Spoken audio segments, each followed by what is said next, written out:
Hello? Awesome. I figure you all know the drill now. So oh, I need my land acknowledgement. Sorry.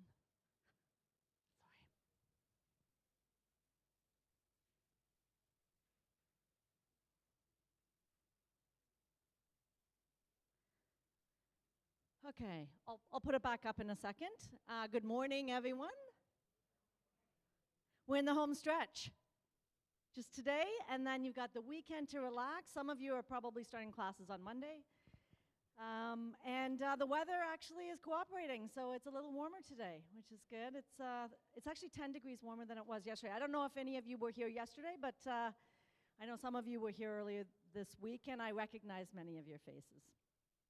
We'll start again today with the land acknowledgement. The land we are standing on today is the traditional territory of many nations, including the Mississaugas of the Credit, the Anishinaabe, the Chippewa, the Haudenosaunee, and the Wendat peoples, and is now home to many diverse First Nations, Inuit, and Métis people. We also acknowledge that Toronto is covered by Treaty 13 and the Williams Treaties. At this time, we would also like to recognize and support the United Nations Declaration on the Rights of Indigenous Peoples and the Truth and Reconciliation calls to action. And we invite everyone to take a moment to reflect on how we can continue to support the process of reconciliation.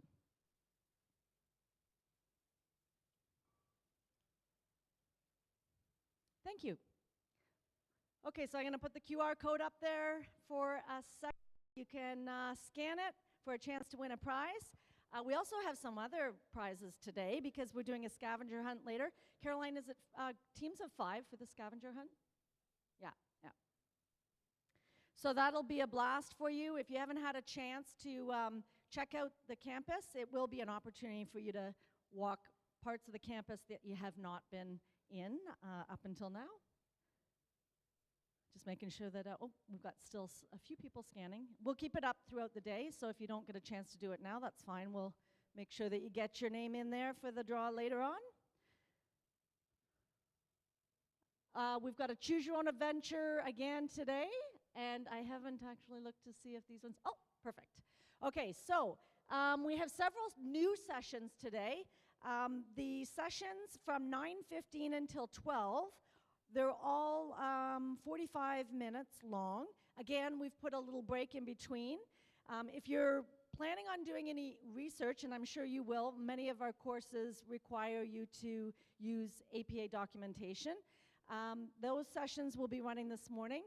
They'll be delivered by the coordinator of our communications, English and communications program. So everything that this individual is responsible for all of the communication courses across all of the programs. His name's Ian, and he will be delivering his sessions from 9:15 to 10, from 10:15 to 11, and from 11:15 till 12. And just keep in mind all of the stuff that Mark, our academic integrity officer, shared with you this week about how important it is to research and cite your sources and provide references, all of that good stuff. That's what Ian's going to be covering. Same time, housing and accommodation and keeping students safe. So we'll have the folks from North York Community House coming to talk to you about those topics. And then Student Services will be delivering a session on student portals. These are important portals for you to be aware of because you're going to be using them throughout the 2 years that you're studying with the college. So you have a couple choices. You can either pick a room, atrium, will room, or room 112, and just stay there all day, like for those 3 sessions, because our presenters will move around. Welcome to anyone who's joined us from home. All of the sessions that are in the atrium today will be also streamed through the YouTube channel. So those are the 3 sessions from 9:15 until noon. And then we'll have a Kahoot at lunchtime, and Colin will be hosting that. And that's from 12 until 1. There is a lunch break. We will be providing snacks over in the same area that you've been collecting your snacks. And here's Ian here. I just noticed he walked in. So He'll be joining us for the first session at 9:15. So you can either pick a room and just stay in that room. The presenter will come to you, or if you're looking for a change of scenery, you can go to one of the other rooms. You're familiar with the atrium and the will room, but the new room is room 112, and that room is right behind this bank of classrooms here. So if you look over your left shoulder, you'll go to the back and make your way around the corner. Anyone from QEMT, if you checked out the QEMT lab yesterday, it's right across the hall from the QEMT lab.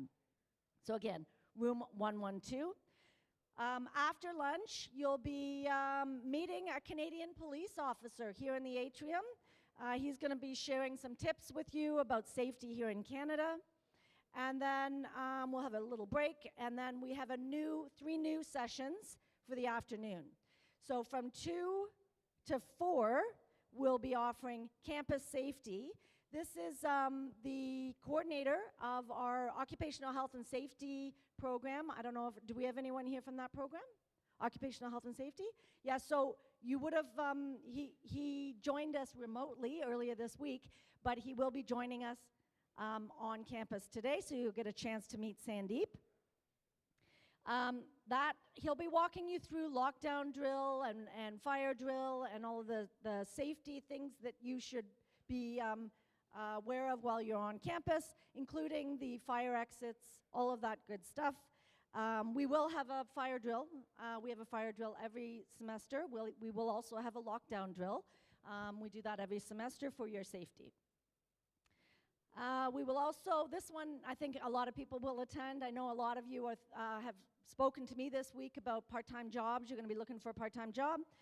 So Christina, I've been telling everyone about her all week. Christina will be joining us for 3 sessions. You can go to the 2 to 2:30, the 2:45 to 3:15, or the 3:30 to 4 o'clock session. And she's in those same 3 rooms. Again, in the afternoon, you can just stay put. The presenter will come to you. Or if you're looking for a change of scenery, you can get up, walk around, and go to one of the other rooms. And the last, the last one that we're offering in the afternoon is your Guard Me insurance. So you all know that you have access to an insurance program through the college, and I encourage you to attend that session. You'll meet Lucia. She's our representative from Guard Me, and she'll tell you all about that program, how you get access to mobile doctor, how you get access to all of the supports and services that are available through Guard Me. I think I have mentioned throughout the week that you can also connect with the on-campus nurse or Janice, who you all would have met in the wellness session. She is an ambassador to the, both of them are an ambassador to the Guard Me services that are available to us. So you can always ask them for questions about, or if you have questions about mobile doctor and that sort of thing. Lastly, at 4 o'clock, I think I've been talking too much this week. I got a little bit of a frog in my throat. At 4 o'clock today, we'll be meeting back here. This is the most fun you're going to have during orientation. We're doing a scavenger hunt. You're going to be doing a scavenger hunt in teams of 5. There are prizes for the winning teams. Just make sure that you find 4 other members, maybe in your program. I know you've all been meeting people from your program this week. But 4 other members that they don't necessarily have to be in your program. They can just be friends. But groups of 5, and you'll all be tied together. So you got to be okay with being close to them, and you'll be doing a scavenger hunt this afternoon for prizes. It's a blast. And I think, and we'll have clubs and activities still going up in the study spaces upstairs. I'm just going to, I think this is probably the last slide. Yeah. Oh, no. So you can see, you just want to check off all of those sessions. You want to get APA in, student portals, housing and accommodation. You'll all come for the Meet the Canadian Police Officer. That'll be right here. And then campus safety, part-time jobs, and Guard Me insurance. Any questions? Okay, so before we move on, I'll just, do you have any housekeeping? Okay. Hi, everyone. I'm Caroline. So I'll be up here just navigating you throughout the day. So welcome. It's last day, right? Friday. Then you guys have the weekend. So what we're going to do, we're going to leave the QR code up here for the raffle, okay? Like Shauna had mentioned, we'll do Kahoots between 12:30. So you'll have an opportunity to take a break. I'll let you know when that happens. And then we'll just give about 5 minutes. We'll have our APA session up next. Just give you a chance to take off your coat, settle in. Okay, I know some people came in a little late. If you need a map or the schedule for today, you can just see anyone with a blue shirt like I'm wearing, and they'll assist you around the campus, okay? So let's just give it 5 minutes, and then we'll start our next session, okay? Thank you.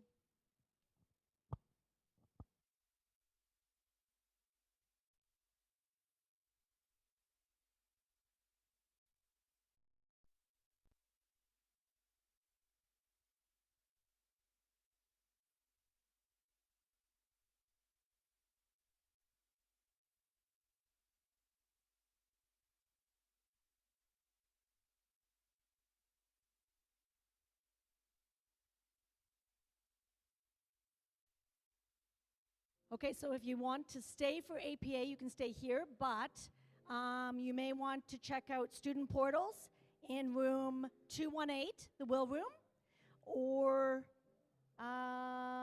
sorry, student portals is in room 112, and housing and accommodation is in room 218 at the same time. Okay, so if you want a kind of change of scenery, you can head upstairs or down the hall.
Okay, so we're just going to start with our next presentation. So this is our APA workshop with Mr. Ian Fox here. So give him a round of applause. He'll be presenting for you now. Thank you. Hello, everybody. Good morning. I hope you're enjoying the weather. I'm not sure if you were, I have to ask, when you were deciding where to go and study in January, were you holding the map upside down? Sure, go ahead. We have no one in 112, so I'm just wondering if we could get everyone whose birthday is from September to Oh. December to go to room 112. Otherwise, we might have overcrowding in the rooms later today. So it's your birthday, September to December, just down the hall around the corner for that session. You can come, you'll meet Ian at some point today. But we just want to, I just want to disperse the crowd a little bit. Yeah, sure. Of course, yeah. I'll give a moment for the people to go who need to go. But yeah, well, I think if we can't have all these people in one classroom, so that's going to be a problem. What was the birthday again? September to December. So if your birthday is from September to December, follow them.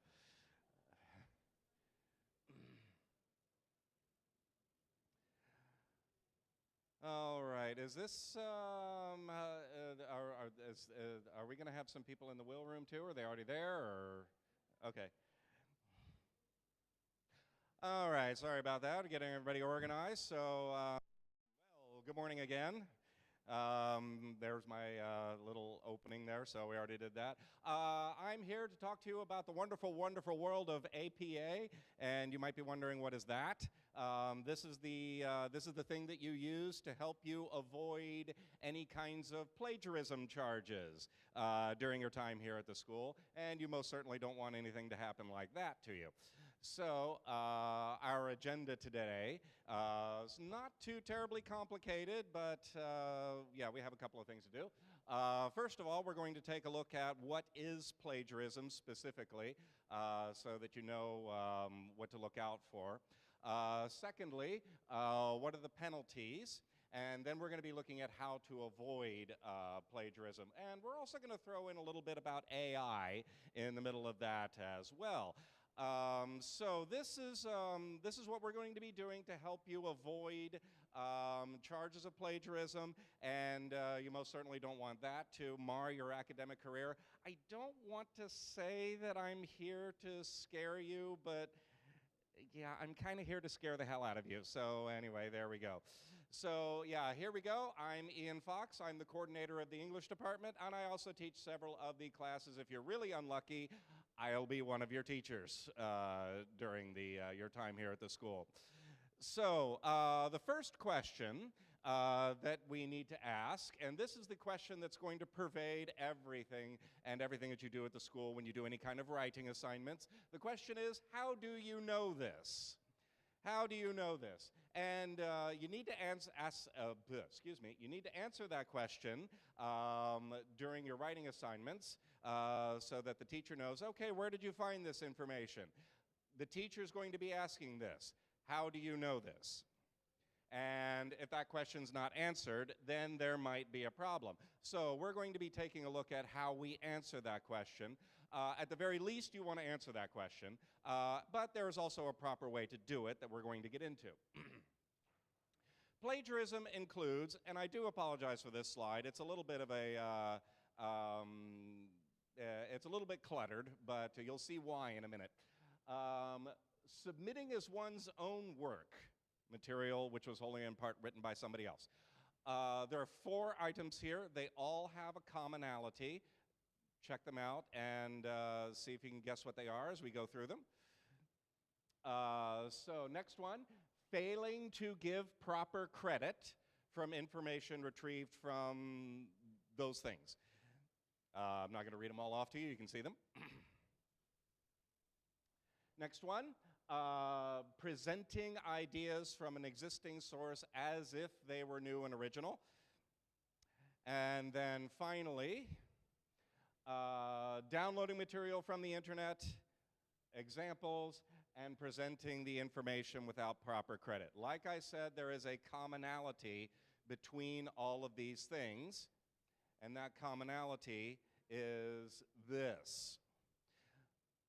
Submitting as one's own work, failing to give proper credit, as if they were new and original, without giving proper credit. These are the things that are common. What we're saying here is that, you notice I didn't mark things in red like, you know, I get questions all the time. Can I get all of my information from the internet? Yes, absolutely, of course you can. Tell me where it came from. Can I get my information? Can I use infographics? I would say 99% of your teachers are going to say, yes, absolutely, use infographics. Tell me where they came from. Well, I have this data and I want to make it into an infographic. Okay, tell me where the data came from. Simple as that. Well, it's a little bit not quite so simple, but at least tell me where it came from. And if we're talking about giving proper credit, we'll take a look at the bottom of the slide right here. It says, as cited in APA Documentation Guide 2020, page 2. That is an example of one of the ways that we do give credit to our source. I did not come up with this information, and you might be wondering, well, how do you know this? Well, I tell you what, that's how I know this. Right there on the bottom of the slide. So when you're giving presentations as well, you want to give credit to your sources. One of the exceptions to that, by the way, you might have noticed I've used a little Microsoft clip art already. If you use Microsoft Office to get clip art, you don't have to give a citation for those things because it's clip art. But anyway, these things answer the question, how do you know this? That's the key. So let's take a little bit of a segue into AI. And we've heard a lot about AI in the last couple of years. It really did explode and it's still doing so. First of all, what is AI? And a lot of people get this the kind of a wrong impression of exactly what it is. It's not intelligent. It's not intelligence. It's not intelligent. It can mimic a human, but it cannot be a human. It cannot think. It is not conscious. It is not sentient. It cannot think. It's something that we humans have created. We are hundreds and hundreds of years away from creating anything resembling a true intelligence. This is not an intelligence. It is, as we say here, a stochastic parrot. It mimics things that it sees. It's fed data, and it spits it back out. The funny thing about it is, I haven't really added this to the slide, but I've noticed in the last few months, it's getting worse because it uses the internet and it uses data fed into it to produce results. But the problem is there's so much AI on the internet now, it's actually reading its own stuff and feeding that back into the system. It's like you're making a photocopy of a photocopy of a photocopy of a photocopy. It's getting to be a bit of a mess. So, is AI plagiarism? It depends on how you use it. The best way to think of AI is not as artificial intelligence. It is not intelligent. The best way to think of it is as the next generation of search engine. If you are using AI to help you do research, help you find information, help you come up with, help you come up with ways to tie things together, that's great. If you are using AI to actually write the words that are on your paper, now we have a problem. This is where the problem comes in. And frankly, I've been seeing a lot of people trying to get this past me. Our systems where you're going to be submitting all of your assignments have an AI detector, and it works very well. Grammarly, by the way, is not included in this checker. It doesn't check Grammarly. Grammarly Go is kind of an AI thing, but the regular Grammarly, no. So you don't. The trouble is, we have this system called Turnitin, where you're going to be submitting most of your assignments. You're not actually going to be able to see the AI score, but the teachers can. And most teachers, if you say, hey, can I know my AI score on this assignment, they'll probably tell you. I know I certainly would. So if you're ever in doubt, especially if you're in a group project and you know, I didn't use AI for any of my parts. I don't know about my group mates. Okay, ask your teacher, is there any AI in this? Because you don't want to get any big surprises for that. So feel free to ask your teacher. That's why we're here. We'll tell you what it says. So if it's uncredited, if you're using AI's words and it's uncredited, it is, yes, plagiarism. Another problem with AI is that if you're using this too much, your writing skills are going to be atrophying. If you, to get good at writing, you got to write, you know. And you're not even going to be perfect when you leave here. I have a master's degree in linguistics, and I'm still getting better. AI lacks creativity. The funny thing is that I don't hardly even need the AI checker on the system that we use anymore. A lot of times I just see certain phrases, I go, oh dear, oh dear, oh dear, oh dear. It's just the same thing over and over and over. So yeah, there's no creativity there because again, it's not intelligent. So yeah, use it to help you research, use it to help you find information, but write the words yourself. Make sure you're doing that. Okay, so we're going to get off the AI thing, and we're going to come back to regular old plagiarism. So what are the penalties? We talked about what is plagiarism. What are the penalties? Our penalties that we have here at this school are really no different than any other school in North America. Every other school I've attended, every other school where I've taught, same policies. We are following standard good practice here. So, first offense, possibly a 0 on the assignment. It depends on what happened, but could go up as high as a 0 on the assignment. Second offense could go as high as a 0 in the course, depending on the situation. Third level, suspension from the school. I know that has happened a couple of times. I don't think it's very common, but you don't want to get to that level. Again, these are standard operating procedures, and we have a little bit of extra procedure in that. If you have a situation where your teacher has said this looks like plagiarism, they're going to send it up to the academic integrity officer, who's going to review it. They're going to call you in for a meeting, and you will have a chance to explain your situation. I like this situation.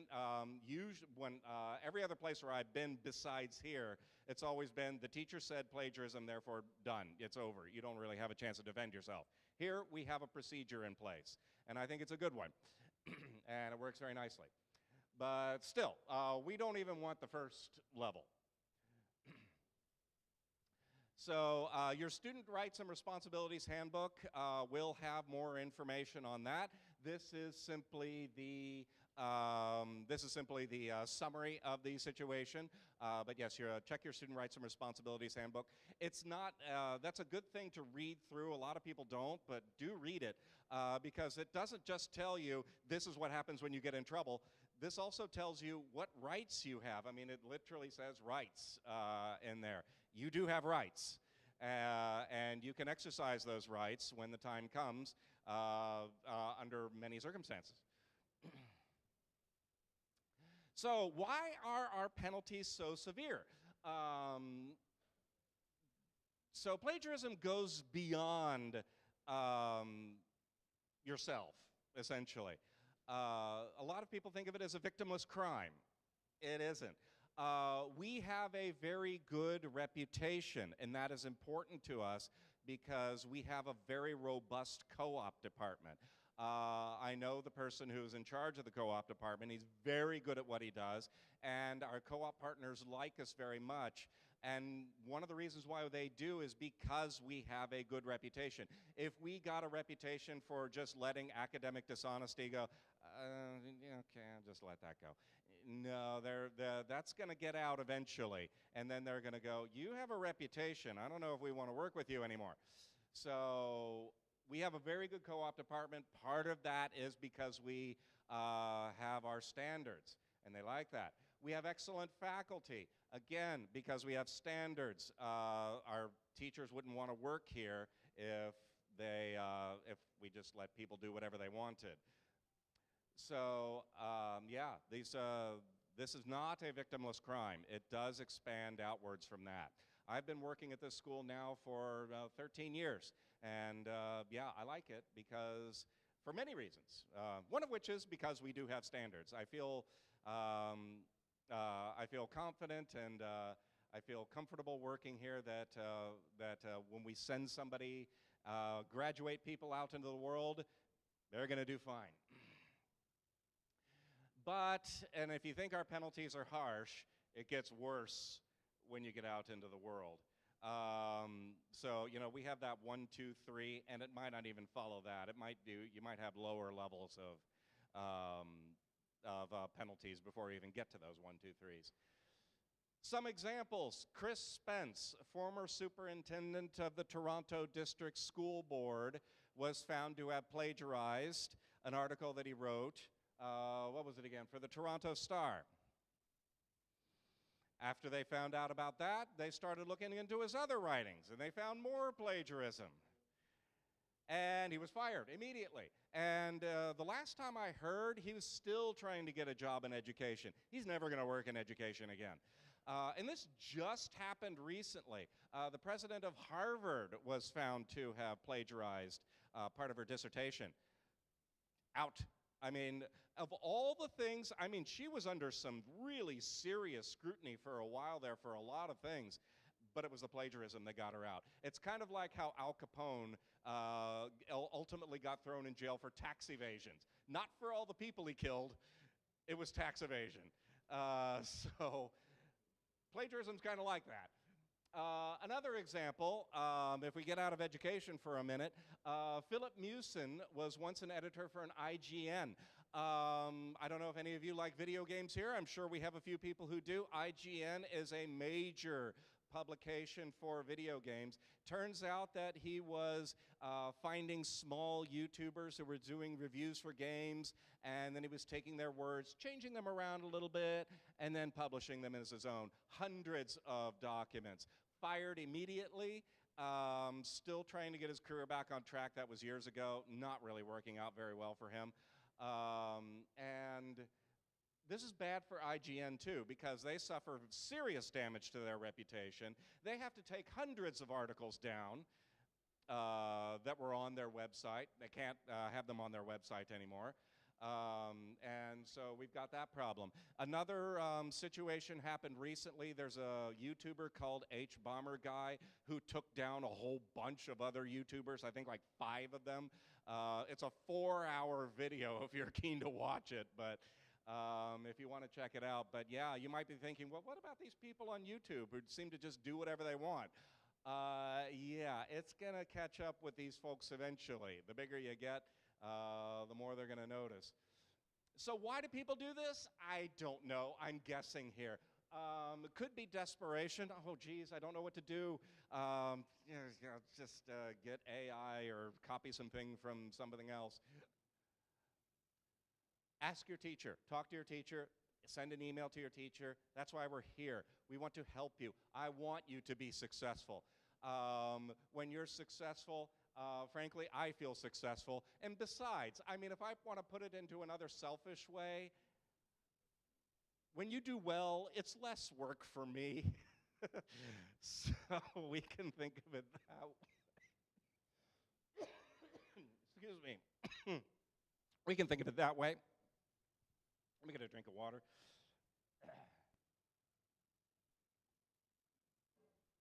That's better. Overwork, I understand many of you would like to get a part-time job. That's great. Lots of college students want to get part-time jobs. Please don't overwork yourself. I've literally had people pass out in the middle of class because they overworked themselves. So I don't like to see that happen. Please do take care of yourself.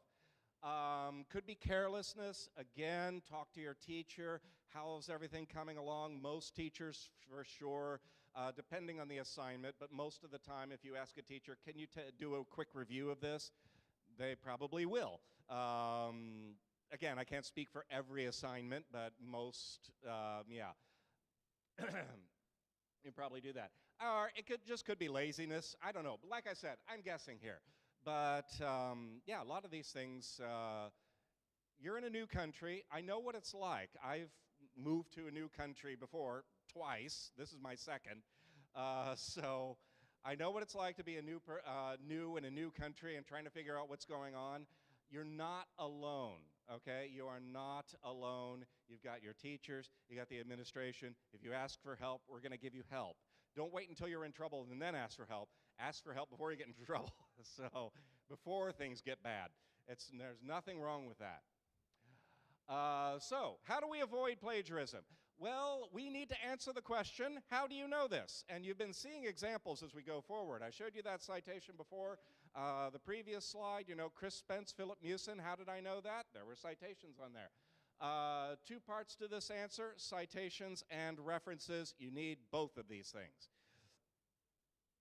So citations go in your document text and immediately after the data. So you have some data, bam, citation right away.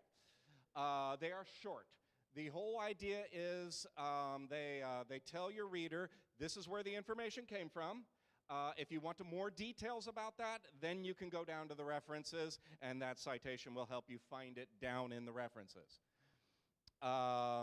They contain the author's last name, or the part of the title if there is no author, the year of the publication, ND if there is no year, page numbers if there are page numbers.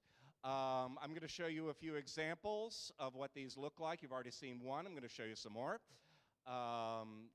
You will have an APA guide. If you have a communications course of any sort, you're going to have an APA guide attached to it. Most of you do have at least one communications class in your first semester. So if that's true, whether your teacher's updated your Moodle yet or not, your APA guide's already going to be there. So you can see that for more details. Right now, we're just kind of doing the summary. References go at the end of the document. You'll make a new page at the end of your document. That's where the references will be. They can vary greatly depending on the type of source. For the citation, type doesn't matter. For the reference, it does. Again, you can see your APA guide for that. References commonly contain the author of the work, the date, title of the work, the publication, and the URL or the DOI number, Digital Object Identifier. Mostly academic journals have that. Regular websites don't have DOI numbers. So, and again, you see a citation that we have already right here from page 19.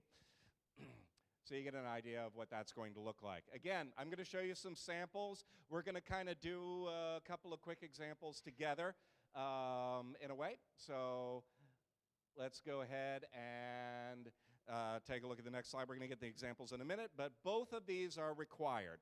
Citations, again, they tell your audience, this came from somewhere else, here's where it came from, and they're short. You don't want to interfere. You don't want a great big long 3-line URL in the middle of your document. It's going to make it difficult to read. That's why we split these things up.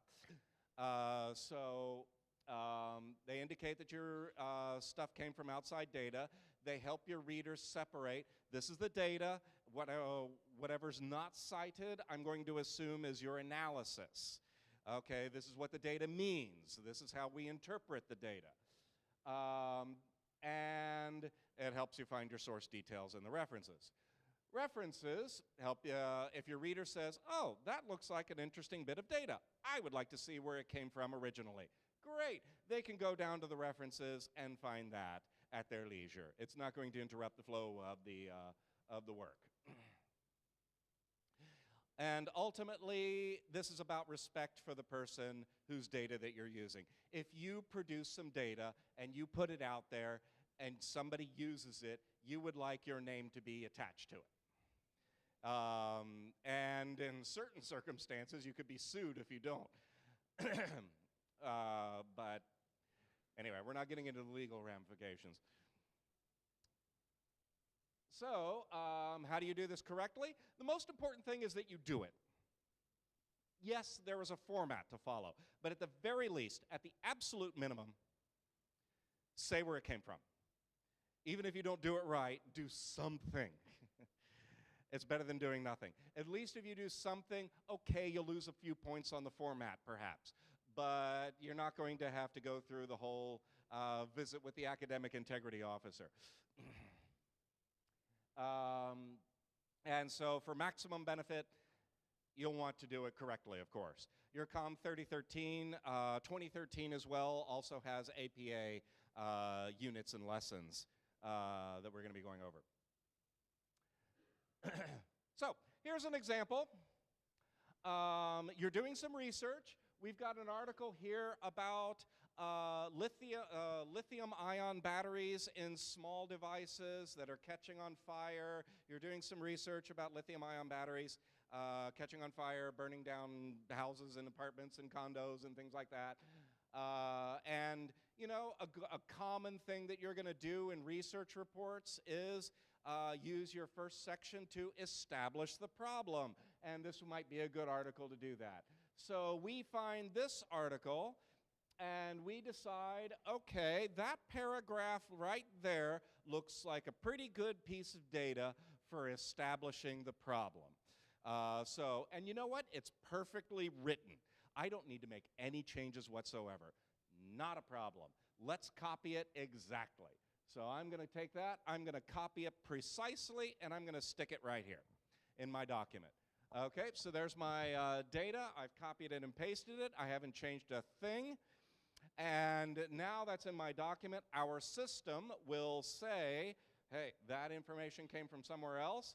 And your teacher's going to ask, how do you know this? So we need 3 things. We need, I accidentally hit the button. Oh, yes.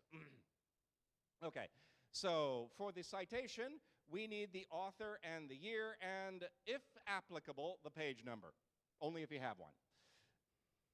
So who is our author? Yes, we have her right here. We're going to use her last name only for the citation, so we're going to skip the Kimberly. And we're going to use the year, which is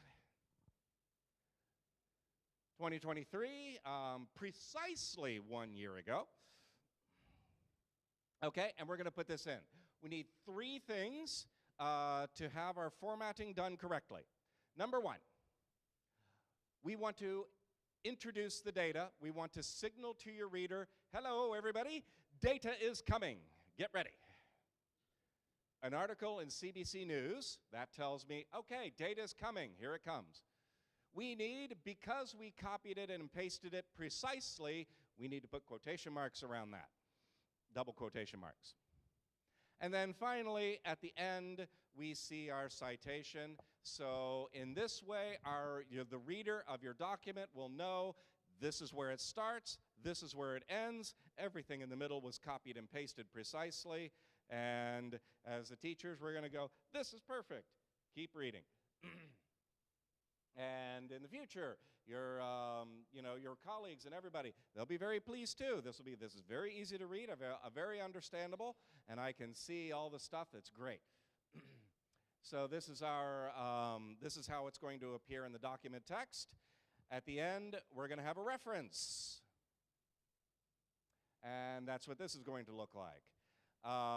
Again, you'll have your APA guide. We're not going to go over in detail here today exactly what this should look like, but Melina, K, and you can see everything that we do here. One of the new things that they've done is when you do put a URL in your reference, we keep it clickable now. They used to say, take off the hyperlinks. No, they don't do that anymore, which is good. That was a silly rule. I'm glad they changed it. So yeah, we'll have a reference at the end of our document that looks like this. Let's take a look at another situation. Okay, we have an article here about somebody starting a Kickstarter to make a potato salad. Usually people use Kickstarter to start a new business. Nope, we're going to make a potato salad. Okay, so we got a lot of data in this particular article. A lot of data here. And in the previous one, we had a perfect 1-sentence description of the problem. It was exactly what we needed, copied it and pasted it right in.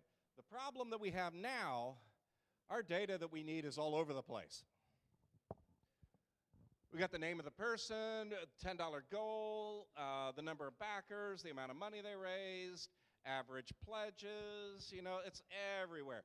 Okay, this time I'm going to write it my own way. So let's take this data and I'm going to write it my own way. So this time I used my words. I use the data and my words, put them together, and we got this. So let's get the information here. What do we need?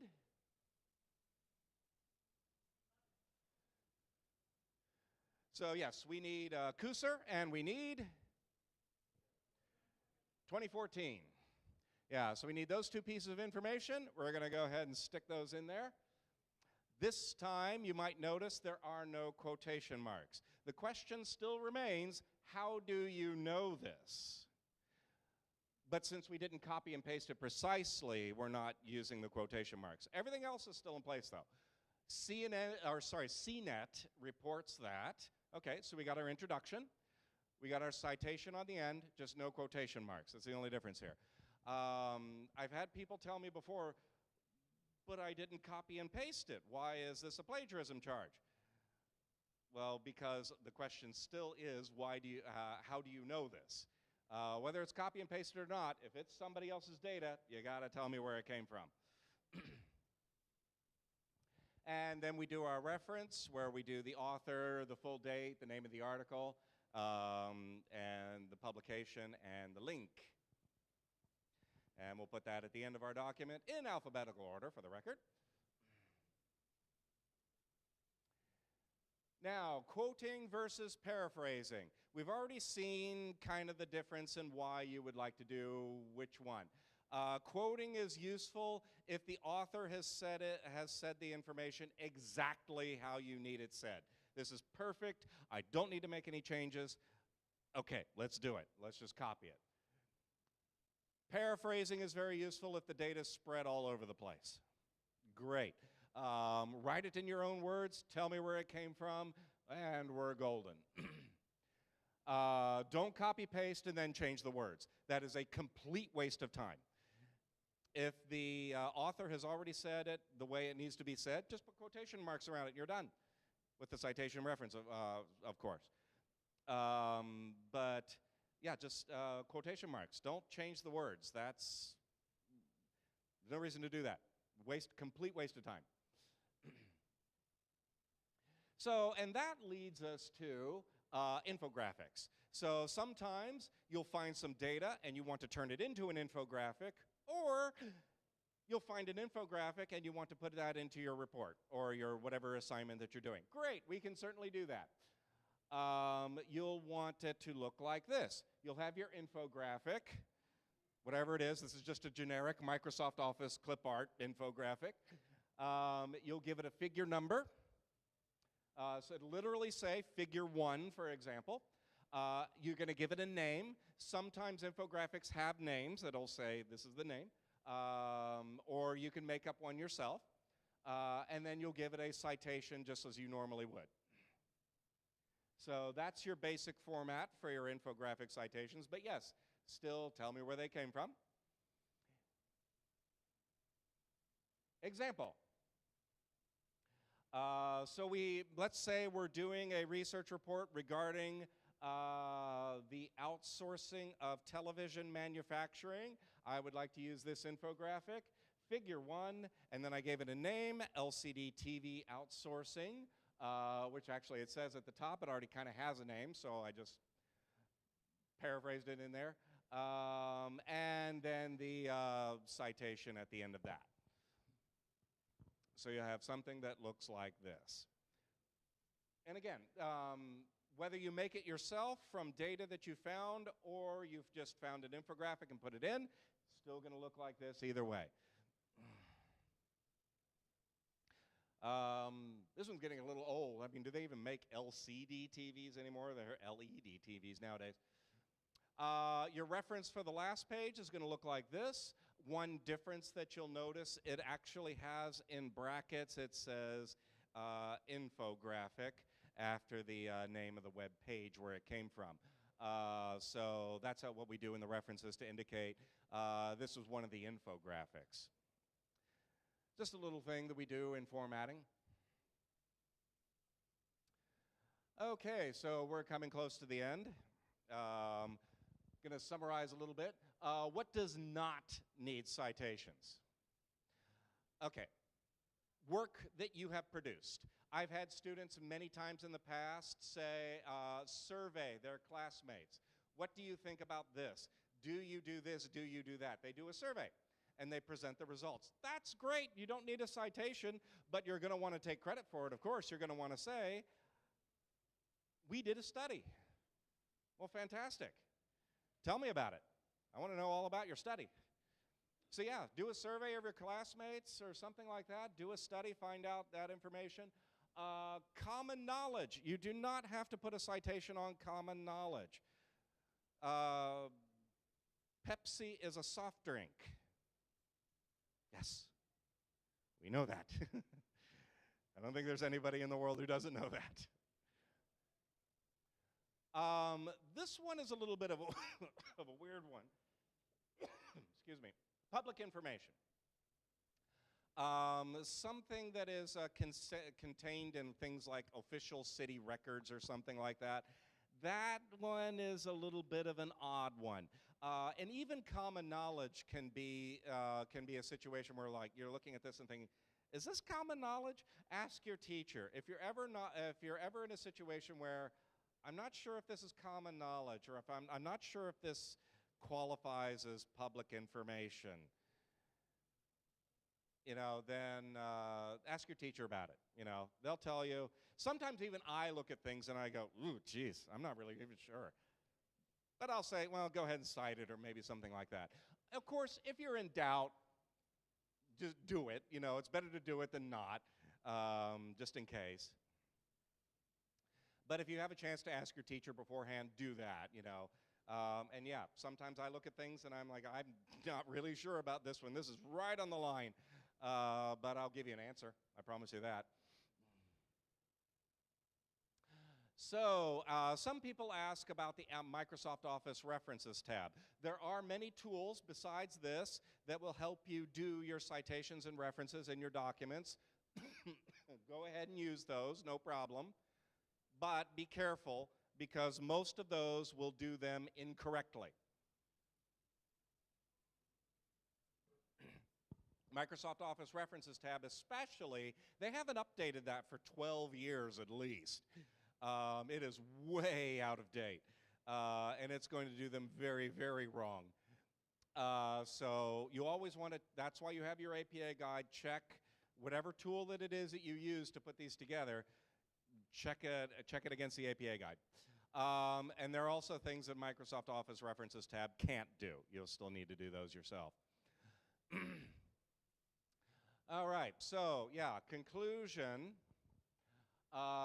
If you have a COM 3013 or a 2013 or most of you have 3013s if you have a COM class. Some of you have others, but 3013 is by far the most common. You already have an APA guide, whether the teacher's updated your Moodle page or not. You still have an APA guide. It's already there. You can go ahead and download it right now if you want to. You don't need to download it right now. You can wait. In your COM classes, your teacher is going to be going over these things. It does take practice. Details matter. It does feel complicated at first, especially. When you get used to it, it's going to become, you're not going to memorize this. Don't memorize this, for heaven's sakes. If you memorize this, get a hobby. Nobody memorizes this because, number one, you have a guide. There's no need to do it. And number two, they change it every few years anyway, so yeah, then you memorized it, great, now it's changed. No, now what do you do? So don't memorize it, you got a guide. And at the very least, at the absolute minimum, make sure you do something to indicate this is where my data came from, so that everybody is, so that we're at least clear, okay, your data came from here. Like I said before, okay, you might have lost a couple of points here and there because you didn't do it right, but that's much, much better than getting a 0 on the assignment. So always a good idea to say, this is where it came from, even if you don't do it right. It's okay, we make mistakes, okay to lose a couple of points here and there. If you would like to know what a references page might look like, well, here's one. I didn't include the other sources from the examples, because I already gave the references on those, but for the regular stuff, like here is, basically here's how that works. Normally, during a presentation, you don't actually show the references page. This is for somebody who says, hey, great presentation, I'd like to see your slides. Okay, we have to give them to you. And they have their references available. But in this particular circumstance, yeah, that makes kind of makes sense to show the references page. So yeah, that's an example of what that looks like. Okay, yes, that is the end. Like I said, you're going to get more details on this. This was a summary on the situation. For all of you that have a comm class, there's going to be more. So don't panic right now. It's like, I didn't get all of that. It's okay. You're going to be fine. We're going to go over that in class some more in the future. For now, this is kind of the things that you should be, that you want to expect. Okay, thank you very much. I believe we're going to be taking questions if we have time. Yeah. Okay. You want to like go around with microphone or yeah? Does anyone have any questions?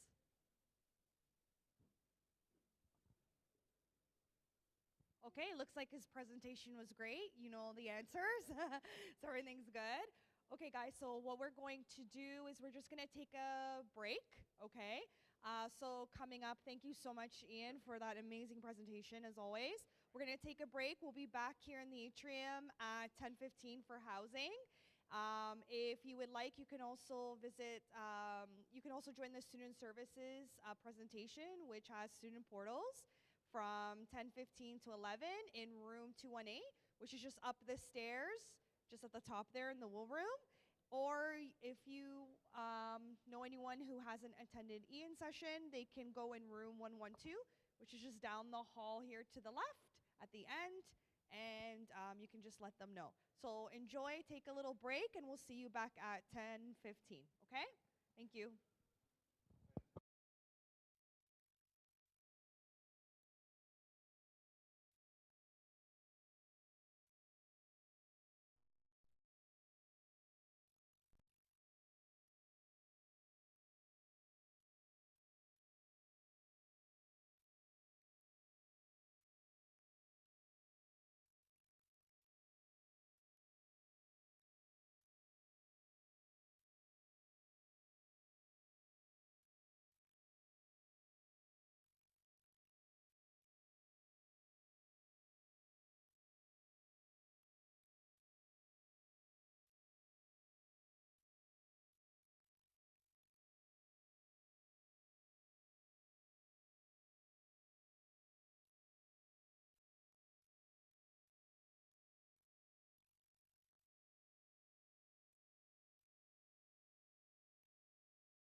Okay.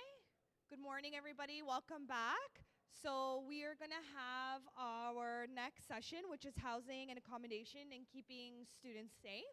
So I'll get everyone to get seated and get comfortable. We'll have our presentation here with North York Community House. So give a round of applause for them, okay? There you go. Thank you, Caroline. Hello, good morning, everyone. Happy New Year. Welcome to Canada. It's very nice to see you all. Wishing you all the best with your school semester and your studies. So we are from North York Community House, a non-profit organization. My name is Jaya Surendran. I'm a community settlement lead, and along with me is Mehra Zahangar, a coordinator of settlement services, and we have Subhashini, also a settlement worker. There are a few other staff, settlement workers and employment support worker with me to answer your questions if you have any one-on-one questions after our session. Without further ado, I'm going to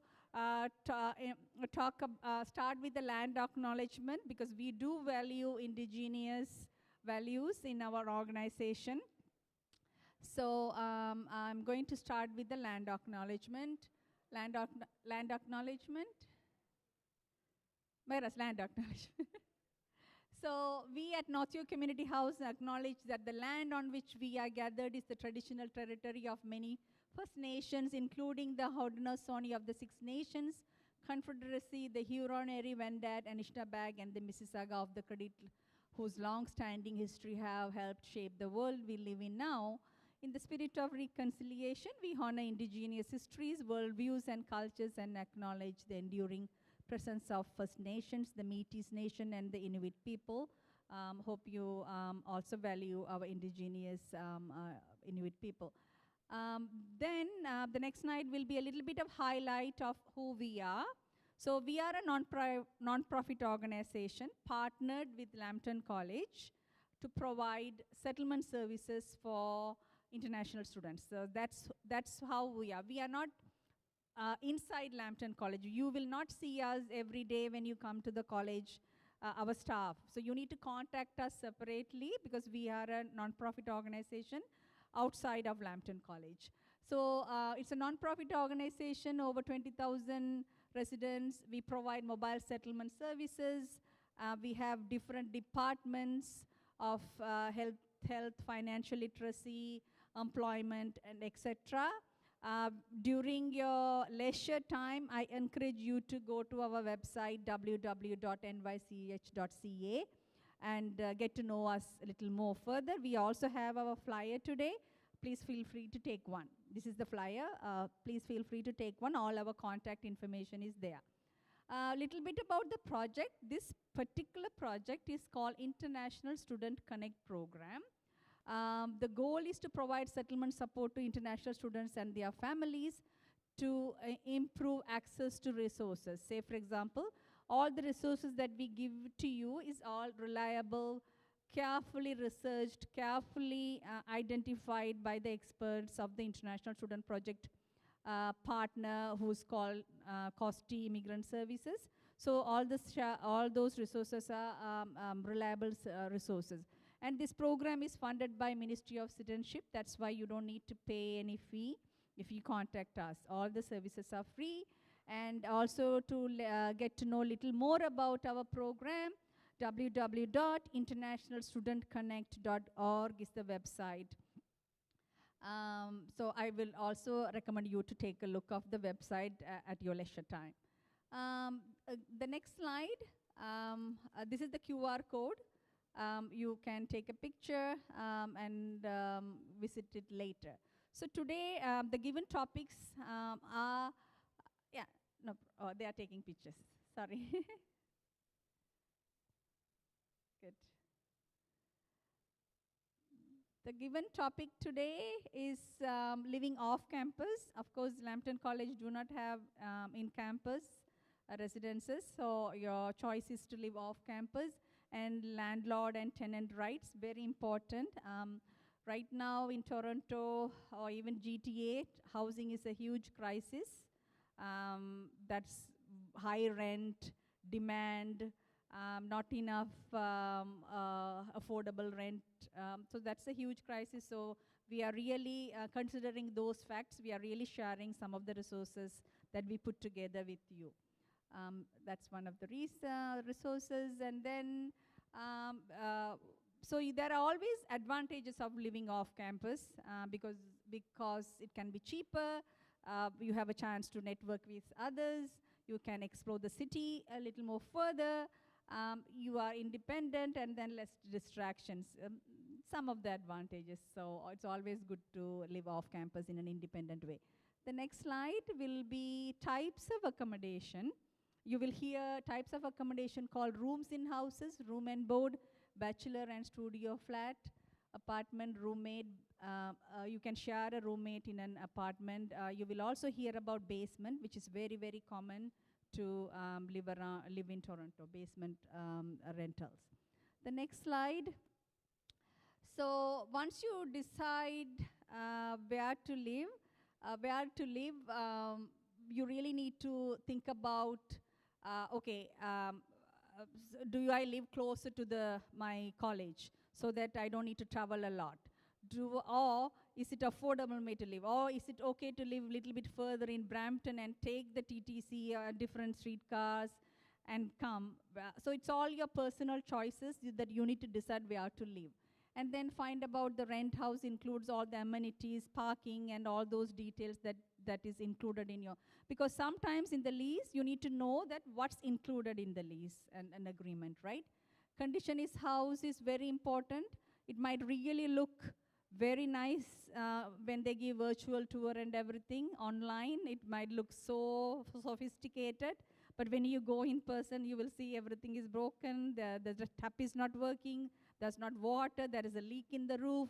So we really, really recommend you to go in person before you sign the lease. So that's one of the highlights. And then know your rights and responsibilities of the tenant. So Mehraz is going to give you a little more further detailed information of the tenant rights and things like that. Mehraz, I'll pass the speaker to you from here. Thank you. Thank you so much, Aya. And hello, everyone. Welcome to the new school year and to Canada. Okay, as Jaya introduced, my name is Mehraz Ahangar from North York Community House. I am going to continue with housing and what to consider before going to the new place. After choosing the place based on your budget, the neighborhood, how far it is from the school or workplace, and finally you decide that this is the right place, and you talk with the other side and everything is okay. The next part is more official and more paperwork. That is a really important one. So I would like, before going to more details, I would like to say and to keep repeating that, please, whenever you get any agreement, anything that you need to sign, please read it very carefully. All the little terms and all the little lines, that could be important in case if any conflict happen at the end and if you already sign it, you have nothing to say. So if there is anything unclear, please make sure it's getting clear before you sign it and ask all the details and questions. So the next steps are lease documents. What is required? What is asked here? First and last check is very common when you go for the paper part. If it's long-term contract, you will be asked for first and last month, which means first months of the contract and last months of the contract, you need to pay upfront. If you start at the beginning of January this year until the end of December next year, so you might be prepared the first one, which is this January, and the last one next December 2024. So that is common. Reference is very common to be asked. Some of those might not be available for newcomers. That could be a little challenging for any newcomers, including students, because it's just the beginning. You have no reference. You might have some relatives or reference, but not everybody. It's a new life you're starting. You need to work on your networks or connections, and it will be built during the time. So if that is not available, don't get disappointed. Always consider negotiation. Try to talk to the landlord in person and see what other alternatives they can accept. And you can explain, I am a student here, I just arrived, I have no family, friends, but what about if I provide something from the school, if I provide a letter from the school instead of reference from previous landlord or my workplace, if that's not available. Current contact information, that's required for sure. Post-dated check, you might be asked for post-dated check, but if it's not available, it could be considered some other options like email transfer or even cash. But make sure, even if you pay by cash, if you pay by post-dated check, you have the information of your check, or you can take a picture of that. If you pay by email transfer, you have the proof on your online transaction. But the cash one could be kind of like challenging, or sometimes could be issue, because sometimes people pay in cash without getting any proof, without getting any written proof, I mean. So you may need that written proof for the future in case, if the worst case scenario, if any conflict happens, so then you have the proof that you already paid the amount. And also, at the end of the year, anybody who lives in Canada, they need to file their tax. And if you came to the country this year, next year, around March or April, you are expected to file your tax, even if you have no income. And you can claim some cost. If you have no income or low income, you will be probably eligible for some tax return. And some of the costs you can claim, one of those is that rental payment. But you need to have some proof. In case if CRA wants a proof, you need to provide it. Otherwise, you cannot claim it. So make sure to have a proof of payment. Check who is responsible for the utility bills, how much is the average of utility. Most of the building have gas or water included. Some have even has electricity included, but not all of them. So check what is included: internet, phone, water, electricity, and how much is the average. That's important to know, and when and how you have to pay or register for that. Garbage disposal, that could be different in different buildings. So if it's high-rise, they have their own system, or garbage chute or garbage room system. If it's a house or basement, it could be like different bins to be picked each different day of the day. So you need to know what is the rules for that neighborhood. Home repair, that's important to know. If any major home repair is needed, imagine if the plumbing has issues, or it's a drain issue, or it's a fridge issue which is connected to the unit you rent. Those are responsibility of the landlord to taking care of. So without, before touching anything, make sure it's already was managed or arranged by the landlord. Even if you are going to fix it, make sure you have the approval. Lease termination, if it's a long-term lease agreement, like 6 months or 1 year, then remember, if you don't want to continue and you want to move out from that place, you need to give 60 days notice to the landlord by a written way, like email, or fill out the form, which is a very formal form. You can search online. It's called N9. And that's a form you can send to the landlord and tell that your next step is moving out, but you need to give it 60 days before the termination. Otherwise, the contract will be considered as a month to month, and you are expected to pay month to month until you give that 60 days notice. It means, for example, end of next December is end of your contract. You need to give that notice by the beginning of November next year. So that's about the notice. Again, there are more details that the landlord can ask: full name for sure, some ID from you. It could be passport, driver's license, some other documents like government issue documents. They can ask for income and work condition or position to make sure you have a stable source of income or any other source of income if you can prove. how many people are going to live in their name and their information. It could be part of the contract. They need to mention on the contract as well. Credit score is another thing, is not available for most newcomers because it needs time to be built.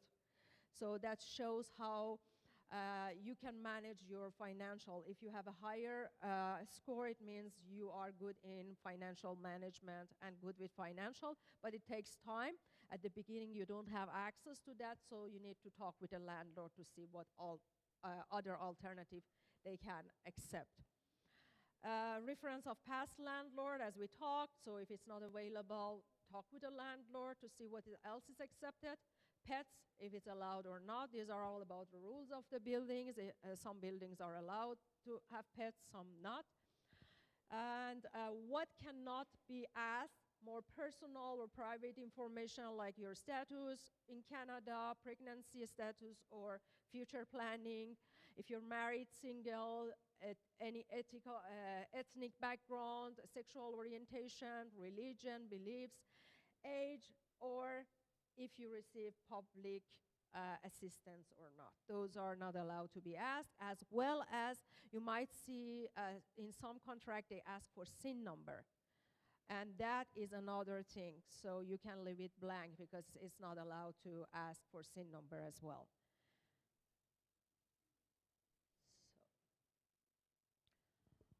And again, before becoming a tenant, you need to consider some other documents in addition to agreements.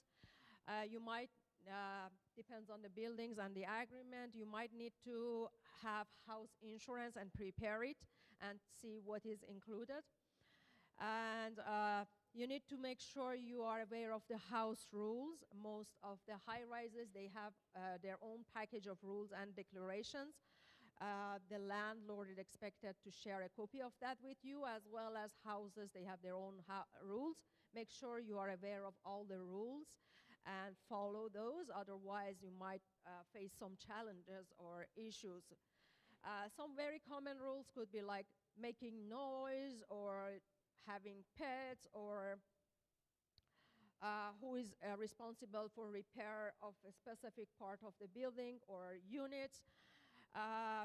Like for example, making noise in Toronto, most of the buildings have a rule of not having loud noise after 11 o'clock at night. So if there's any party with loud noise or any other loud noise is at the place for whatever reason, it has to be stopped before 11 o'clock at night. Otherwise, the other neighbors can complain or even can call the police. So make sure you are aware of the rules. And make sure you know also your rights as well. So rules are something, rights is another thing. I'm going to share a link information that can give you details about your rights. That's important as well. And make sure to keep the place clean, understand how to use household equipment and maintain them. So if you are not clear about some equipment in the place, check with the landlord or agent or the management to know how to use it. Or like it could be heating system or whatever new system you are not familiar with. How to handle damages and repair, as I mentioned, talk with the landlord or management of the building before touching anything. Who is responsibility for utilities? We already talked about that. Okay, lease agreement again. Make sure to read everything very clear, very by detail, I mean. And there are something else that's also part of your rights and responsibility. It could be like permitting landlords to the space. So you need to remember the landlords are not allowed to show up like suddenly knock at the door or open the door. They need to give you a notice if they need to access inside the units, because as long as you have the contract, you are the one who have access and allowed for that space. Unless some urgent things happen, like a fire happened, that's a different story. But if they need a place to fix something or to repair like part of the unit or paint or whatever, or show it to the next person for rent, they need to give a notice, and the notice is normally sent at least 24 hours before getting access. So they send it to you, you approve, you are available for that time, and then they will be able to enter. Rent increase is not allowed as long as you have a long-term contract with your landlord or you have an agreement. It means if you have an agreement for 1 year, for the rest of the year, the amount will be the same. But if you want to continue in the same place and renew your agreement, continue with the same landlord, they can add a little, and that amount is normally announced by the government, and you can check the next year rate. It's not that much higher. It's around like 3%, 5%, 2%. So it's not that higher than normal, than whatever you pay. But if you move out to a new place, that's a different story. So they have their own new rates. That is about renting increase. As we mentioned before, 60-day notice is important to provide. And late rent, if remember to pay the amount on time based on your agreement. If anything happened that makes you your situation complicated for a specific month to pay on time, please share the situation with the landlord before that date or due date for the rent, and see how flexible they could be and what other options they can offer to pay, maybe later or in different portions. And again, carefully read everything. As I mentioned, we have to repeat it. And the documents, both landlord and tenants, are responsibilities, so make sure you know about your responsibility and cancel the, and also cancel the lease is not allowed before the end of the agreement. So if you want to cancel it before the end of the agreement, it could be some penalty for that. Again, talk with the landlord to see what are the options to avoid that penalty. That's important, and this is the website that I told you about, cleo.on.ca. Please keep it safe somewhere. It's not just landlord and tenant rights and rules about. You can find general legal information, anything about your rights as a tenant, as an employer, rights and rules about family matters, any other legal matters. If you have any question, you don't know your rights, you can go to this website and check for the information. That's for Ontario rules and legals. cleo.on.ca.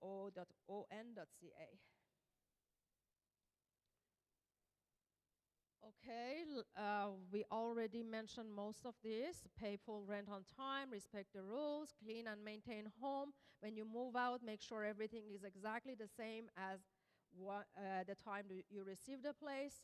Tell the landlord of repairs, permit with proper notice. And allow reasonable enjoyment for sure, no illegal actions, no harassment. So make sure it's really important. It's not allowed to harass any side. No harassment from the landlord or from the tenant is allowed. If any serious matter or challenges happen, and if you couldn't solve it in a friendly manner or friendly way, then legal action is something you can consider. So harassment is not allowed at all. For shared accommodation, that's a different rule. So those rules we talked about may not apply to this case. It's like, for example, you share a space with some friends. First of all, you need to make sure the rules and responsibility between you and friends are clear for each of you, and you all follow your own part to avoid any conflict. And in this case, landlord and tenant law does not apply, and you can be evicted without that 60 days notice. That's a difference. Again, more details is available at clue.on. And for things to know when moving out, moving in, make sure, again, you return a place clean, book the elevator if it's for returning. Book the elevator if it's for moving any big furniture. If you live in a high-rise building, that elevators needs to be booked. Otherwise, taking big furniture is not available, is not possible through elevators. Take pictures to make sure, at the beginning, take pictures to make sure how did you receive the place. And at the end, if you go back to the pictures, you can put everything back exactly the same way. Picking up and returning the apartment keys, if you gave any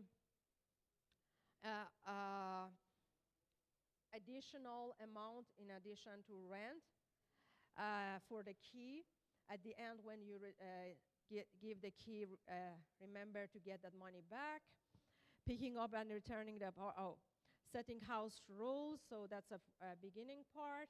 And make sure the utilities or phone, internet cable, or if any other addresses which are connected to the current address is stopped and moved to the new one. Even if you provided address to the school or workplace, make sure you give the new address.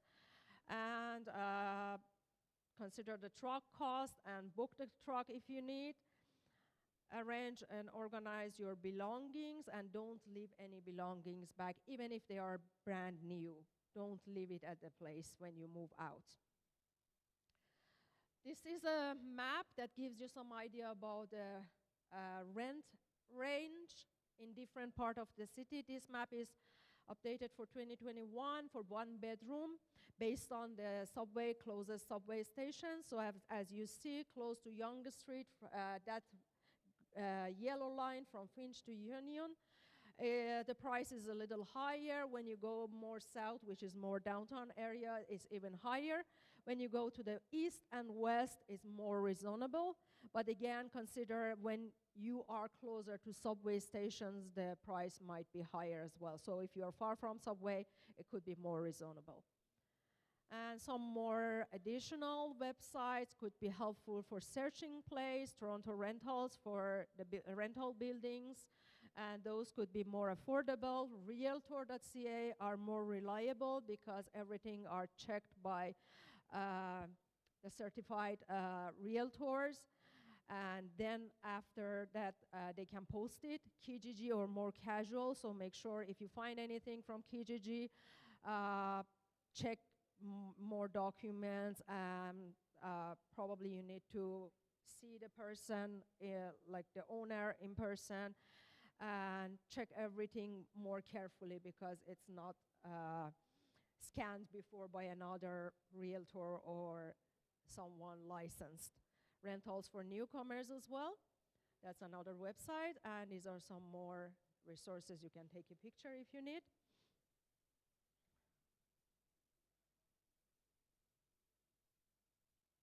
And I'm going to just share our contact information. If you have any other question, please feel free to contact us. Thank you. We are going to have another topic.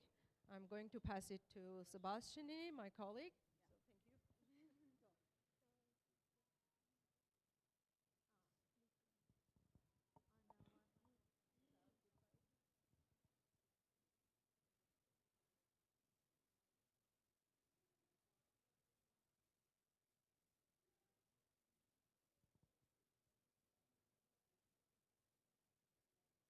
Hello everybody, my name is Subhashini. I'm from Sri Lanka.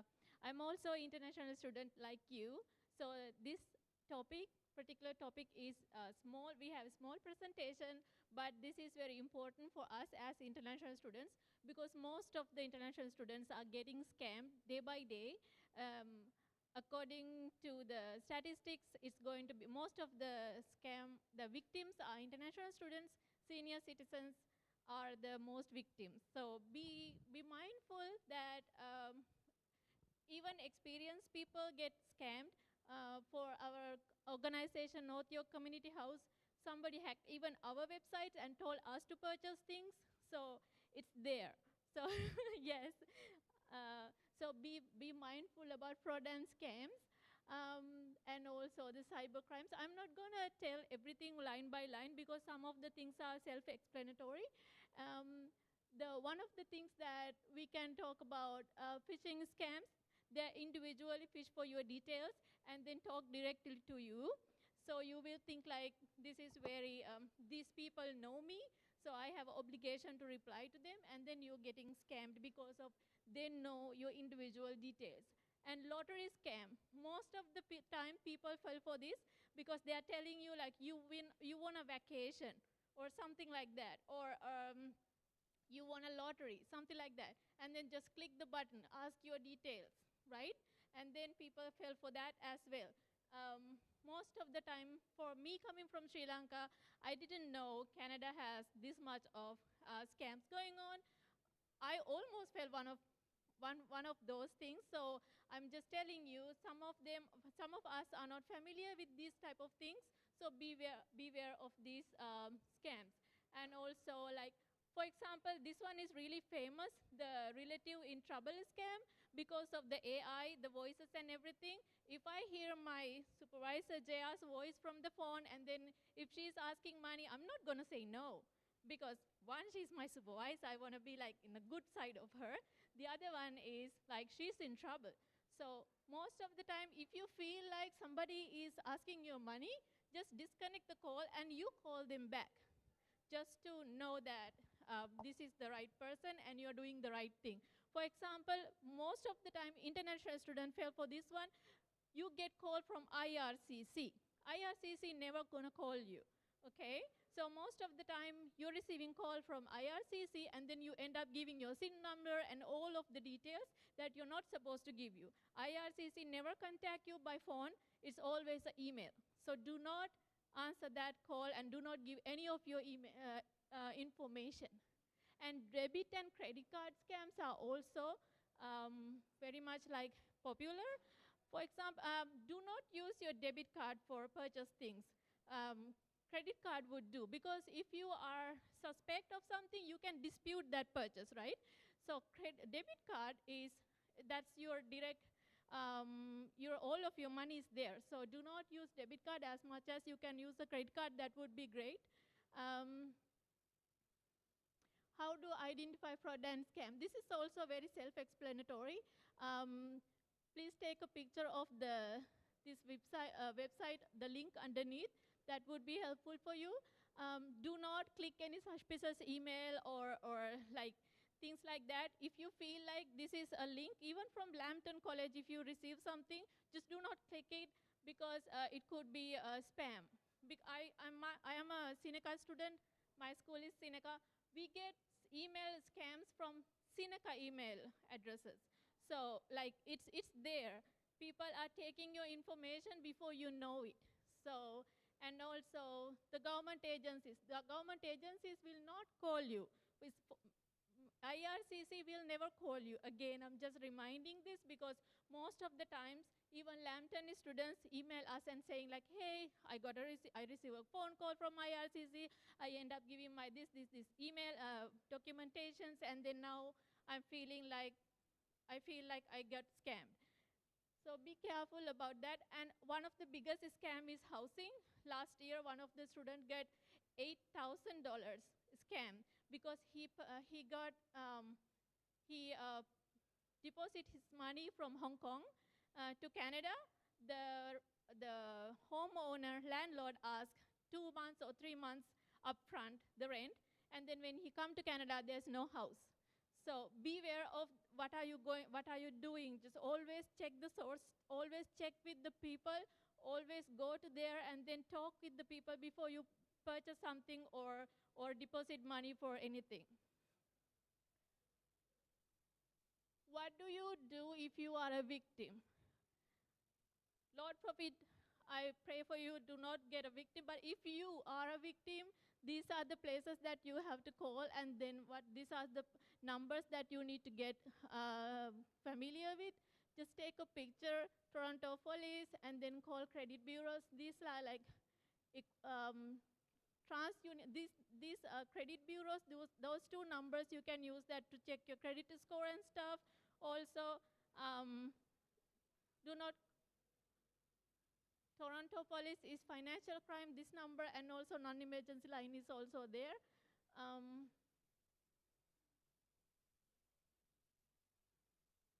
Protect your identity. We already talked about this. Do not give your SIN number to anybody. SIN number is not an identification, especially not to the landlord. I know sometimes landlords ask for SIN number, but there's no need to get your SIN number. So do not provide it. SIN is for the school and for your employee because it's for tax purposes, right? Do not give your SIN number to anybody. Keep your important document like passport and immigration paper safe place. Not even for your roommates. You don't need to get access or give access to those type of things to anybody. And check your bank credit card statement regularly. Do not like once a month or once a week just because you check it, right? Because sometimes we sign up for free trials and then after we forget about it and 1 month it automatically become like you're going to contribute your money like $6 or $15 for something Netflix or something that you didn't even know about. So always check what are you signed up for and what are you okay, cybersecurity. So this one is also very familiar with the international students because cybersecurity, you always with the internet and all of the assignments and everything is online. So most of the time in Seneca, I see some students are using their private, public internet access, library or mall or somewhere, and then you just like leave the computer there and then go somewhere, or like you do not log out. I don't know why they do that, but this is very dangerous because your assignments, all of your details are there. Somebody can really mess with your things. So be careful about cybersecurity and also put antivirus software on your computer. Lambton has their service hub. Go to there and then clean your computer once a month. Those are the services that free for you. Just don't hesitate to use that. And then do not share your password or personal information numbers or PIN numbers, and do not put a PIN number that everybody can guess. Do not put your birthday and something like that in the PIN number. Always log off website using public computers. Do not click the attachments or link whenever you see something. Just do not like click it just because. If you feel like, if your gut telling you this could be a spam email, do not test the theory, okay? And safety on the street. Walk with a purpose.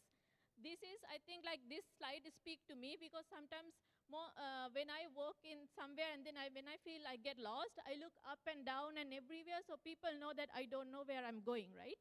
So do not do that because that itself have an opportunity to other people to reach to you and then ask you like, do you know where you're going? Can I help you? No, do not let that happen to you because it could be dangerous. This is a busy town. There are a lot of places that people that could get to you unnecessarily. And avoid isolated areas. You don't need to test a theory. You don't need to like, oh, this place looks like a shortcut. I'm going to go that way. No, don't do that. And also keep a distance. If you feel like somebody's following you, change the road, change the ways. So you can just check whether the other person is following you or not. If you feel like you're getting followed, call 911. Do not hesitate to call 911. I remember the first time when I called it, I was so much panicking, but the dispatchers are very kind. They will talk to you. They will make you calm, but even though you're panicking, do not try to answer the call very mindfully. Like they're gonna ask what is the hair color, what is the clothes, how the person looks like, and then try to remember all the details. Like, for example, they're asking, is there significant something that the police can identify the person? Like, okay, there's a backpack and it's blue. Like, try to remember everything and try to give much as possible details to the police to enable to help you. And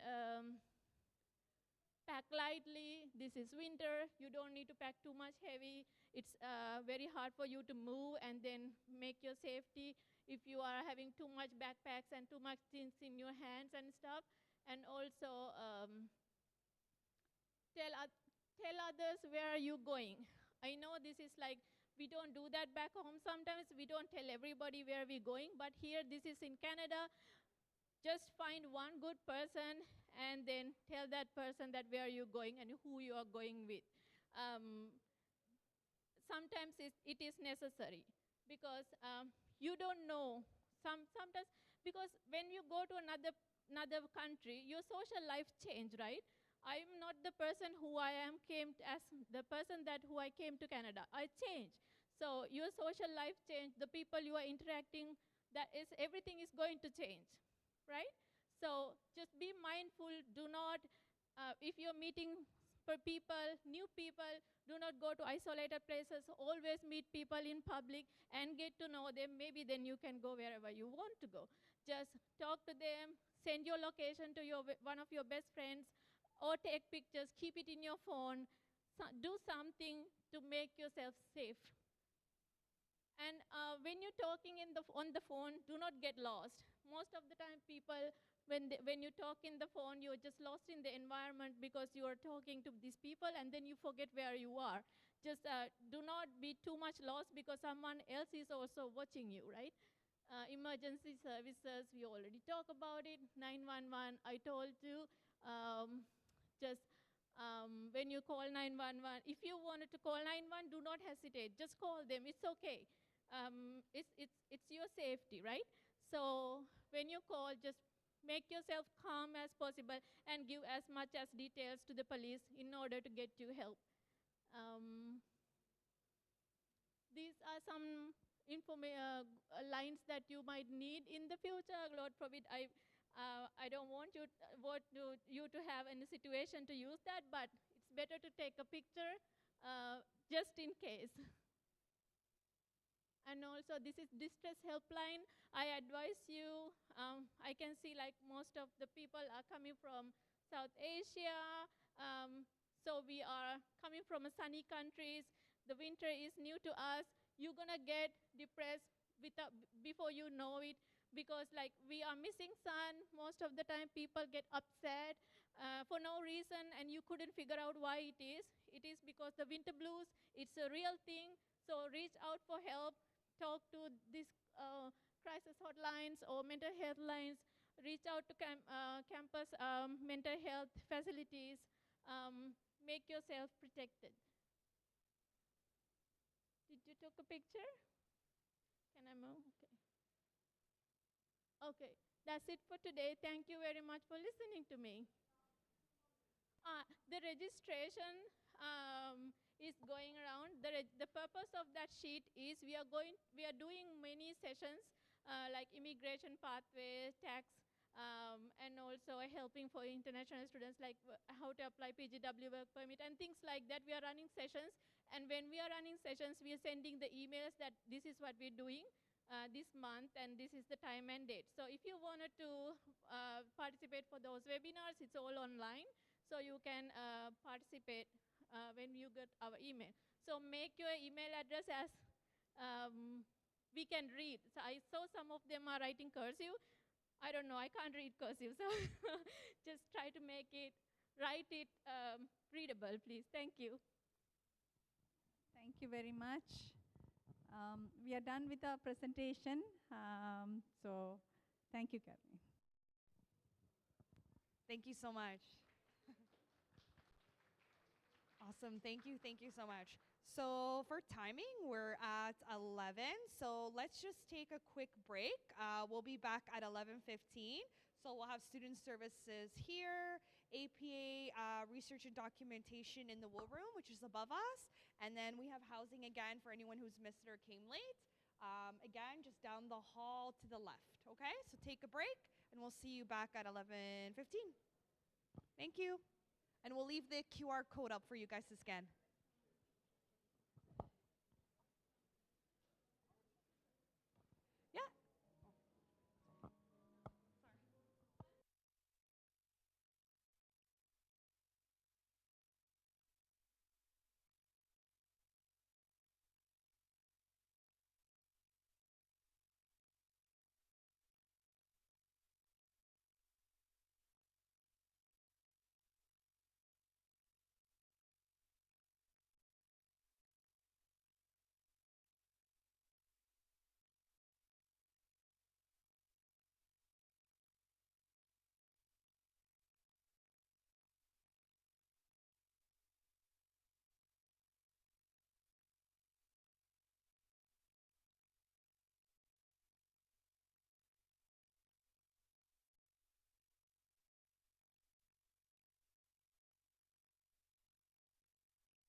Okay.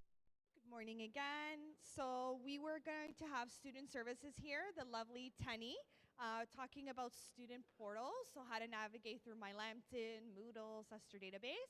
So it's a great session. So give her a round of applause. Thank you. Thank you so much. I'm just going to give everyone a little bit of time just to get settled, so it can be a little bit quieter when I start. So please have a seat if you're here for student portals.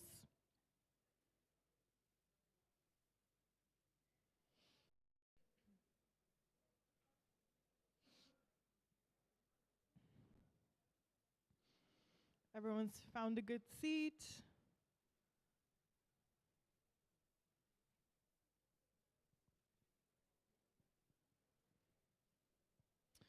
The people sitting at the front, I'm going to ask you questions, okay? No, I'm kidding. I'm not.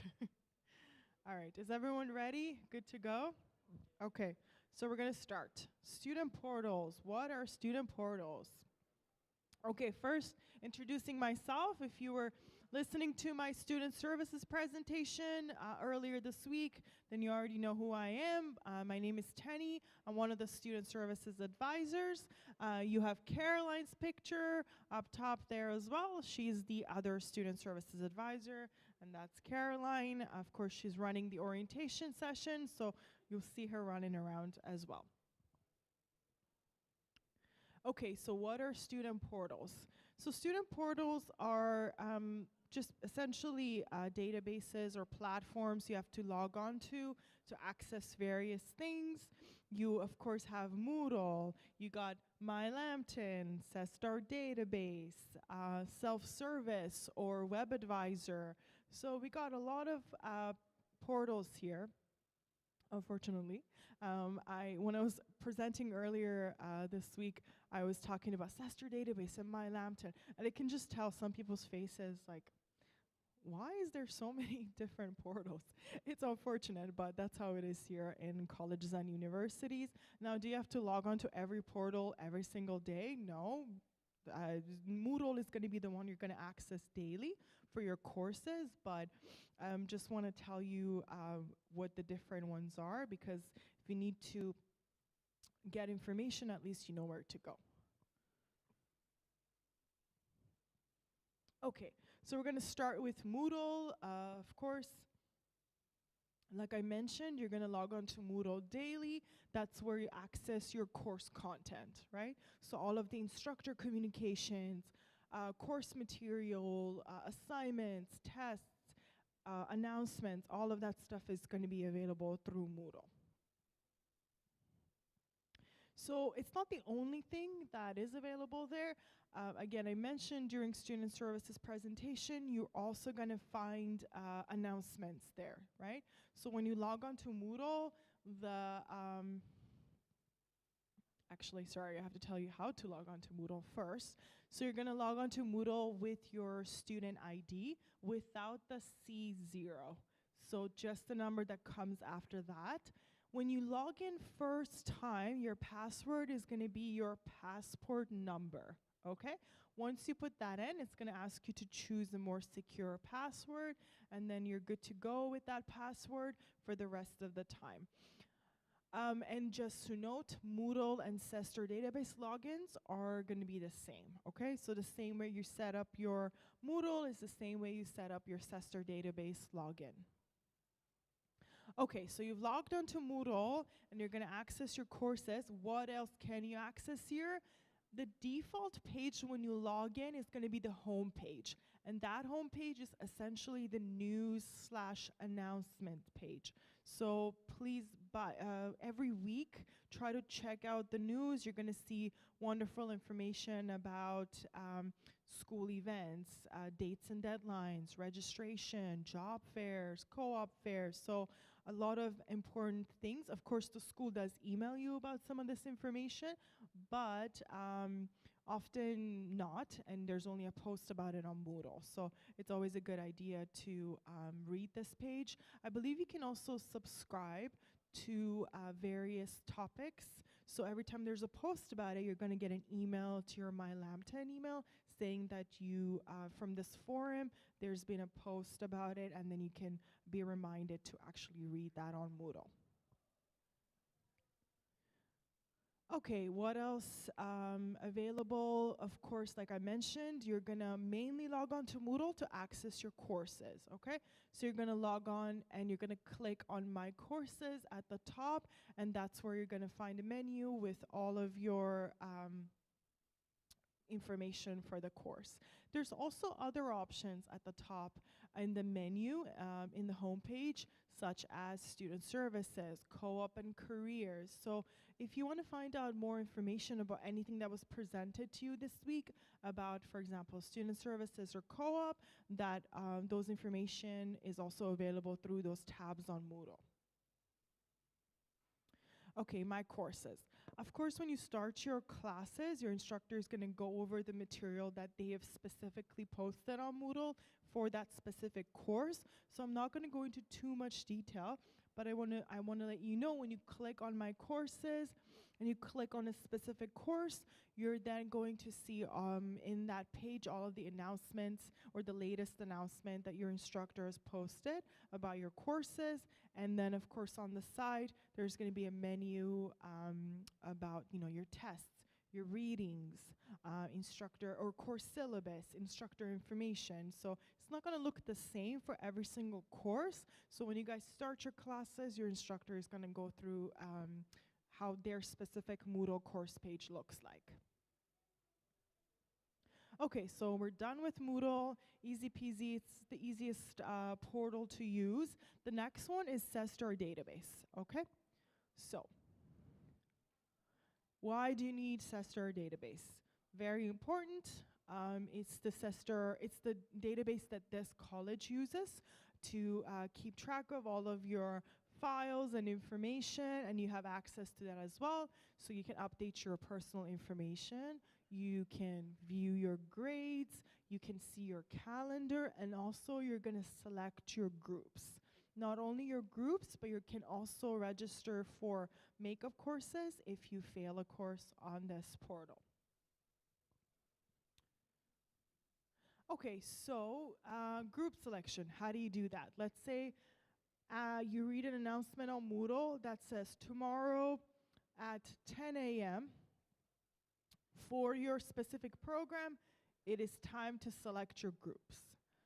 So tomorrow 10 a.m. you log on to CESTAR database, you click on select group, and then you got your choices of which one you want.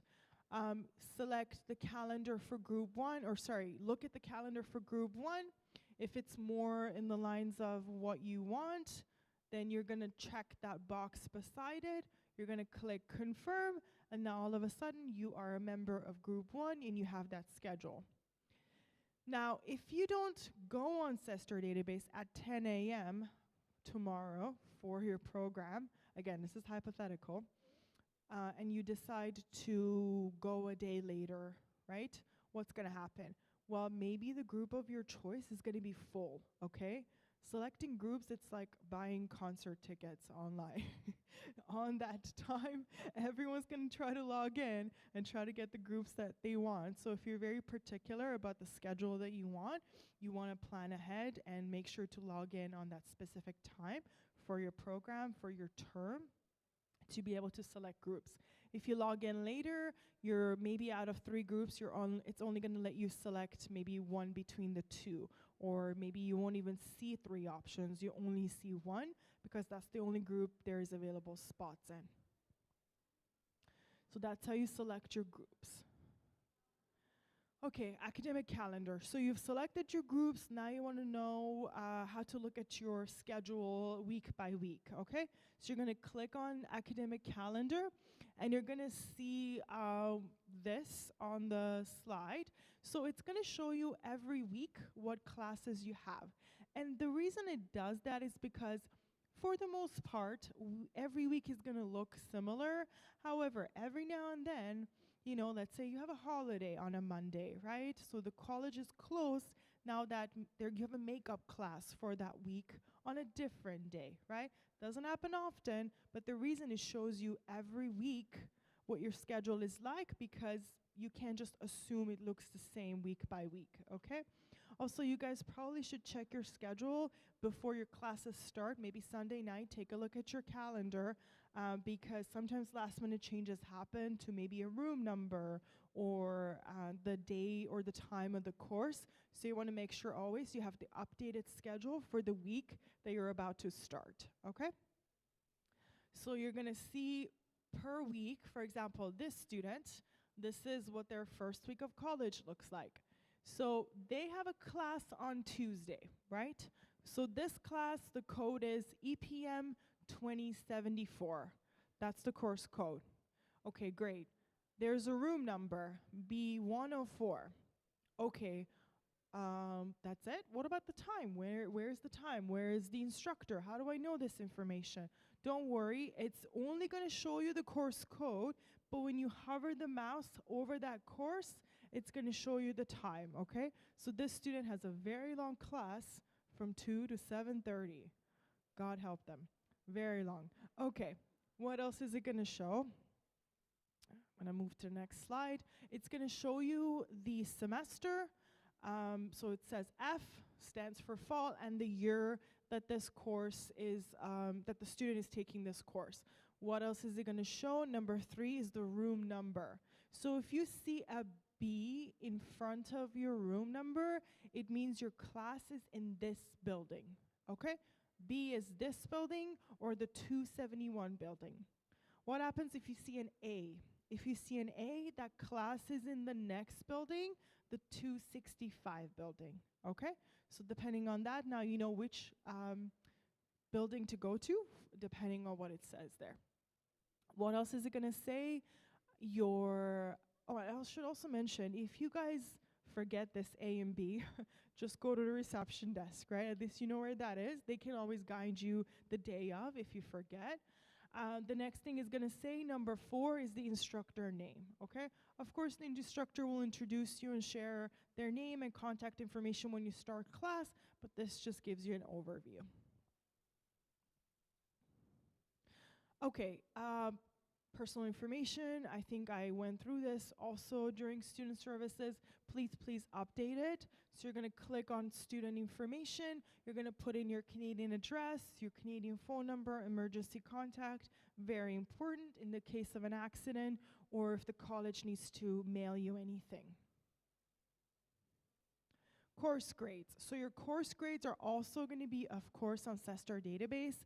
Now, when I say course grades, I mean your final grade. After you're done with the course, you've done your exams, you've submitted all your assignments, it's going to show for each course your overall final grade, okay? Now, it may show the individual assignment grades regarding that specific course, or it may not, okay? Depends on your instructor. Of course, you're gonna get these grades anyways on Moodle. Every time you submit an assignment, the instructor marks it, they're gonna post this individual grade on Moodle. So again, sometimes the instructor will post individual grades on CESTAR database, but most often they're not going to, because this is just meant to reflect your final grade, okay? So just your final grade, and that way you know if you passed or failed, what grade you got. The student is very good. They got all A's and A pluses. And then of course it's gonna have all of your course details and when the term was that you took it. Okay, so we're done with CESTAR database.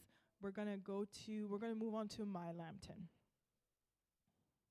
Okay, My Lambton, how do you log in? Of course, when you guys had your registration documents uploaded and your status was approved, you were sent an email with your login credentials and you set it up.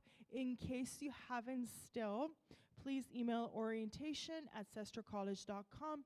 They need to take a look and see if there's any issues with your registration and your status, maybe troubleshoot it for you so that you get that set up as soon as possible. My Lambton is very important because it's also your email. And that's how your Sorry, this is my third time presenting today, so my voice is dying a little bit. But this is how your instructor is going to talk to you. College faculty is going to try to contact you. So it's very important to have this set up. So email orientation at sestercollege.com and say your MyLambton login is not working. Now, if you do experience problems later on, I will share later a slide with MyLambton. You do have to contact the IT team to have this problem fixed, okay? So in the middle of the semester, you notice your MyLambton email is not working. We'll share the phone number of the IT team at Sarnia. So that's the head campus. You're gonna have to contact them and they'll troubleshoot it for you, okay? Okay, so you're gonna log in with your username, which is your full student ID.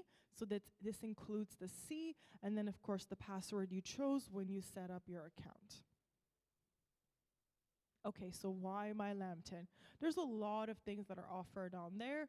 Again, you don't need to log on to this daily, but we've got information like your program map, your enrollment letter, payment receipts, fee details. You can access your Lambton email through the portal, as well as you can request transcripts.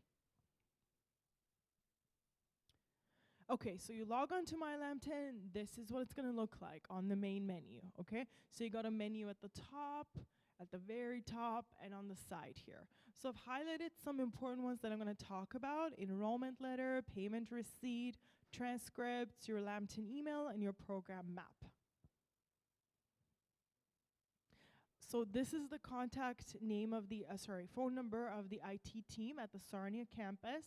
So just take a picture. We will make this presentation available on Moodle later on. In the case where you experience problems, whereas you didn't before, with your MyLambton, you're gonna call this number. Okay, so address, how do you update that on MyLambton? It's very important that you do, like I mentioned. You're gonna log in, you're gonna click on the top corner. It's gonna say hello and your name. You just hover on that or click it. It's gonna drop down this menu, and then you click on My Account. After that, click on Change My Address, put in your new address, easy peasy, you're done. So it's not enough to update it on Sester database. Please do so on MyLambton as well, right? When you graduate, and Lambton College at Sarnia is trying to mail you the hard copy of your transcripts. If they don't have an address on this platform, you're not gonna get that, okay? Okay, program map. I did mention program map during the student services presentation is downloadable as a PDF on your Sester database, which I prefer because it's something you can, save on your computer or share with someone, but it is also available through your MyLambton portal. It's broken down by term, so when you click on a specific term, it's gonna show you all the courses that you have to take for that term. Okay, enrollment letter. Why would you need an enrollment letter? So often, if you're dealing with IRCC or an employer, maybe your childcare institution, for whatever reason, the institution you're dealing with is wanting you to provide an enrollment letter, you can actually download it yourself from your MyLambton portal. So click on enrollment letter. You're gonna select the year that you want the enrollment letter for, and it's gonna generate it for you. So you don't have to come to us for us to actually write a letter, because that takes a long time, right? Now, if you provide this letter to the institution and they say it's not enough, of course, come to student services. We'll contact the person that's in charge of writing letters, and they'll get you an official letter, but oftentimes this is enough.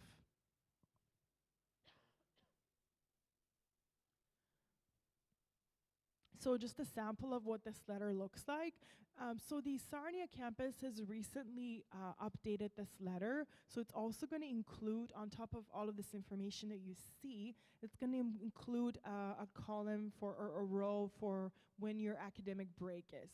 So if you're getting a job and now your employer wants you to work maybe full-time during your academic break, and they want a letter from the college It's often referred to as break letter.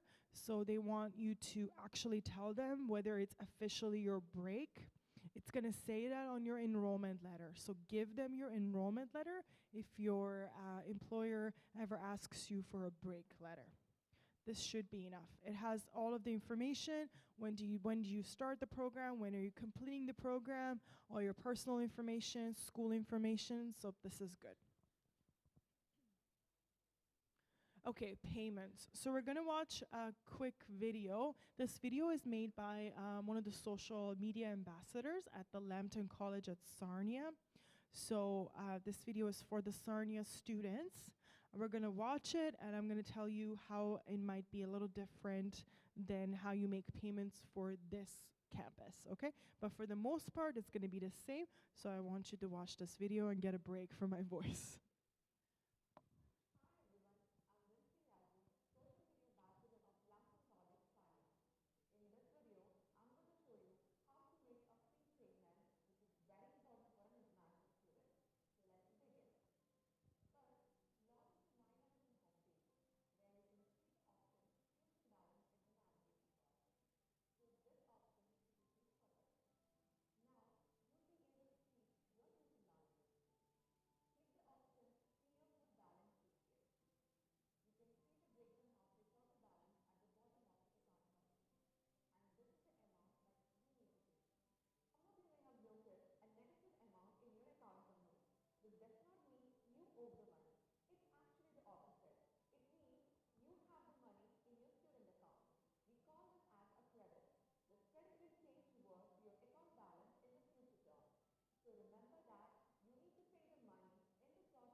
Okay, so a lot of information there. Again, don't worry about it. If this made sense to you, that's great. If not, near the payment deadline, when you see that announcement on Moodle, you will also see a step-by-step instruction guide for how to make a payment, okay? So that's so much easier to follow than trying to remember all of it today. But essentially, two popular methods of payment, of course, if you have a Canadian bank account, is through your bank account. So if you're doing online banking, you log in and you go to pay bills. You enter Lambton College as a payee, and then you pay a bill to Lambton College, like that. You can also, of course, use Flywire if you have maybe someone back home or an educational loan institution that wants to pay the college. They most probably will use Flywire. Okay, so you made a payment. Of course, it'll take time, 3 to 5 business days before it gets to the college.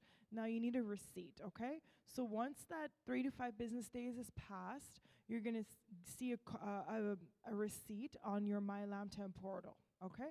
So you're gonna click on receipts, and then it's going to show for every single individual payment that you've made a separate receipt, okay? So if you're paying in one large sum for the tuition, that's great. There's going to be one receipt. But if you'd like to pay in smaller installments, that's also okay. For every single installment, you're going to see a receipt, okay? Not immediately, but eventually you will see a receipt.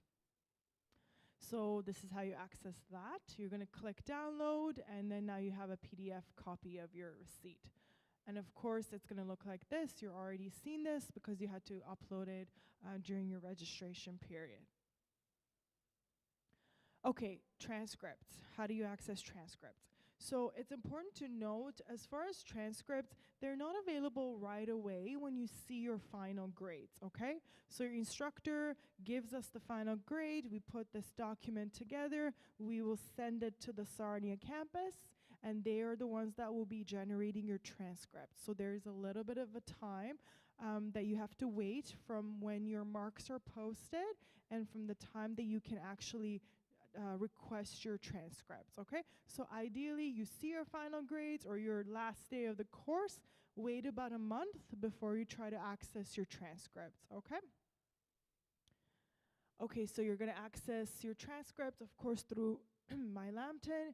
You're going to click on transcript request, and then you're going to fill out the transcript order form. You're going to make the payment of $12 for official transcripts, and then you can have access to this document. Okay, My Careers. You can also, of course, access this through My Lambton. So My Careers, if you attended one of the co-op advisor sessions for your program, if your program has co-op, you probably were already introduced to My Career. I'm not going to go into detail about this, but of course you can always make an appointment with your co-op advisor to learn a bit more about it. But you can access this through My Lambton. You log in, and it's going to basically be a portal that has all of your career and co-op information on there. So all of the job posts, the requirements, advisor information, and resume. So it's basically a tool to manage your co-op and career journey with. Email, of course, you can go to My Lambton portal to access your email at the top menu. However, like I mentioned, you're not going to go on My Lambton a lot, right? You're going to go on Moodle daily, but not My Lambton. But you do need to check your emails daily from the college. So please download the Outlook app and then set up your login, set it up on your computer, on your phone. That way you have more direct access to check your emails. But again, if you forget, you can always access through My Lambton. Of course, this is what it's going to look like. If you click on Lambton email, it's going to take you to the Outlook page. Okay, so speaking of emails, how do we write emails? What do we avoid? What do we include? So do's of email. When you're writing an email, please make sure to write it in a professional way. So don't write it when you're upset, when you're worried, desperate, sad, mad, because it can come across in the email. It's very confusing. You're sounding desperate because, of course, you are desperate, right? But what I read is a lot of please and I'm upset, but you've told me zero detail in that email, so how can I help you, right? I'm reading that email and I'm saying to myself, oh my gosh, I feel so bad for this student. They really look like they're stressed, but I can't help them because they haven't told me, like, what is the course code you're asking about? Who's the instructor you're talking about? You've told me zero information because you wrote this email at 1 a.m. while you were really upset. So please avoid doing that.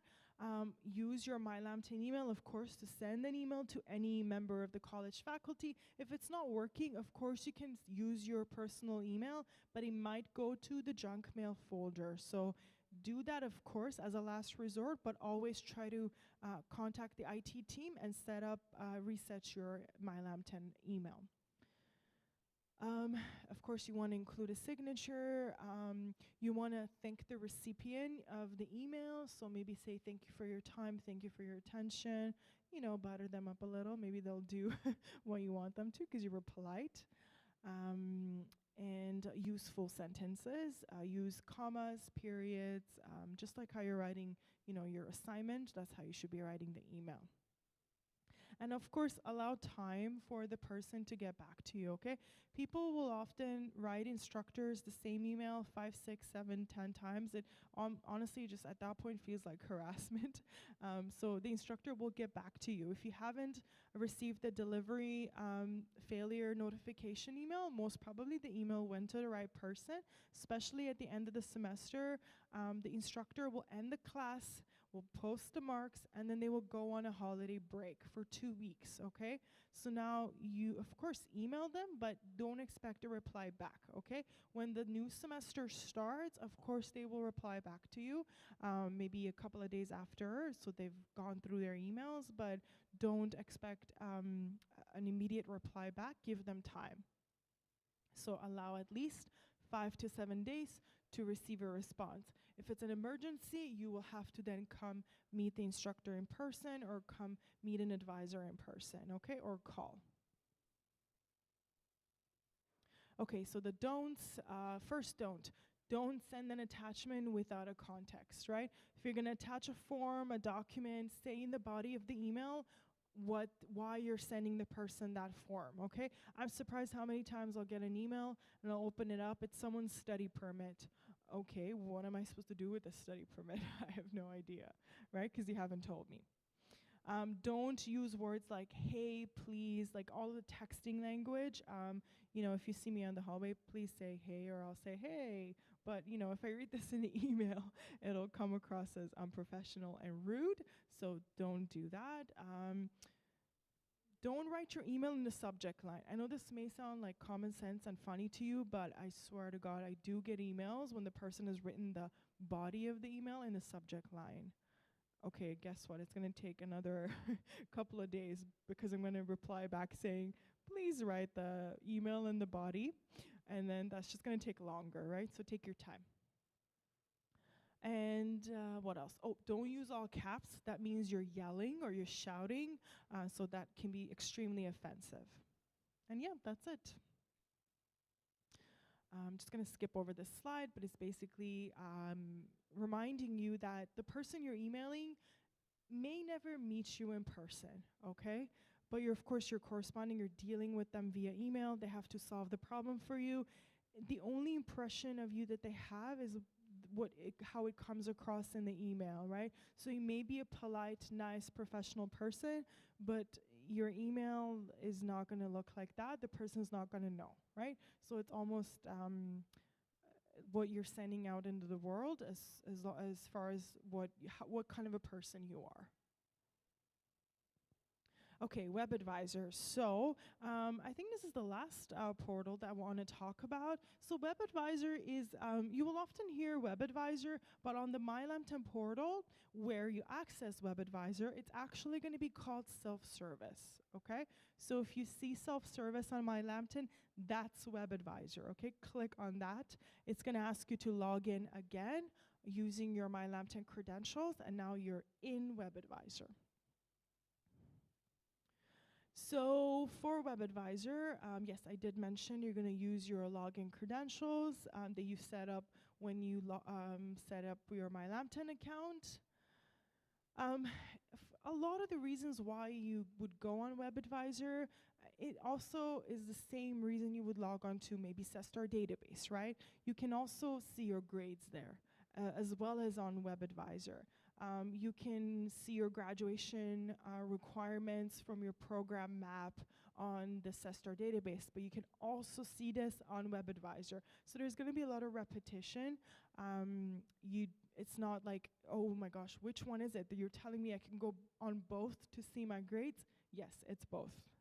So it's a little confusing, but there's some features are on more than one platform. But just to give you a quick overview, your financial accounts and your balances is going to be on WebAdvisor. Your tax forms are going to be on there, your grades, and your graduation requirements. Okay, your financial information.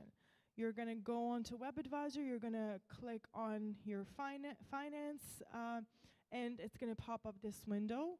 So it's going to show you per term what your total charges are. So on the far left, and then minus how much you've paid already.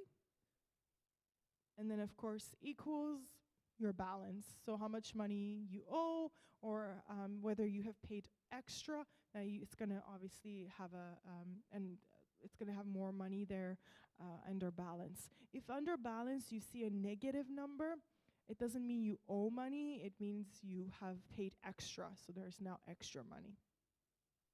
So your charges minus your deposits equals your balance.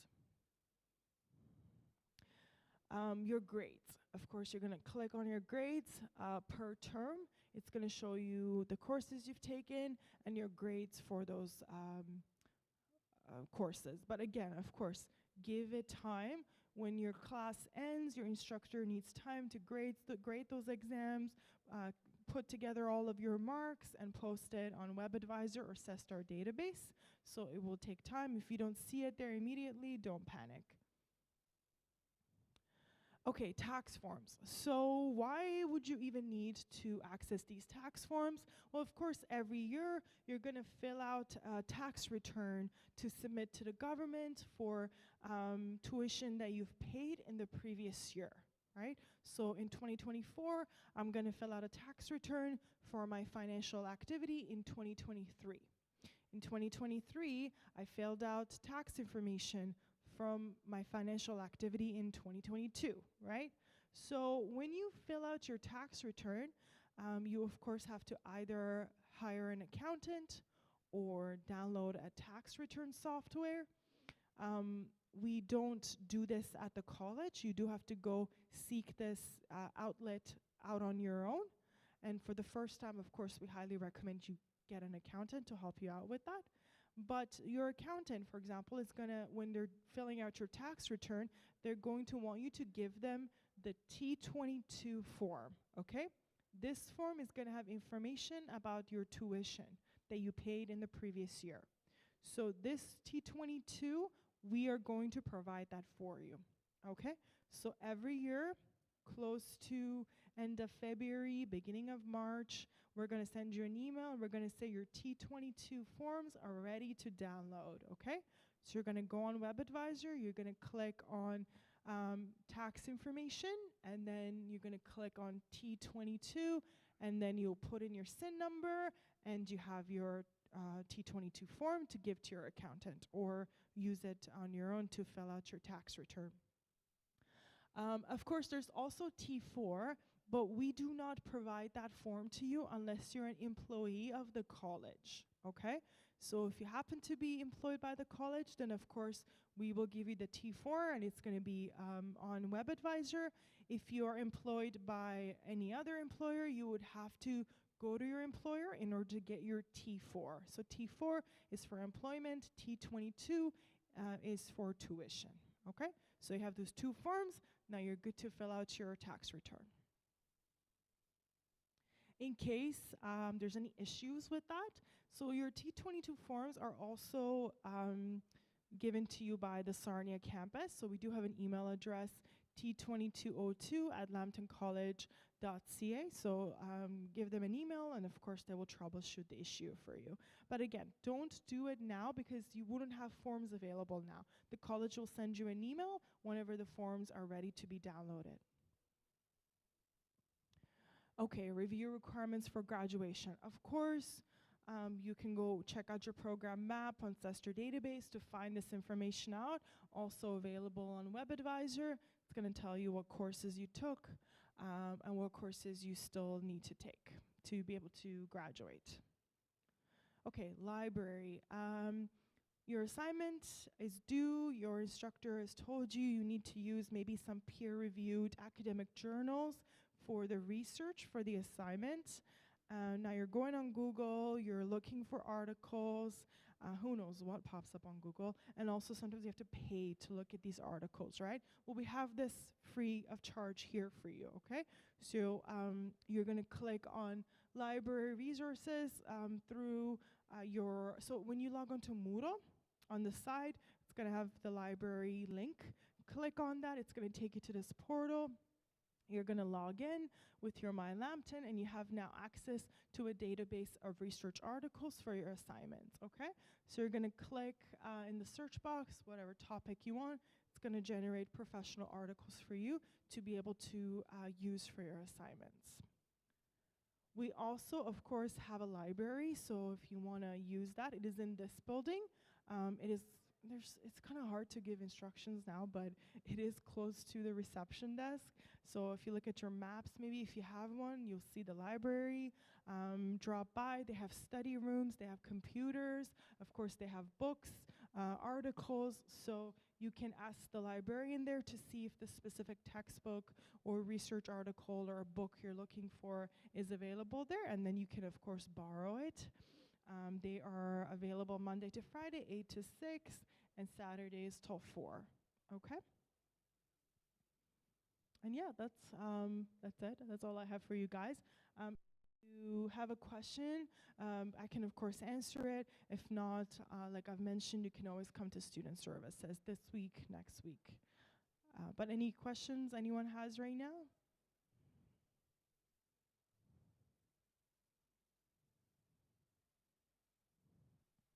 Okay, great. Thank you so much for listening, guys.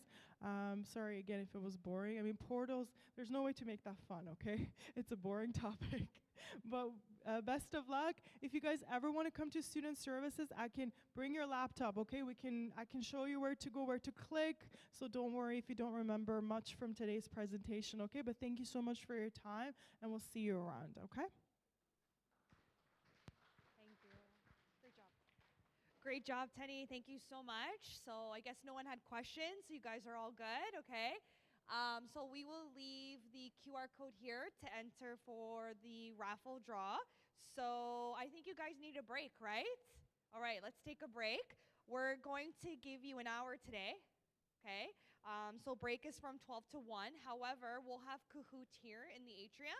So if you're interested about winning prizes or want to, like I said, win some prizes, have some friendly competition with your peers, you're more than welcome to come back here at 12:30. Then after that, we have a special presentation. You guys get to meet a Canadian police officer from 1 to 1:45. We'll also have someone do a very quick presentation from our alumni services. So it's a very interesting presentation. So we'll do that just before the police officers arrive. So come back at 12:30 if you want to do the Kahoot game. If not, we'll see you at 1 o'clock. Okay? Thank you, guys. Have a good day.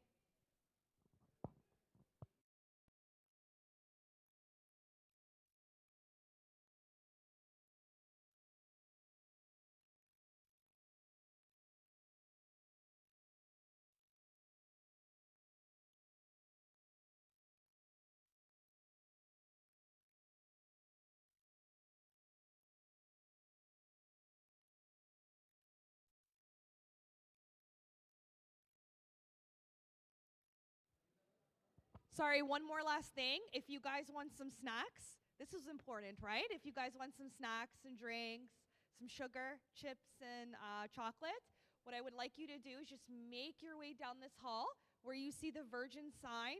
Just do a quick left, go down the stairs, and we have some snacks and beverages for you, okay? Enjoy. Thank you.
Okay. Good afternoon, everybody. I know you're just finishing up your break and you're still on break. We're going to do the Kahoot game if anyone can hear me. So just scan the QR code above and we'll start to play, okay? So you guys can win some prizes, okay? Enjoy.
All right, everybody. So just in a minute, we'll be underway with our Kahoot. If you haven't scanned the QR code to enter the game, please do so.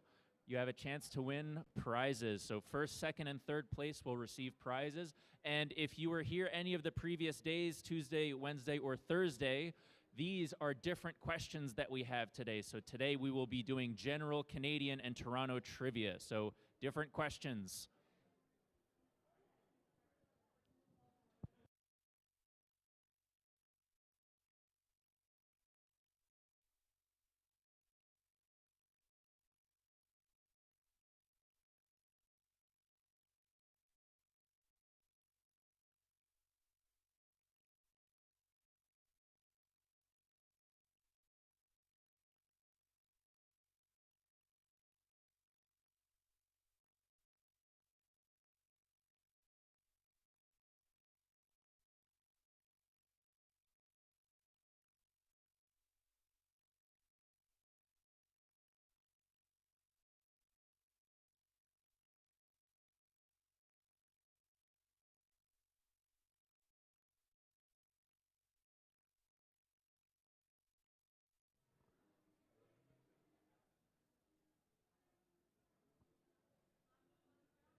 Okay, we'll be getting underway. I see a few people scanning the QR code, so I'll give you 15 seconds, and then we'll be underway.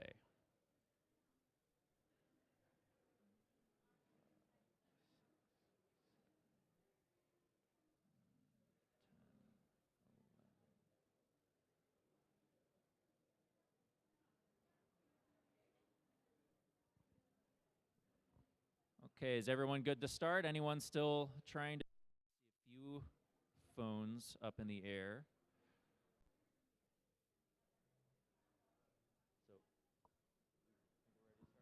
All right, I think we're going to get started here. So, like I said earlier, this is general Canadian trivia. So if you were here Tuesday, Wednesday, or Thursday, these are different questions. And by the way, the winners get prizes. So first question, what is the name of the ballpark or baseball stadium next to the CN Tower?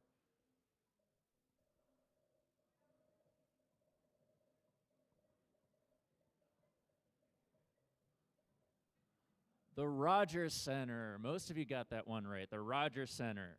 So let's see who's on the leaderboard. Eager Sable, Sturdy Pelican, and Power Panda in the top 3 positions. Next question. Which of the following is the name of Toronto's hockey team? How many hockey fans are here?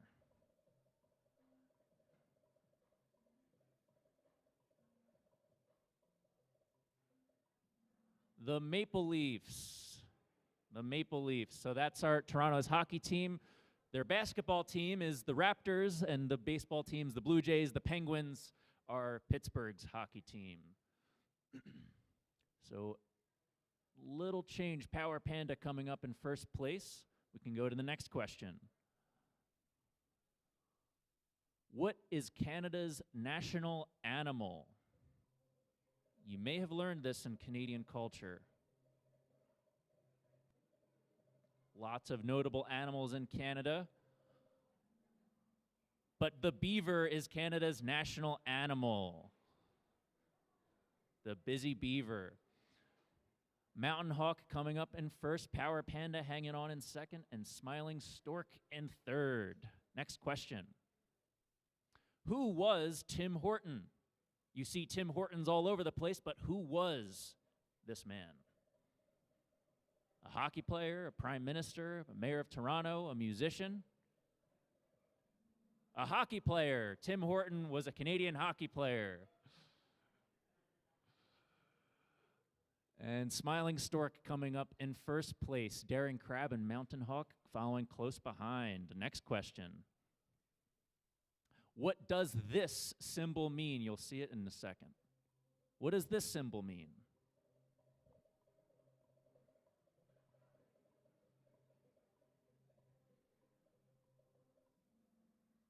First aid, very good. Most of you got that right. First aid, while it might mean these other things in other contexts, first aid is the most important use of this symbol. And not too much change. Daring Crab seems to be on a streak. And just a little note, if you see any kits like this, these are first aid kits. You may have seen some of these around the college. So just a little note. Next question. What does the acronym GTA stand for?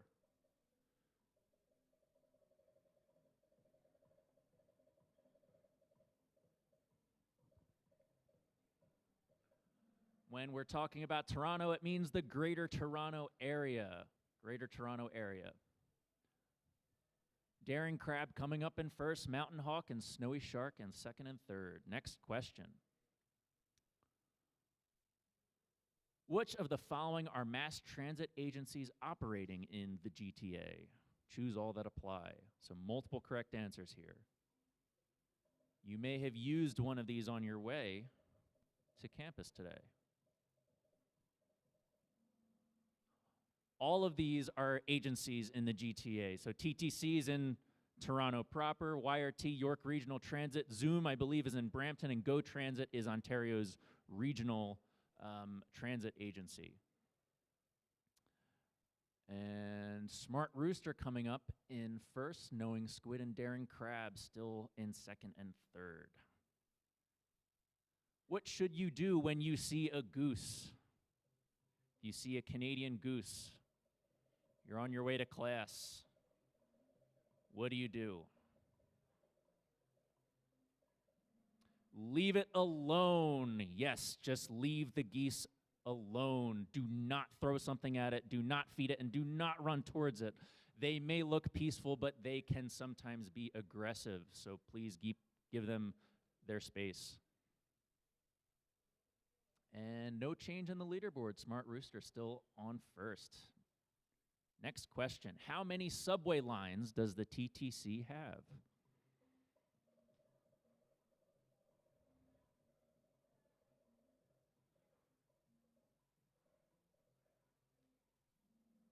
Four. TTC has 4 subway lines. Yep. And Knowing Squid coming up in first, Snowy Shark in second, and Smiling Stork coming back on the leaderboard.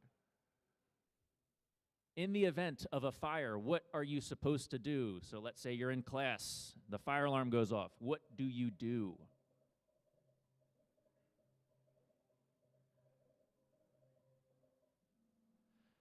exit the building as quickly and as calmly as possible. Yes, that is the best thing to do. Definitely do not scream and run in circles. That is not the best thing to do in that situation. And Power Panda coming back up on the leaderboard, Knowing Squid hanging on to the lead. So if the fire alarm goes off, leave the building as quickly and as calmly as possible. Use the nearest staircase if you are not on the first floor. Go across the street and find your instructor and classmates to make sure everyone is accounted for. And you'll be hearing from Sandeep later about safety procedures. In the event of a lockdown, what are you supposed to do? If there is an intruder on campus, what should you do? Any and all of these things. Remain where you are, turn off the lights, lock the doors, be as quiet as possible, and follow the instructions of the announcements and your instructors. Very important safety procedures. Snowy Shark coming up in first, Knowing Squid second, and Mountain Hawk coming back up in third. So just a little note, we have one fire drill and one lockdown drill per term. Your instructor will let you know if there will be a drill during your class. So if that is the case, please make sure you pay attention to the instructions. Next question. Which of the following is not a Canadian province or territory? There are 13 provinces and territories. One of these is not. Minnesota, very good. Most of you got that right. Minnesota is a U.S. state. It is not a Canadian province. And no change in the leaderboard. Snowy Shark still in the lead. Next question. This used to be which country's flag?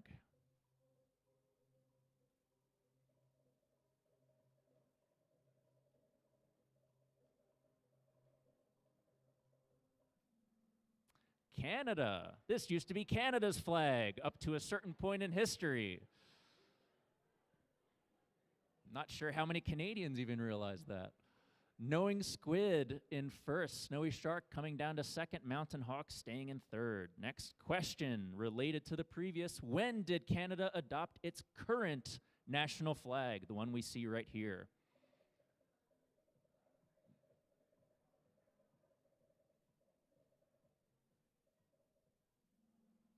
(1965). So quite recently, Canada adopted the maple leaf as its flag. No change in the top three, but Power Snail and Super Tiger coming up in fourth and fifth. So a true or false question. Canadians like corn syrup more than maple syrup.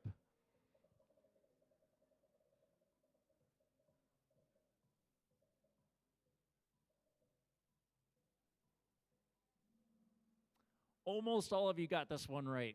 Canadians definitely like maple syrup more than corn syrup. You probably see maple syrup at all of the gift shops, especially in Niagara and all the touristy places. Knowing Squid in first, Snowy Shark second, and Mountain Hawk in third. Not much change. Next question. In what Canadian city was insulin discovered?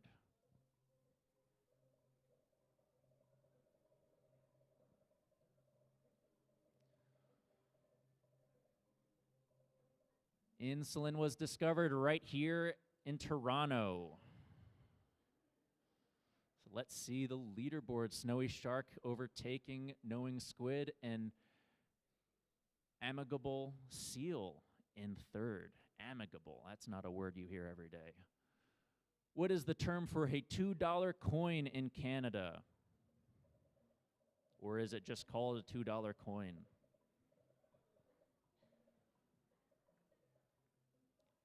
A toonie. A toonie is a $2 coin. A loonie is a $1 coin. So just some vocabulary here. Most people use their credit card these days, so. Snowy Shark still in the lead, Knowing Squid in second, Mountain Hawk in third. Consistent leaders. Which of the following is not an indigenous tribe mentioned in the land acknowledgement? All this week you heard the land acknowledgement. One of these tribes is not mentioned.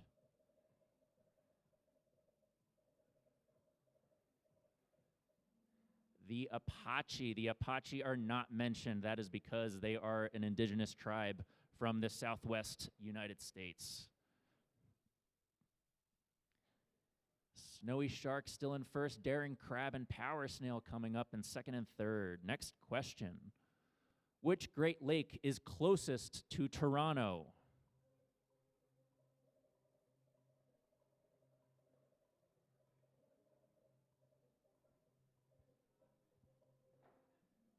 Lake Ontario. Most of you got this one. Lake Ontario, right on the waterfront of Toronto. Not much change. Mountain Hawk coming back up in fifth, though. Next question. What are Canada's national sports? Choose all that apply. Notice sports. More than one.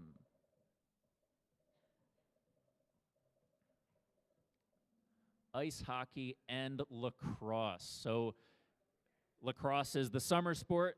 Ice hockey is the winter sport. Those two national sports of Canada. Power snail overtaking snowy shark and daring crab coming up in first. Next question. Which of the following is Canada's most easterly province? The province that is most to the east.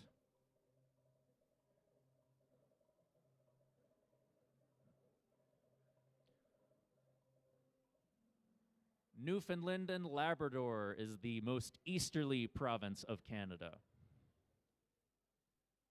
And snowy shark coming back up in first, but powered snail and daring crab still following.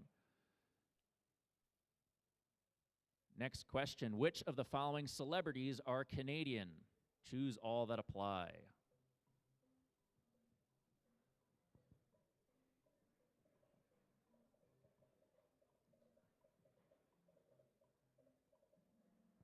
All of them are Canadian. Keanu Reeves, Ryan Gosling, Celine Dion, and Drake are all Canadian.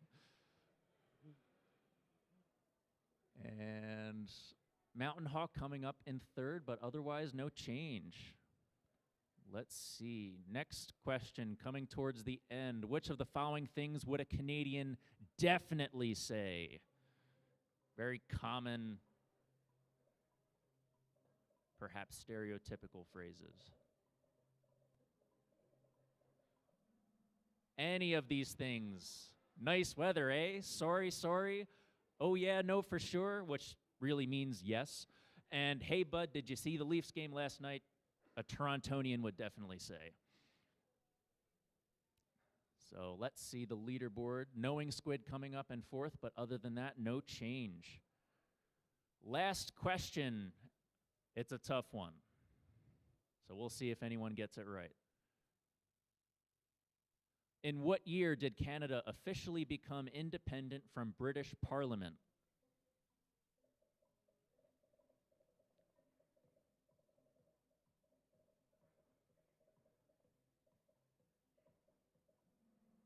(1982). Fairly recently, it became fully independent from British Parliament.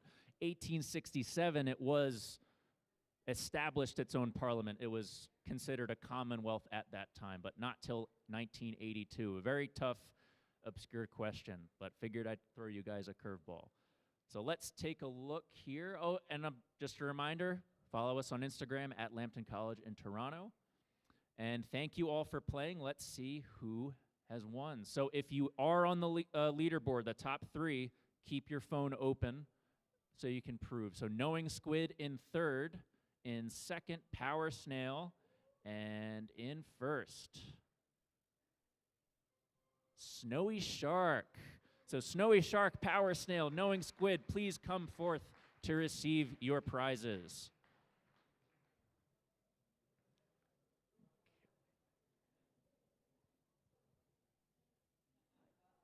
Oh, awesome. First place, yep. Yep, Knowing Squid.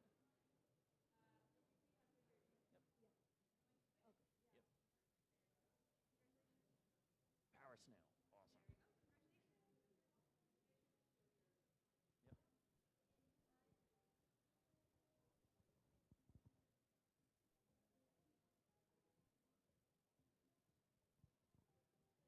All right, round of applause for our winners. And thank you all for playing. Towards the end of the day, we will have our raffle draw, so make sure at some point you scan the QR code for that. Okay, everyone, we're just finishing with Cahoots. Now we have the lovely Christina.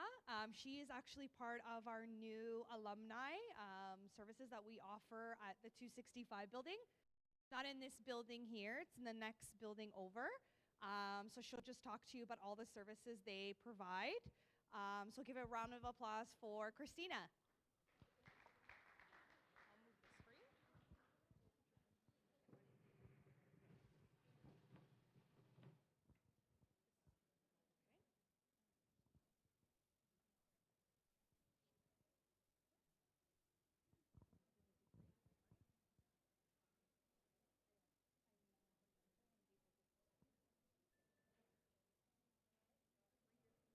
Thank you, Caroline. Hello, everybody.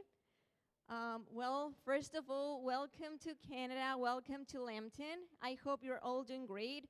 Enjoying the lovely weather. -2 feels like -6, but still, look at the bright side. You're already here, and not everybody has this opportunity. So congratulations to you all, and very well done. So my name is Christina, and I'm the coordinator of International Graduate Services and Support Center. So at this point, you're probably asking to yourselves, what is she doing here? She coordinates international graduates, and this is our first week, right?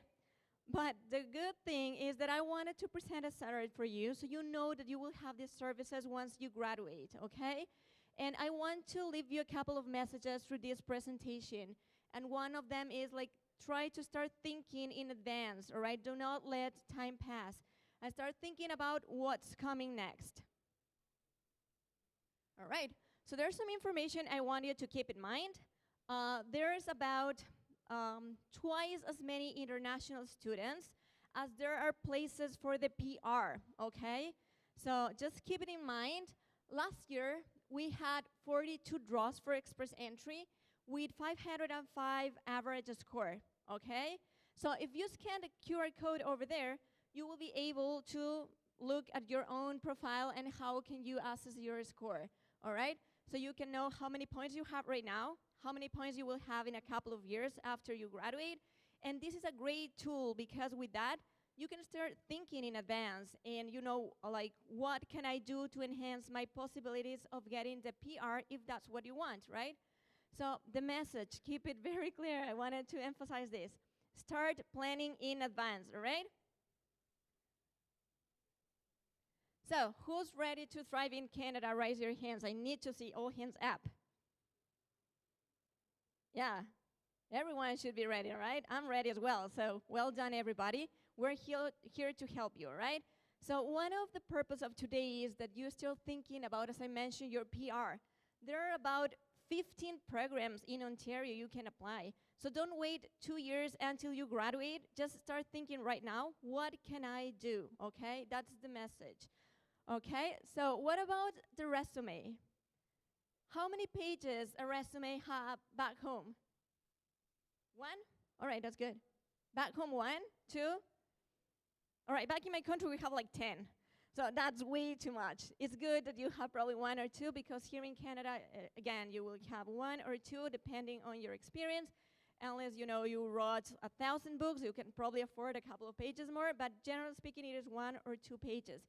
So I want you to invite you to start thinking how your resume will look like once you graduate, all right? What about cover letters? If you're applying for a job and it says that it is not mandatory, what will you do?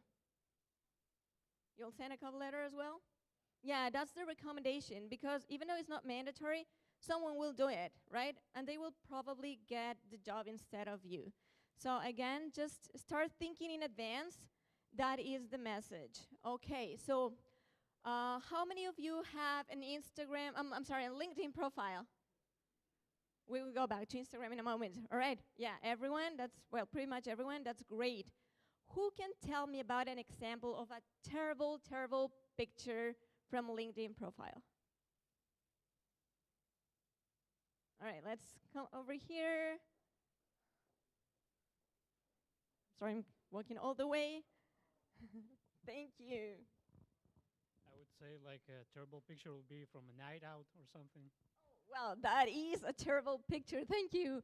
Remember always that LinkedIn is a professional platform, right? So let's take a look about some terrible pictures on the right. Please never upload a picture, a cartoony picture of yourselves or a picture where we cannot see your face because hiring managers will like to see it, okay? Or a blur picture, a dark picture.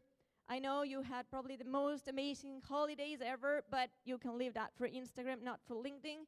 In a picture where we can clearly see that there's someone else there, right? Instead, on the right, there's a picture of someone who looks confident, secure. It is a very high quality picture with good lighting and good background as well. So for the ones who don't have a LinkedIn profile yet, I really encourage you to do it, and you can follow these examples.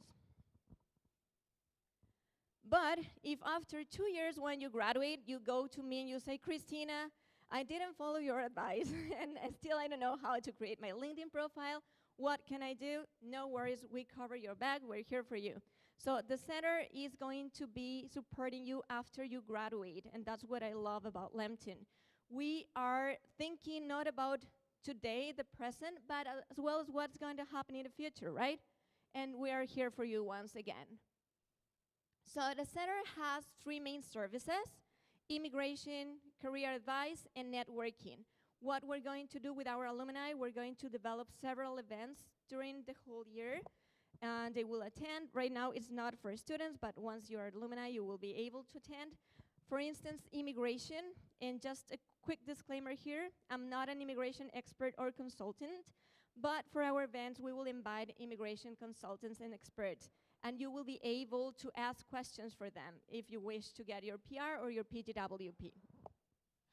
For career advice, we're also going to invite some experts. We are already developing some tools for you that will be very helpful once you graduate. And we're partnering with other companies like Eisenhower. I don't know whether you heard about it or not, but they help international students to get a job, okay? And networking. Networking is so important here, like around 85% of jobs are filled through networking. That is huge, right? What do you think? It is a lot, really a lot. So start networking from today. That's the message as well, okay? We're going to develop some networking events with alumni as well because we want to build a strong community, a reliable one. Okay, there are so many reasons why you should take pride of being an international student from Lambton College. And I'm also proud of working here because it's an amazing institution. It's very well known in Canada, in Ontario, because of the quality of education. We've been ranked as one of Canada's top research colleges. That's great, it's amazing. And I mean, look around. We have people from different countries here. It's very like diversity and inclusive environment for you. So what I encourage you to hear today is just do not close your circle to your same region or country. Try to make it bigger, expand it.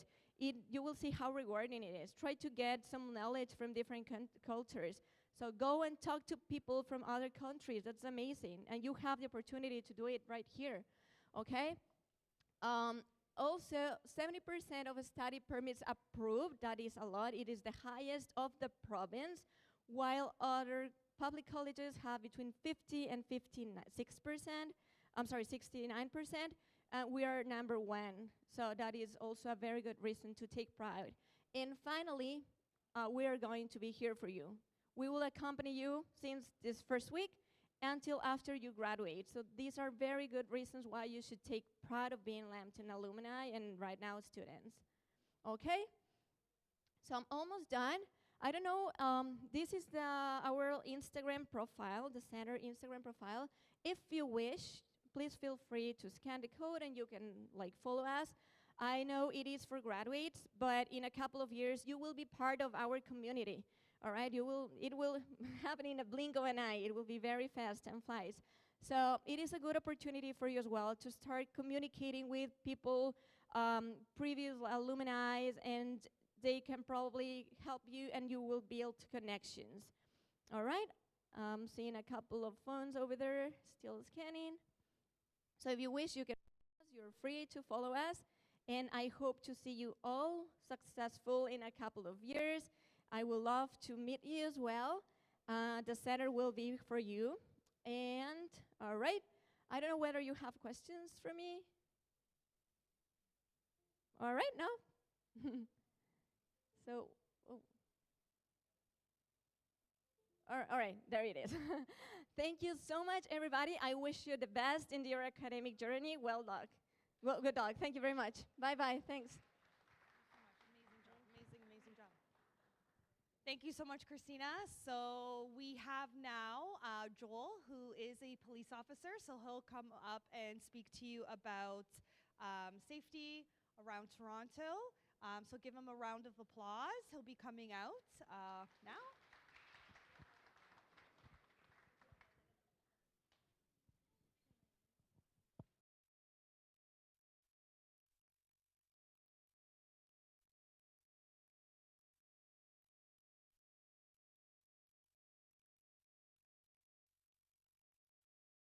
One minute to set up, okay? Just 1 minute.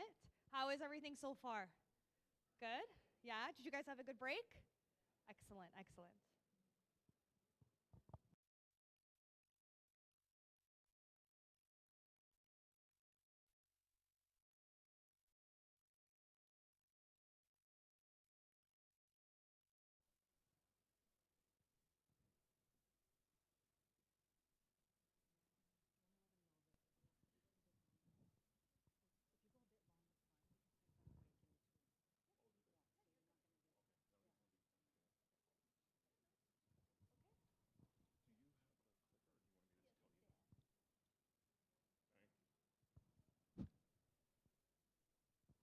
Hello. How are you guys doing? So I am Officer Roberts, Joel Roberts. I'm a constable with the Toronto Police. I've been an officer for approximately 15 years, and in the last 2 years, I've taken on the position of crime prevention officer. So prior to that, if you called 911, I would be the one to show up for an emergency. This role, I've had the pleasure of speaking here since last year to all the students in regards to just personal safety. It's a little bit of a bigger crowd now. I'm going to go through this presentation fairly quick to allow for if you have any questions, whether it's in regards to what I or just anything police related, okay? To start off with, just for my own knowledge, how many of you have been in the country, show of hands, a month? More than a month? 3 weeks? 2 weeks? Wow. 1 week? 2 days? 2 days, wow, okay. 1 day? Okay, so 2 days, welcome. So the reason why I always want to come and speak is you're fairly new to this country. Rules and laws might be a little bit different. My thing is just to make sure that while you're here for your studies that you're safe. Okay, so a lot of stuff is going to be focused on your own personal safety while you're out and about, traveling, exploring the city, coming to here to school, and whatnot.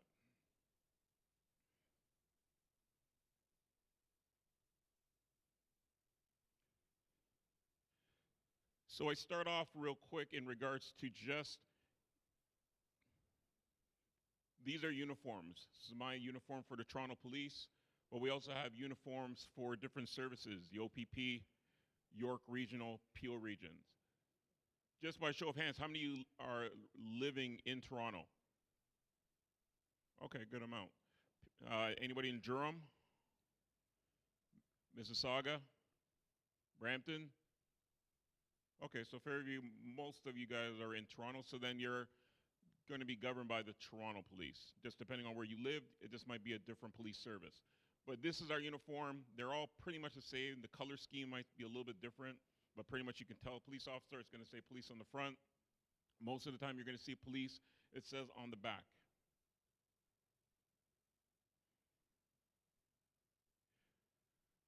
You're going to see police in different types of vehicles. We have our police cars, bikes, we have heavy armored vehicles, motorcycles, boats, horses.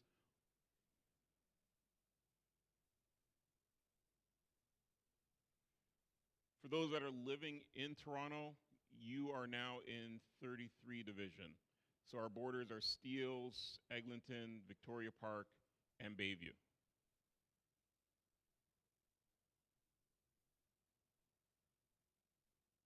I go through real quick just what's on my belt that you see every police officer has. We call it our use of force. So we have pepper spray, we have a baton, we have a taser, and obviously we have a firearm. In the short time that you've been here, show of hands, has anybody had any type of interaction with the police? Well, now you can say you have, okay? So I'm going to talk about real quick just some of the criminal offenses that are here. They're the same everywhere, but I'm just going to go through them super quick.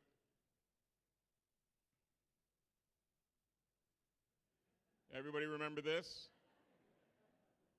Okay. So this is an assault, okay? He didn't consent to being slapped on national TV. Same as when you're here. Anybody hits you and you're not consenting to it, it's an assault. If I take this and I throw this over his shoulder and he thinks that it's going to hit him, that's an assault, okay? Report, and before I get any further, these things are criminal. Report these things to the police. Just call 911. What we find is, I'll give an example. One of the students, a student here last year, contacted me on Instagram to say that he was out walking and somebody spit on his girlfriend. That's an assault. But he didn't know what to do. So I had to advise him to call the police and report it because it's an assault, okay? Time passed because he waited a day or two because he didn't know. But in the instance of time, call the police right away. Go somewhere safe and call the police because that's something that we can charge criminally for.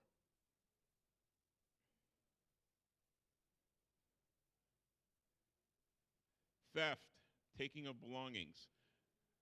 Key thing is, while you're here, pay attention. Most of the stuff I'm going to talk about is being aware and paying attention of your environment. But you all have things, jewelry, cell phones, wallets, and whatnot. These are things that people, if the opportunity is there, they will try and take. So keep in mind, it's a crime if somebody takes your belongings.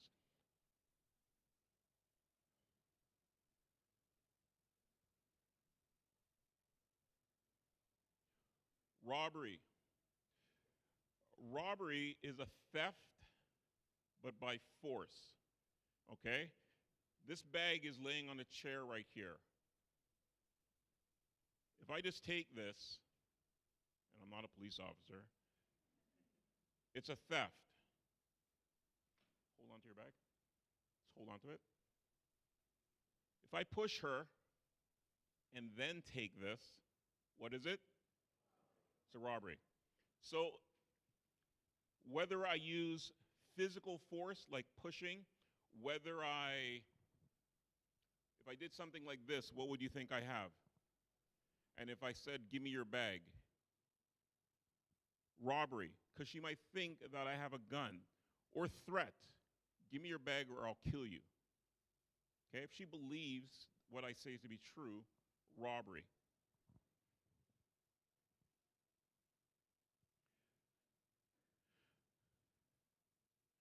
Harassment. Harassment is basically unwanted communication after you've told the person to stop. So whether it's a student talking to another student and they're bothering you, whether it's you're in a relationship ends, the person is still contacting you, you've told them to stop, it can be deemed criminal harassment, okay? All you have to do is tell the person to stop. If they continue, then that's something that is criminal and you can report it to the police.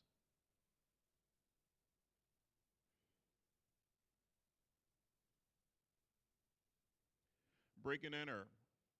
Whether you're staying in whatever type of residence, if someone breaks into your property and takes something, break and enter. Whether they just break in, if they kick the door, damage it, okay? Break and enter.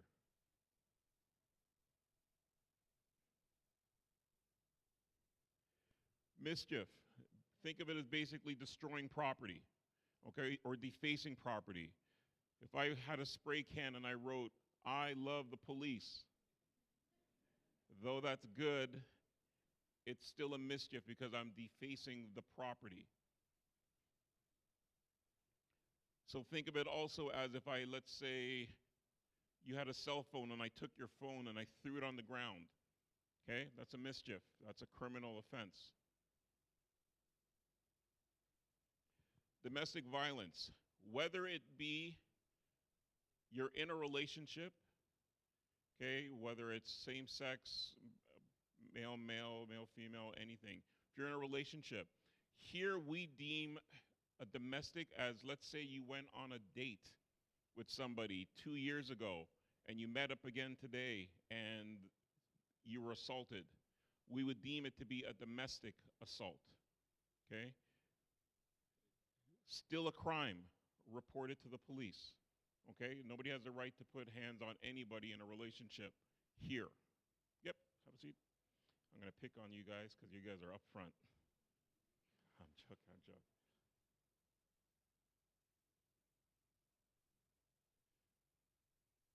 Sexual assault. Unwanted touching for sexual nature, okay? It happens on things like, it happens everywhere. But in, let's say, the cases of here, you're on the bus, somebody touches you. Okay, that's a sexual assault. I'm going to talk about in regards to what to do, but any unwanted touching, okay?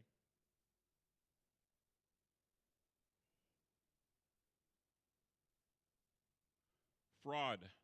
Think of as fraud as theft by trickery. We get a few, sometimes they will prey on new students to the country, little things like you'll get a call saying that if you don't send $500, you're going to have problems with immigration and you're going to be sent back home, okay? Fraud. Most of you, how many of you have cell phones? Are your numbers from here, like Toronto numbers? Okay, so what happens, you may get already, how many have gotten like some text messages from strangers? Okay, it happens all the time. It happens on my phone almost every day. You'll get messages in regards to click here, to process your refund for your taxes, or the bank has money for you, or click on this link. All of these phone numbers that we have, it's all recycled. If you give up your phone number, somebody else can get it tomorrow. So it's spamming, okay? Don't click on any weird links. Don't click on anything in regards to that.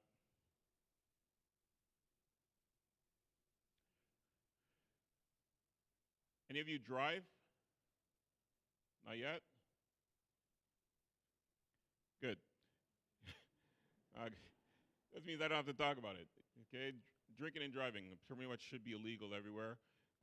We also say impaired. So whether it's drugs, okay, you can do marijuana here. It's not a big deal. It's only if you then operate a vehicle that it's a criminal charge. So drugs, alcohol, anything impairs you from driving.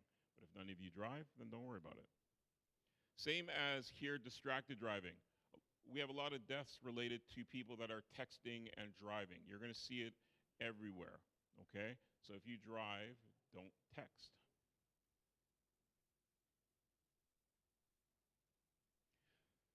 So now I'm going to get into the crime prevention portion, the safety part of all of this. So I'd like to start off all my presentations with this triangle, called it the crime triangle. You, myself, we are all either a target or a victim of crime. I have been the victim of crime. The criminal desire, whether they are a person that wants to rob new students, whether they're a person that likes to commit frauds, that is what they do.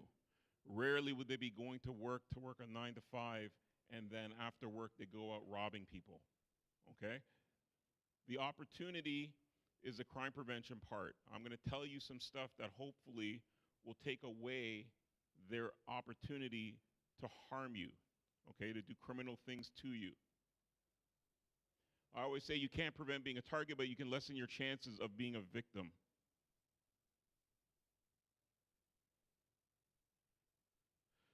So most of the slides that I'm going to talk about going forward, key thing is going to be, and especially for you new students, is situational awareness. Paying attention to what's going on around you at all times. What's one of the things that can distract us in our day that we might use every day? Can't hear you. Cell phones. So when you're out, whether you're waiting for the bus, waiting at the bus stop, on the bus, train, or whatever, you're distracted by your device, which means if somebody wanted to do something to you, if they wanted to take your bag or your phone or your jacket or your watch, your chain, and you're not even paying attention, it's easier for them. Bad guys do not want to be seen. They do not want to be identified in any way. Okay? They do not want to know they're wearing a black jacket with blue jeans and gray shorts or shoes, something that if you call the police, we can find them right away. So they're going to hope that you're not paying attention. But when you are, you're staring at me. You're staring at me. What color are my shoes? Black. Okay? Do I have hair? Do I have any facial hair? Okay? All these things that you're picking up on. If I wanted to take her bag, and I wasn't wearing a police officer uniform, I might be a little bit freaked out because she can identify me to the police, because she at least looked up while I was paying attention to her thing. Another key thing to pay attention to, watch me. What am I looking at? Speak up. Bag. Okay? Watch people's eyes and what they look at after looking at you. I'm not looking at you in the eyes. I'm looking at your phone. I'm looking at your phone. Meaning if I wanted to lunge and take it, I know where I'm lunging and taking it. So pay attention. If somebody's staring at you while you're doing whatever you're doing, just be aware. Whether if you're on the phone, maybe put your phone in your pocket and pay attention. If you have jewelry, maybe cover it up a little bit. If you have a chain, tuck it in. Okay? Take away the opportunity from them to do something to you. Does that make sense?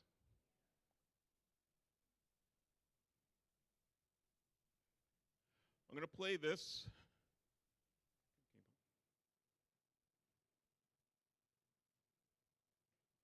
Pay attention.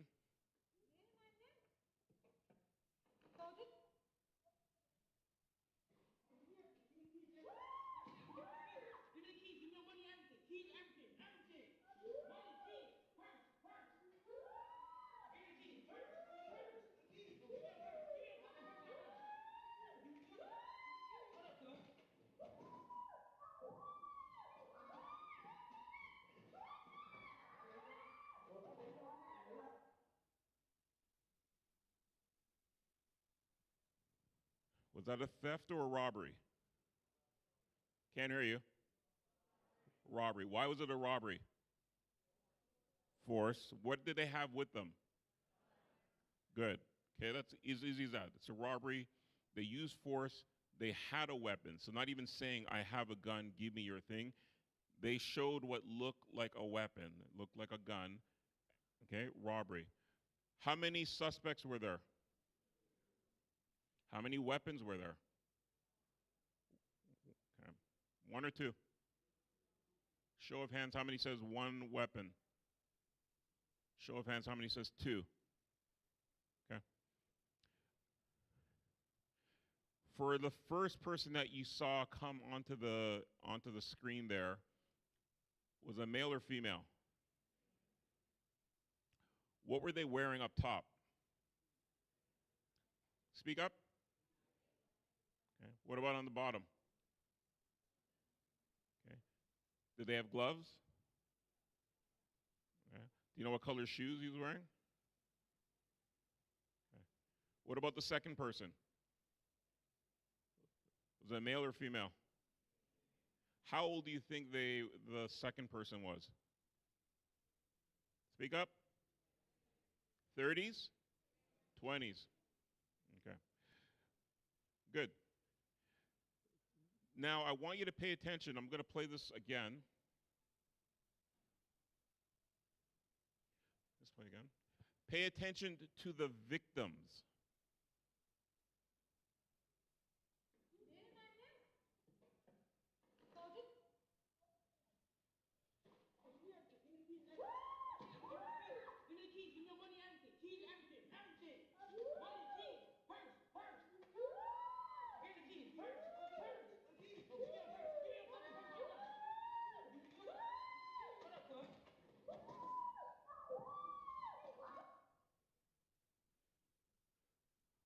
What were they asking for?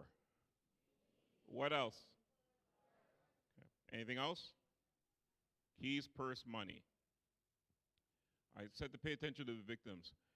Did they give it to them? Okay. How many victims were there? I'm going to just stress, whatever you have, okay, it is not worth your life.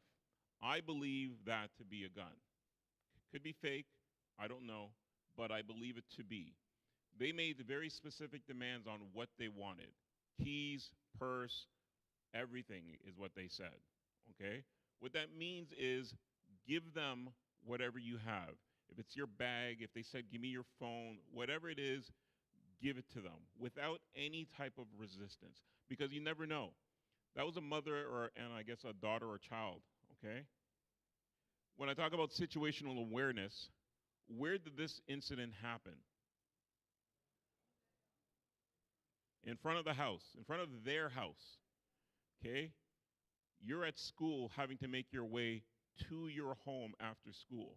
Anything can happen from here to there, and this happened at the steps of their own home. So being situationally aware is key at all times. Does that make sense? Anybody walk around with cash? Anybody have cash on them? Show of hands. Okay. Debit, credit cards. Most people have debit, credit cards. Some people have cash. When it comes to cash, I just say try not to have a lot of it on you if you don't need to. A lady I investigated was robbed, and she was robbed of $5,000 that she had in her purse. She just liked to have a lot of money on her, but was not going to purchase anything. So she lost $5,000 and her ID and everything else like that. So just be mindful that if you're going to walk with a lot of cash, if you don't have to, don't.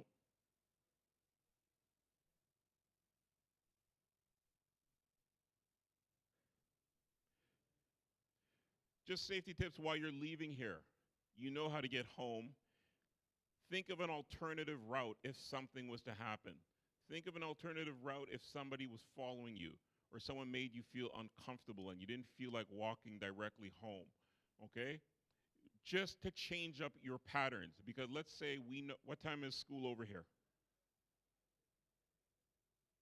5 o'clock? 5 o'clock it's over? So if I was a bad guy, I'm going to wait outside at 5 o'clock and look for my target. And I know since most of you said you don't drive, you're all going to get on transit. Okay, I'm going to get on transit with you because you know what? I like that green bag. So I'm going to get on transit with him. And I like his jacket. His jacket's my size too.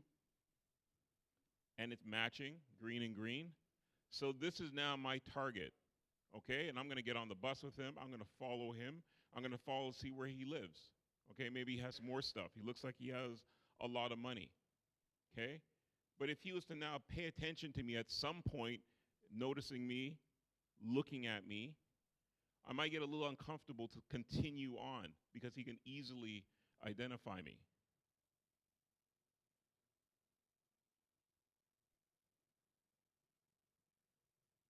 Key thing is if you're being followed, remain calm, but have it in your head, what am I going to do? Where am I going to run? Am I going to yell? Can I get to a place of safety? Okay, always think of that. Have a plan. I said earlier that I was a victim of crime. In my first year, I was working undercover, just meaning that I'm wearing regular clothes, okay, investigating some areas that were being broken into. People were breaking into houses. On a Saturday at 2 o'clock in the morning, I'm with 5 other officers. We all drove our own cars. The other officers got in their cars and they left. We were going to go meet up somewhere. I'm walking to my car by myself. I'm passing a building. There are 2 people, 3 people that I observed, like kind of like this. Just I looked for a second and I saw 3 people just standing there staring at me. Should there be a lot of people on the streets on a Saturday at 2 o'clock in the morning? No. Okay, but there's 3 people there. And I'm crossing the street and they're looking at me. And I can hear them trying to say something to me. And I have to probably walk down to where those two are in the corner down there to get to my car. So as I'm walking, the three of them start to follow behind me. How many of you would be concerned? Show of hands. Okay, I was very concerned. I was scared. Okay, because they started following me. I started walking faster. They started walking faster. I still have to get to like that green sign to get to my car. Then they started running up behind me. Okay, I knew I was not going to make it to my car safely. I stopped. I had my badge. I pulled it out. I said, I'm a cop. And they stopped. And the person out of the three, there was one standing here, two behind them. One person put his hands down his pants. What would you be thinking if somebody stuck their hands down their pants? I see his hands kind of look like he's gripping. We're close. We're probably to where I am, to where the gentleman in the green is. He pulls out a gun. Okay? I see the gun. I pull out my gun, and I fire. He fires. And I'm running across the street as we're both firing at each other. Okay? Ultimately, they ran away. They got caught. They got caught a couple of days later. When spoken to them, they're just trying to rob me. And they had a weapon, so robbery. They didn't know I was a cop, obviously, because I wasn't wearing uniform. But because I was paying attention, just randomly, like if I didn't, the entire time they could have came up behind me. Who knows what happens? So I just talk about situational awareness. For that reason alone, you never know what could happen.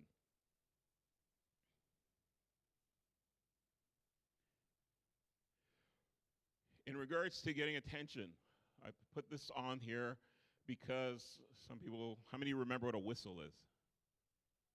It's old school, okay? But a whistle, something to make noise. Ideally, if something was to happen, okay? If I'm a robber and I am looking to rob this person, what should he do? What would you do? Noise, loud noise. Loud noise. Why? To make other people aware about the situation. Ideally, you'd want somebody to come and help. But if I can get enough people looking at why is this person making a loud noise, and all your eyes start looking down this way, and now everybody in this room can identify me, makes it hard for me to get away because people can figure out where I'm going, what I'm wearing, all of that, and they're probably going to stop what they're doing. So making a loud noise to get attention. So yell at the top of your lungs, help, call the police, let go of me, stop hitting me, whatever it is.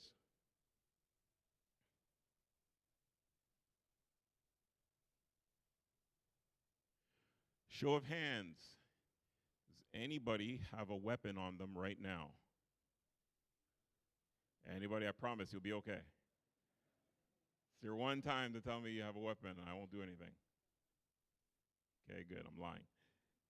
But I put this on because a lot of students have asked me, is it okay to have a weapon for their protection? So the short answer is no, okay? It's illegal to have a weapon, whether it's a pepper spray or a knife or a gun, any of those things for your protection here. Why do you think it would be illegal to have that? Can anybody answer? Get a gentleman in the back. I'm going to come to you. So my question is, why would it be illegal to have a weapon on you for your own protection? Because someone might think that I would do harm to them. Someone might think that he might do harm to them. Another thing is, let's just say you all know what a theft is, and you all know what a robbery is. Okay. Let's say I grab his bag to take it, okay? Use your cell phone and just hold it out like this. And let's say this cell phone is a knife that he's had on him for protection, and he stabs me. All I wanted was his bag. He's pulled out a weapon and has stabbed me. Was the level of force that I used on him equal? No. Okay? If I grabbed him and he punched me, no problem. Equal. If I had a weapon and he pulls out his weapon, sure, equal. But stabbing me, not equal. Okay? I can bleed out, I can die. From that, he would be charged with a criminal offense. Okay? So that's why it's illegal to have weapons.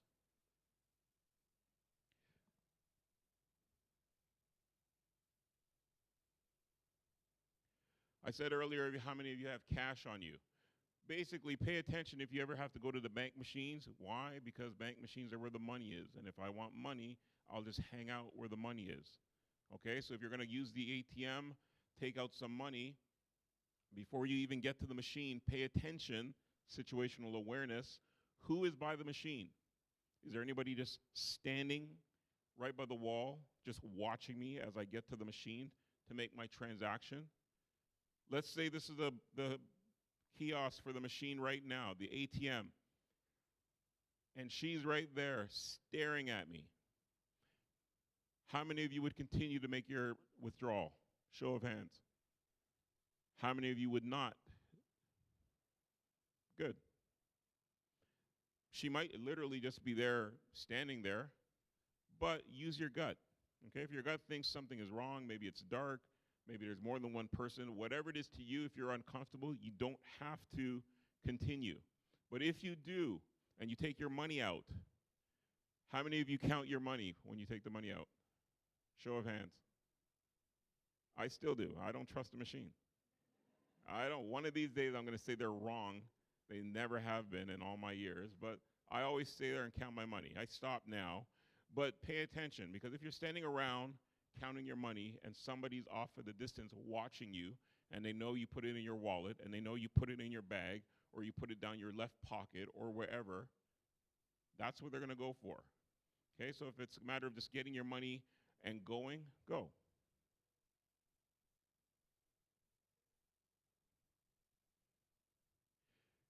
If you're on an elevator and somebody gets on and you feel uncomfortable, you can get off. Okay, it's not a big deal. If you're on the elevator and somebody tries to assault you, you know what assault is, or rob you, if you have the ability, hit the buttons. So when you get on the elevator, stay near the panel. If somebody gets on the elevator with you while you're already there, be near the panels. Okay, you can push the buttons to stop that elevator, at least at the next stop. The bad guy is not going to carry on stop after stop after stop after stop. They're probably going to get off at the next one, or at least you might have the opportunity to run and get out yourself.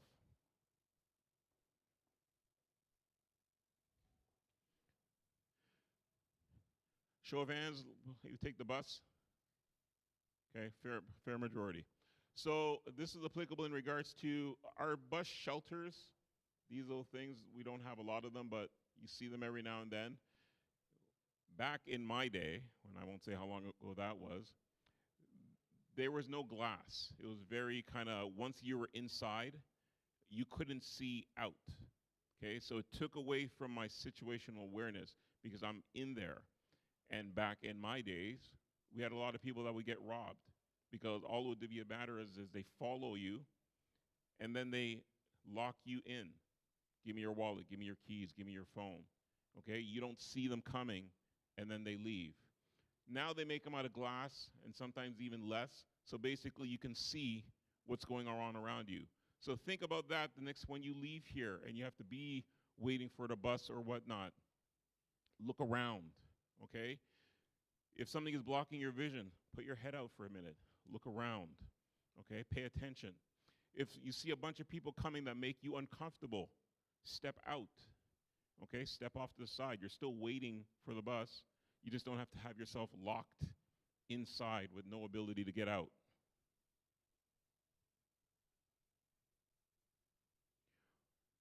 When you're on the bus, all of our buses, our subways, everything has cameras on it, okay? In the event that something happens, uh, it would help an investigation.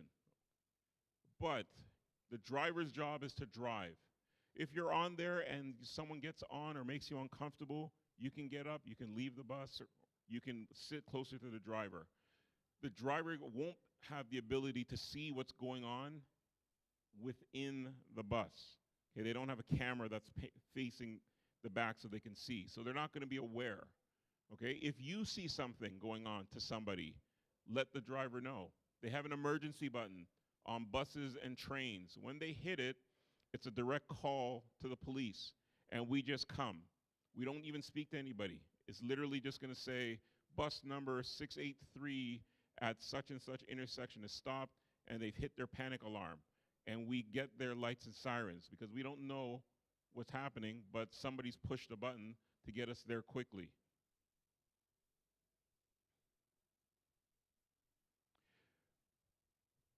What's the number for an emergency? This is the number we have for non-emergencies. Okay, you don't need to really memorize it. If you do, great. But for the longest time, I didn't even know we had a non-emergency number. Okay, but I say that because if, hold your bag. Robbery, okay? I rob him, I take his bag. Or I'm robbing him, and I take his bag. Would this be something that he can call 911, or should he call later on? Okay, if you have the ability, call right away. Because you can at least say, somebody took my bag, they're running east, west, north, south on whatever street. We're going to drop everything that we're doing to get there with the hopes of being able to arrest them right away. Sometimes what we get is a lot of students, something has happened, just like the student that I said, somebody spit on his girlfriend. He waited like almost 2 days before he even contacted me just to find out what he should do, and I told him, report it to the police. At the very least, find somewhere safe and call 911, okay? But if it's happening, it just happened, and there is an opportunity where we can possibly catch them, call 911, tell us where you are. That being said, how many of you know the address to this building right now? What's the address? Right here. 265 Yorkland. Did you guys know that? 265 Yorkland? Rock stars. That's good. Know where you are, okay? It's all new for some person, a couple of days, but over a time, start paying attention to the streets that you're on. Get an idea of what is north, what is south, what is east, what is west. Because sometimes we've also had things happen and we tell them, where are you? And they say, we don't know. And we're trying to find them to get to where they're to help them out.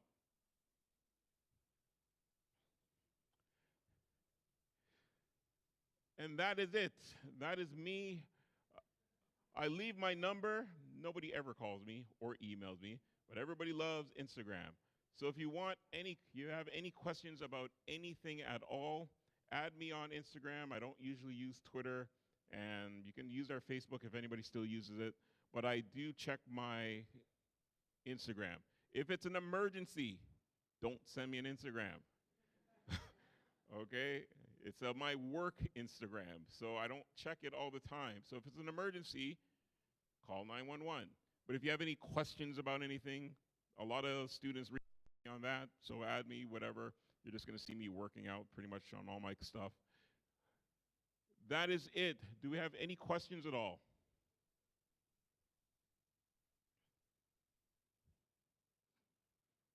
Any questions going once, going twice?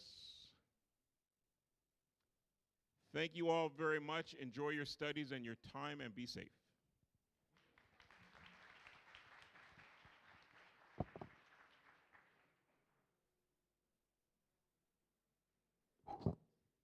Thank you so much, Joel, for an amazing presentation. So we're just going to take a quick break.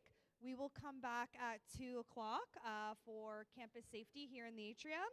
And we'll have the part-time jobs in the Wilbur room. And then Guard Me Insurance will just be down to the hall and to the left, okay? So we'll see you at 2, okay? Thank you.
afternoon, everybody. Thank you for taking your break. And now we're going to do our next presentation, which is all about campus safety. So just have a seat and just give a warm round of applause here. We're going to start our next presentation now, okay? Thank you. Thank you. Thank you. Hello, hello. Good afternoon, everybody. Hopefully your first week is going well. Happy New Year to everybody here. I'm going to be talking to you guys about health and safety. My name is Sandeep. I'm the Health and Safety Program Coordinator for college, and I teach a few courses as well. But before I get started, I want to give you a piece of information, and for the folks who are leaving, it's important for you to know. If you're caught in a house you're living in right now in Canada and it's burning, do you understand how long do you have to evacuate from that place?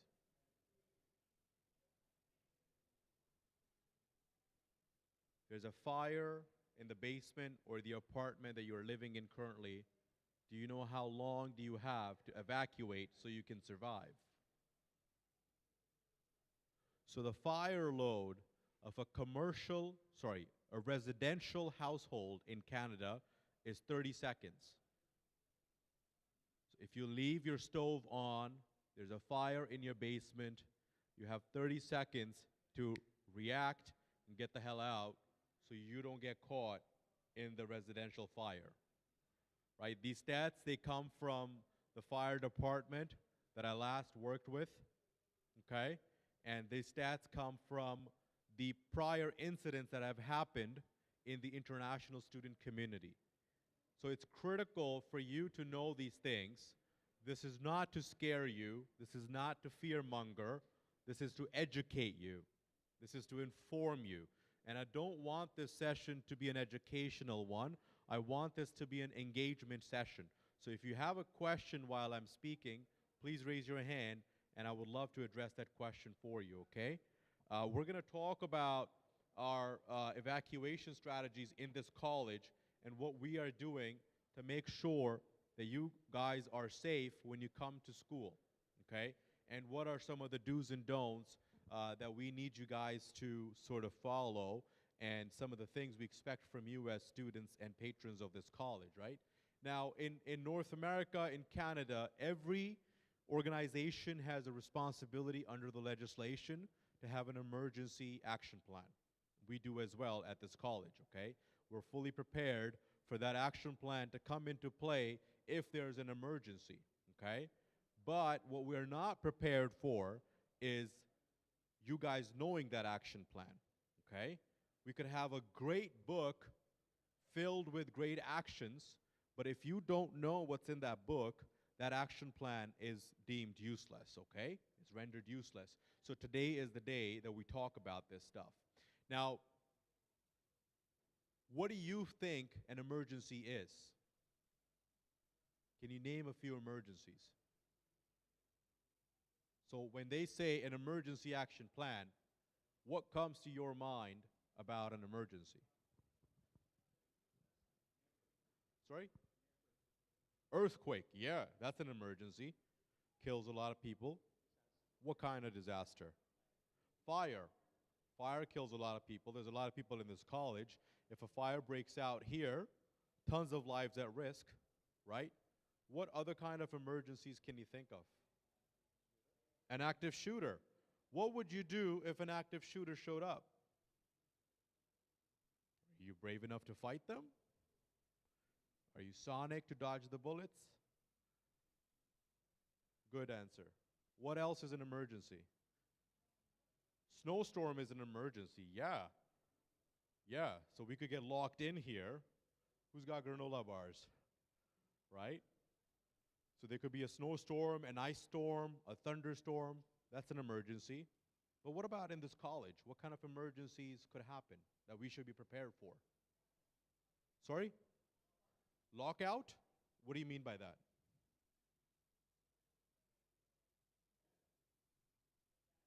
Lockdown. So it's called a lockdown. We lock ourselves down if there is an active shooter, yes. We got that earlier. Floods, yes, floods are a good one. What else do we get tons of in back home? I'm from India, so for the folks who are from India, we get tons of these in back home, but we sort of, ignore them, and we light candles. Power outage. But if power outage happens here, guess what also goes with power? Heat goes with power, right? Candles won't be enough. We'll be burning books from library, right? So power outage is an emergency. We got to be prepared for.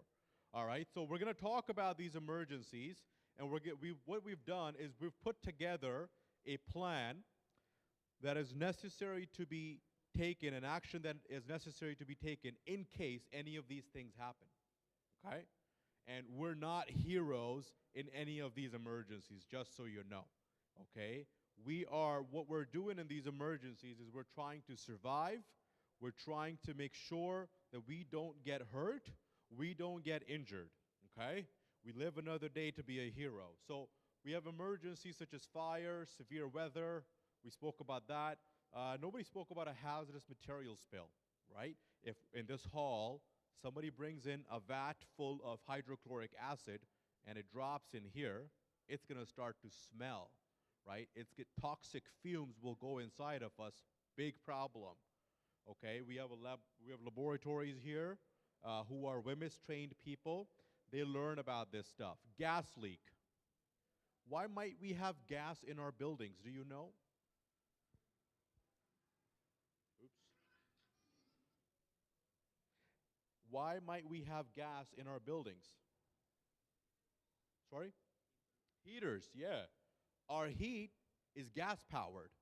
So when there's a fire emergency, the first thing we've got to do, someone from the management has to go and shut down the gas valve, right? So that there is no further disadvantage to the fire. But also, we can't be inhaling that stuff. So there's a power outage, right? There's no light.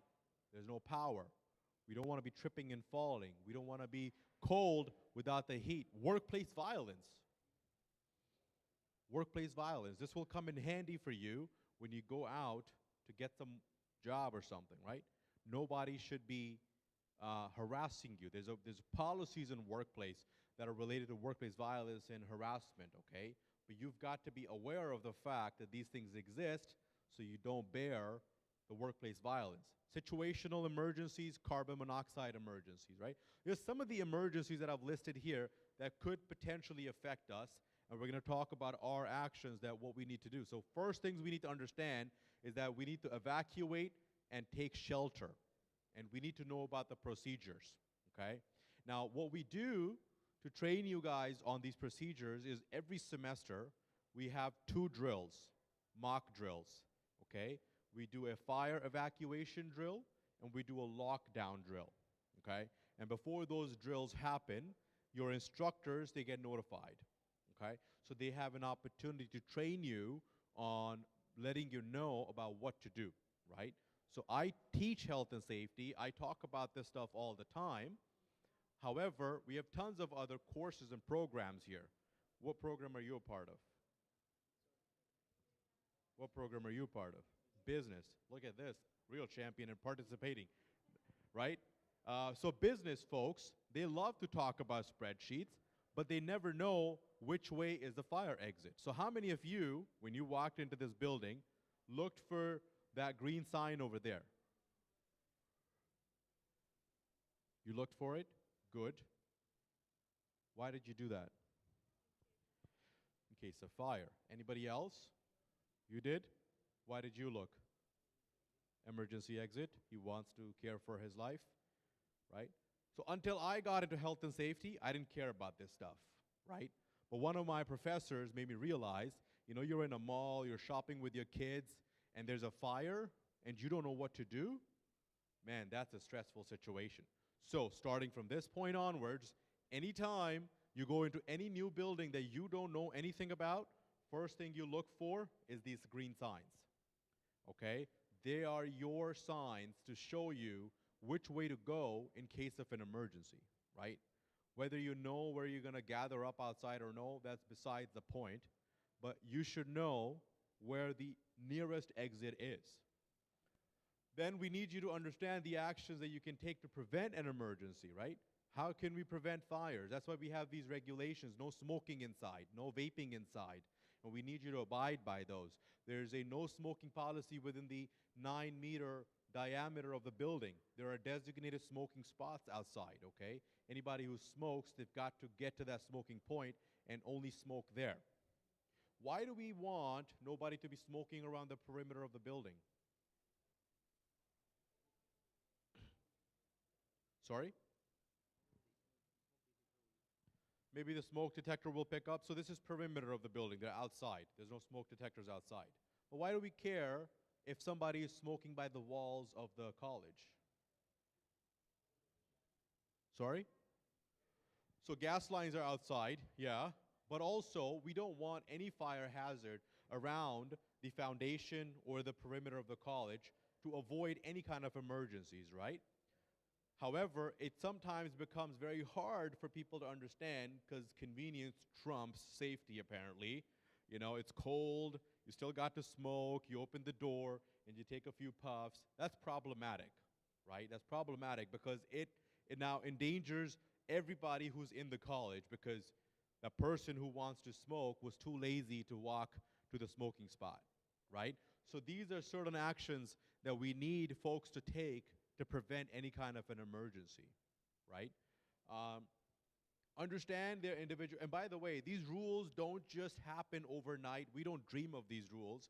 They happen because there are real life incidents to support it. So remember when, I don't know if you remember, we used to have e-cigarettes, okay? They get plugged into a USB B, and you can charge them off of your computer, and they're e-cigarettes. They don't have a smoke. They give you a flavor of nicotine, and they were allowed indoors. When they first came out, they were allowed indoors. The vapes were also allowed indoors. But then one fine day at one of my jobs, we had a fire evacuation, and the fire marshal deemed it that somebody put their e-cigarette on charge on their desk, and they left for lunch. Now you see, our cell phone batteries have a certain component in it. When it's full of charge, it stops accepting the charge. But e-cigarettes are not that complicated. It kept accepting the charge, and the battery blew. The battery blew, there was a spark, there was paper on the desk, and it caused a fire on that desk. So you see, every rule that we're going to talk about is going to have some kind of a story behind it for why it came into existence. And that's how we really learn as human beings. So that's why no vapes, no e-cigarettes, no other cigarettes allowed indoors or in the 9-meter facility of the building. Understand your individual roles and responsibilities, okay? So your instructors are going to be your team leaders for that moment of the emergency evacuation. They're going to be telling you which way to go. They're going to be telling you which muster point, the gathering point to meet at. They're going to be informing you, or they're going to be doing your head count to figure out that if I had 30 students in my class, I now have 30 students standing outside to make sure that everybody is accounted for, okay? That's their role. Your role in that moment is to follow your instructor and not go to Tim Hortons, not go to your friend's car, not go home, not get picked up by your boyfriend or husband because it's dangerous for you. You stay on premises until the fire marshal comes and gets the head count of the people who were present, and now they're accounted for, and they deem it safe to go back inside. You cannot leave the premises till then. If it's a real emergency, then you inform your team leader, your instructor, and then you can excuse yourself.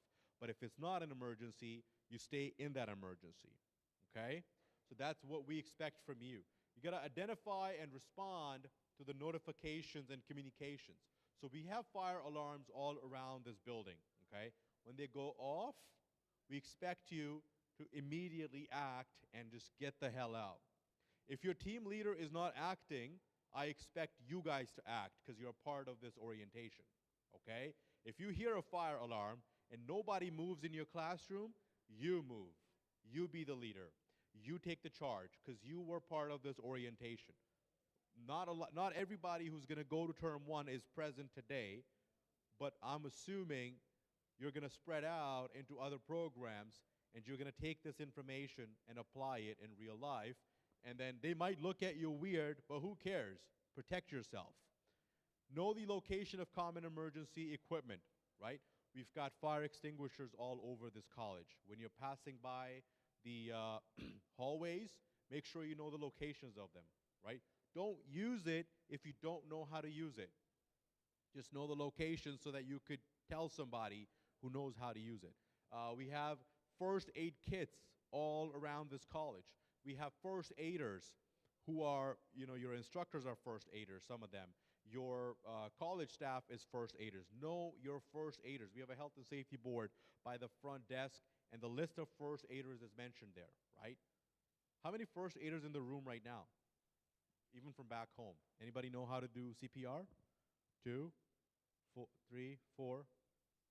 Okay. So if any one of us drops and has a cardiac arrest, all you four would know what to do, right? Wouldn't you want to be saved if you were having a cardiac arrest, right? Or if your friend was having a cardiac arrest? Now, if you don't know who to go for help, how would you help your friend? Right?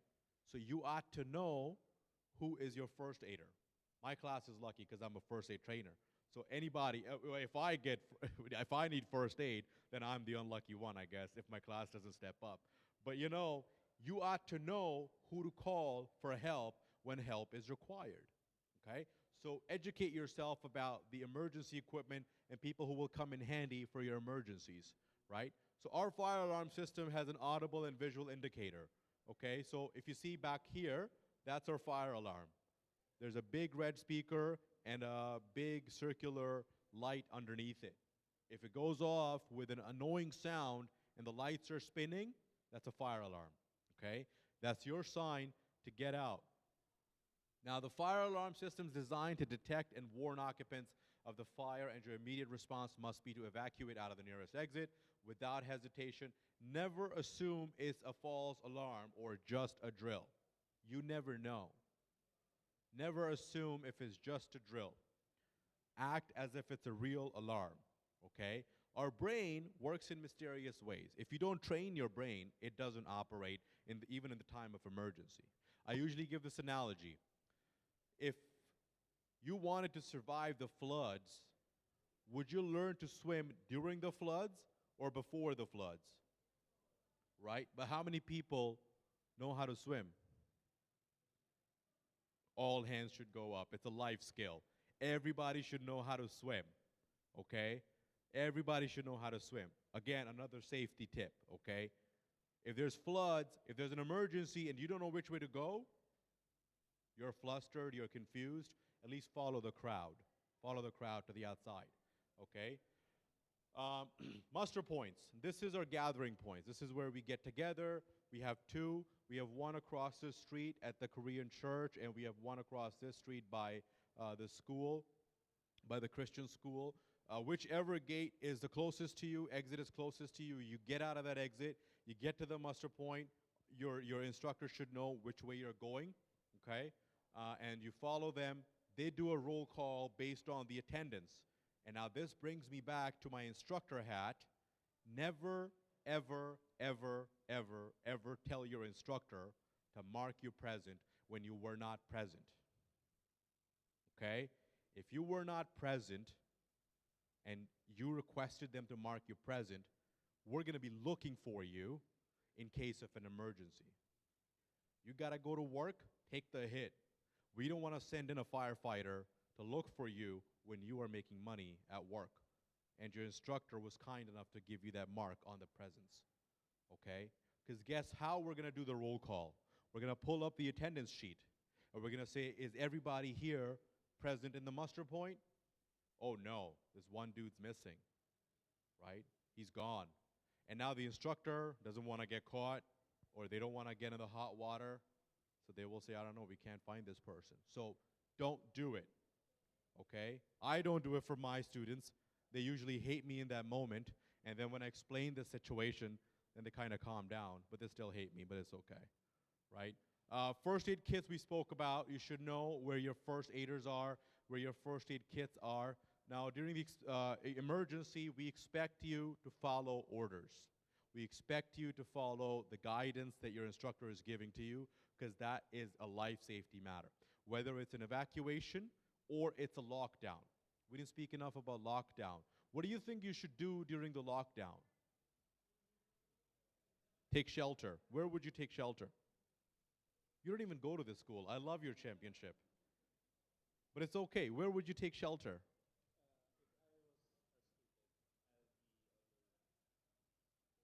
Under table. Are you a nurse?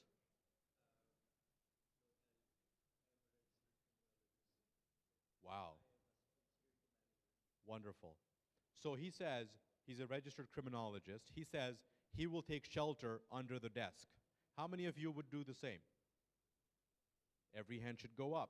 That's exactly what we got to do. In case of a lockdown, we put our phones on silent, unlike me, and we don't call 911 ourselves, because then they'll be receiving tons of calls from same location. Only one person who is the deemed champion to do that will do that, okay? So you all go under your tables, you lock the doors, you pull down the drapes, so like this classroom here, right? This classroom's windows are sort of blurred out, right? So if the intruder or the perpetrator is walking these halls, they won't know if somebody's inside. But hey, if somebody's phone light lit up, I'd be able to see through that glass, right? And if I'm the perpetrator, my goal is just to hurt people. I don't care who they are, right? So if you don't want to get hurt, you keep your phones in your pockets, keep them on silent, and let your instructor do the job. And you all go to the back of the class, not near the front of the class. And every classroom, by the way, has an emergency lock button from the inside. So your instructor will hit that, they will lock the front door, right, which will avoid the perpetrator to walk just into your room and, you know, create the damage that they can, right? So we need you guys to follow directions in case of an emergency. Whatever the instructor is telling you to do, don't do the opposite of that. Do that on your assignments, not in an emergency, okay? Now, another thing we rely on you guys is to report suspicious activity. I like to call it the 3S method. See it, say it, sort it, okay? Your management can't be everywhere. The security guards can't be everywhere. Your instructors can't be everywhere. You guys are everywhere, right? You guys are the ears and the eyes of this building. You see something suspicious, somebody who doesn't look like you, somebody who doesn't look like he belongs in this building or she belongs in this building, right? Report it, right? Not asking you to discriminate, not asking you to racially profile people, but I'm asking you to use your common sense and figure out if someone is carrying a gun in the campus, right? No go, right? Or if you see somebody who is doing some snooping around, right, that doesn't seem regular to you, report it, right? We investigate it, we find out that person is just looking for some other person, game over, it's fine. But we want to get an idea from you guys. You know, if you see someone who looks suspicious, you don't feel the right vibe, report it to the front desk immediately. What's the worst that's going to happen? You're going to remain anonymous. We're going to figure out who the person is. And if they're okay, they're okay. If they're not okay, then we're all good, right? We get to deal with it. Look at that. See something, say something. Everyone's responsible for safety. The big concept in Occupational Health and Safety Act, IRS, Internal Responsibility System, right? We expect everybody to look out for everybody, okay? It's called, you know, see something, say something. If you see something unsafe, questionable situation, please escalate it. If you see, for example, a fire extinguisher is not mounted properly, report it. Because if it topples over and turns on, it turns into a missile, right? If you see some, something in the college, there's a pothole in the college or some tile is broken on the ceiling, report it, right? We want to know about it. We want to be able to fix it. We want to be able to have a clean building to go to school in. If something's not operating properly, right, call it out. Your voice matters. One of my folks, my students is here.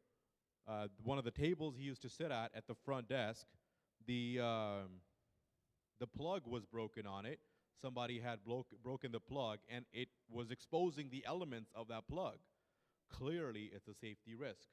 Nobody pointed it out to me in the previous term, but when he did, we escalated it, and well, the initial response was duct taping it, but then we escalated it again, and then they took out the whole panel to get it fixed, right?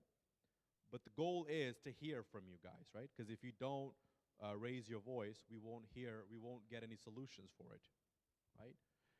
All right, so to recap, we understood the emergencies that could happen in this building.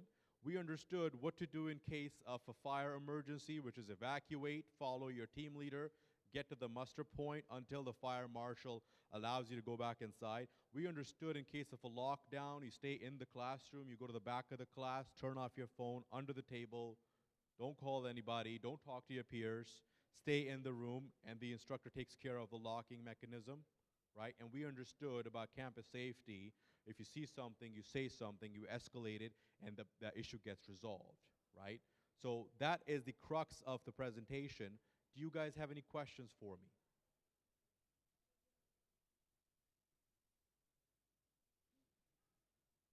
Anything that doesn't make sense? Was it all common sense? Not rocket science, right? But common sense is not common in common people. So we have to keep reiterating it to ourselves, to our families, to our friends, right? So that we apply that common sense when it's necessary. Fair enough? Can I count on you guys to be that champion in the classroom? When there's an emergency, you raise your hand and you say, I know what to do. Okay? Because we were part of this orientation. Okay? That's wonderful. Thank you, everybody. That's all from me. You guys have a good rest of your day. Thank you.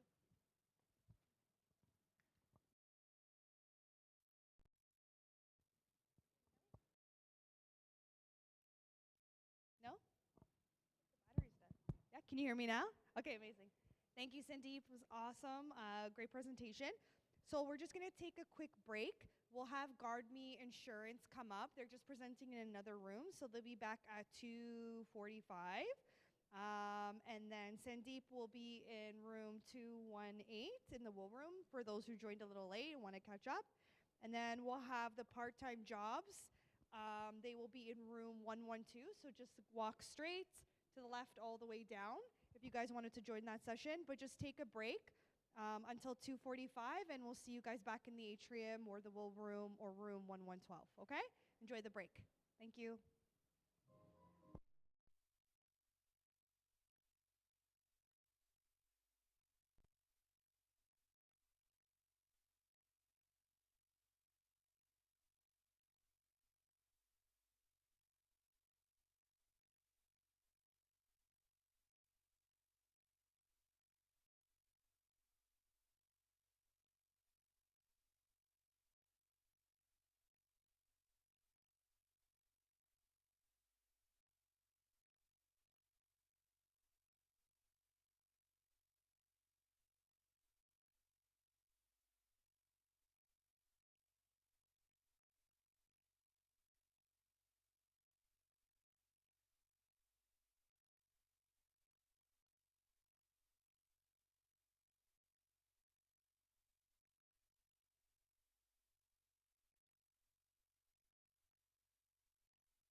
Good afternoon, everybody.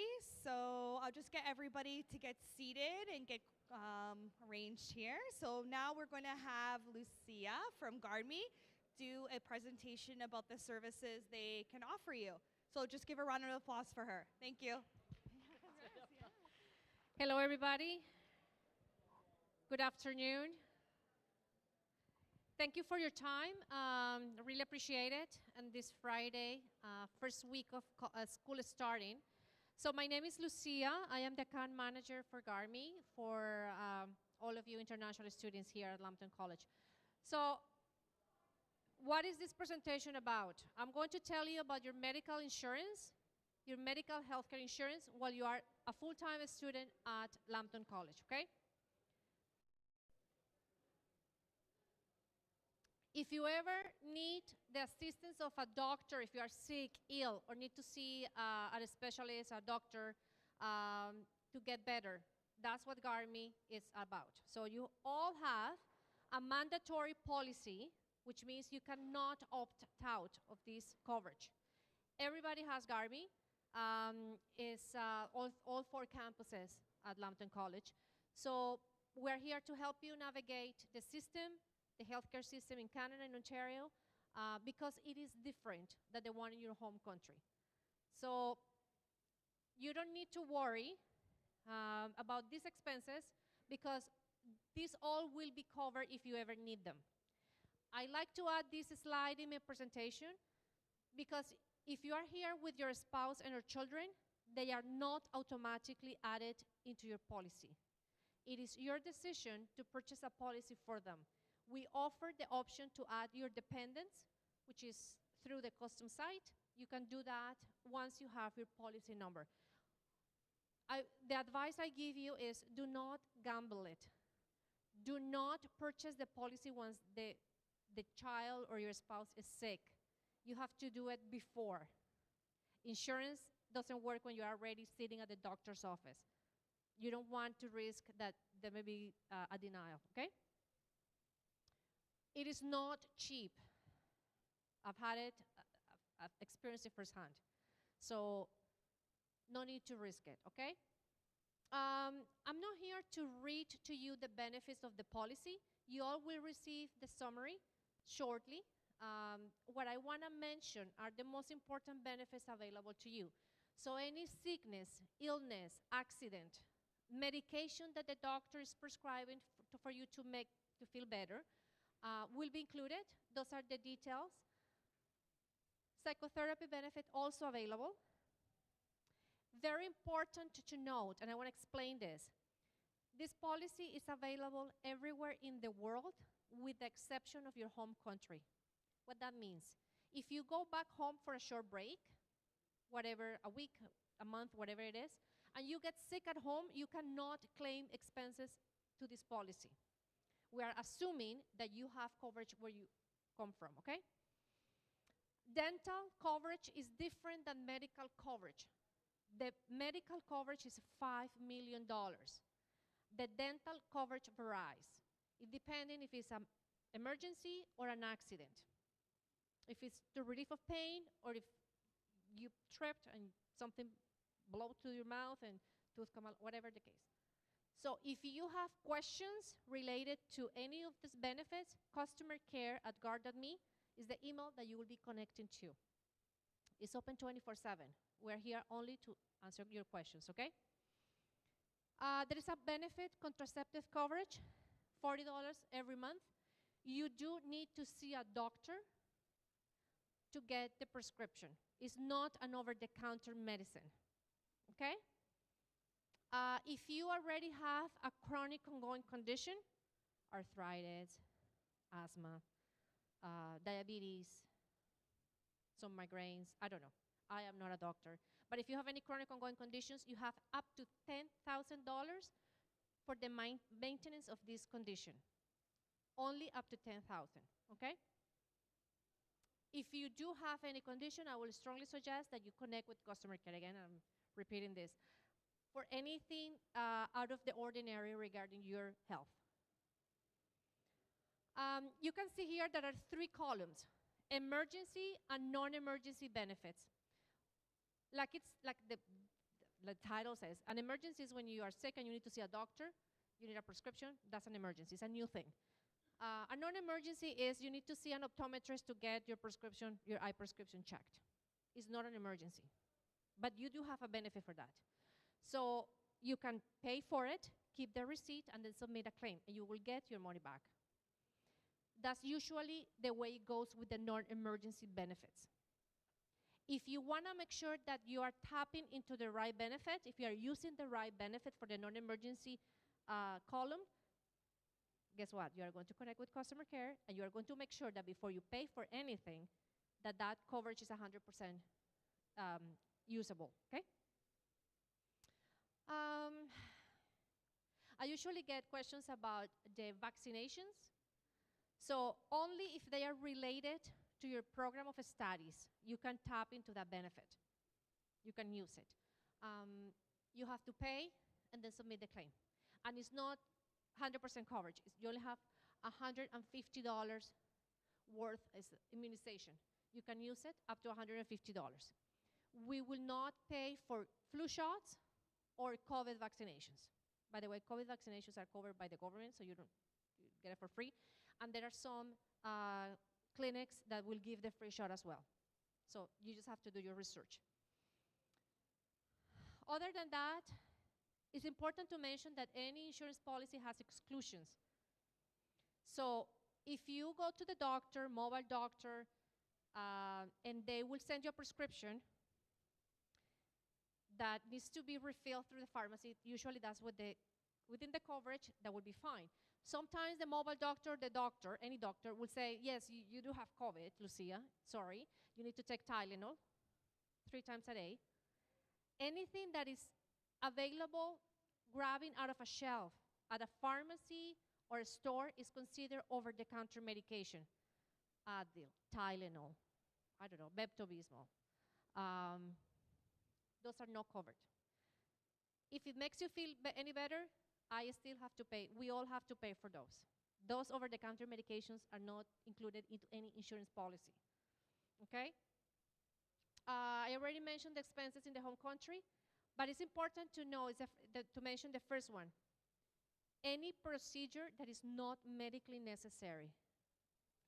Oh, I have this, I don't know, lump here since I was 2 years old, and my doctor back home said that I could take it out in Canada because the doctors, yes, are great, which I want to tell you right now, biggest lie ever.